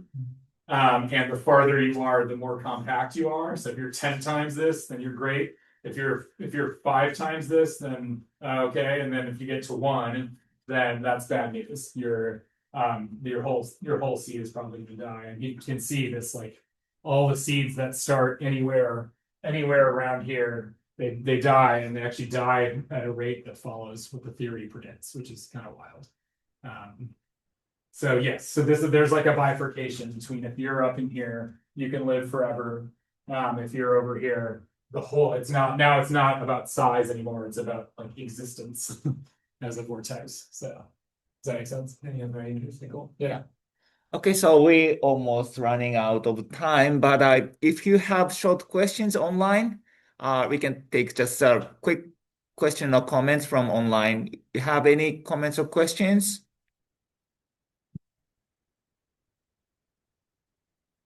Okay, so if not, we would like to close the first day. Thank you very much. Thank you. When do we start tomorrow? Okay, so that's announcement. So 3 announcements. First announcement, we need to bring the tables as it was. 川端さん、この形でした？ここだった。この形。Okay, so just could you help us to bring the tables as it was? I'm sorry, we need to bring it back as it was, and then tomorrow we will set up again. So that is one announcement. So second announcement is if you join the reception party, just follow our people or just look at the email I send you. The reception starts I think near the station, right? Yeah, near the station. So I just if you walk station. What? Yes. So if you walk to the reception location, maybe it takes about 25-30 minutes. Oh, really? Yeah. So that's, but it starts from 7 o'clock, so you still have much time. Oh, okay. The other final 6 p.m. 6 p.m. Yes. No. Oh, I'm sorry about that. Oh, it starts 6 o'clock. We need to hurry up. Okay. I'm sorry. It's my mistake. I'm sorry. So the final thing is tomorrow we will resume the lecture from 9:30. 9:30. So please come to this room to 9:30. So I think so in that case, maybe few people working to bring it back, and some go to the reception. And for online, is that the same? Yes, same address. Yes, we will use the same web address for tomorrow's meeting. Yes, thank you for joining us, and I'm sorry for my mistake.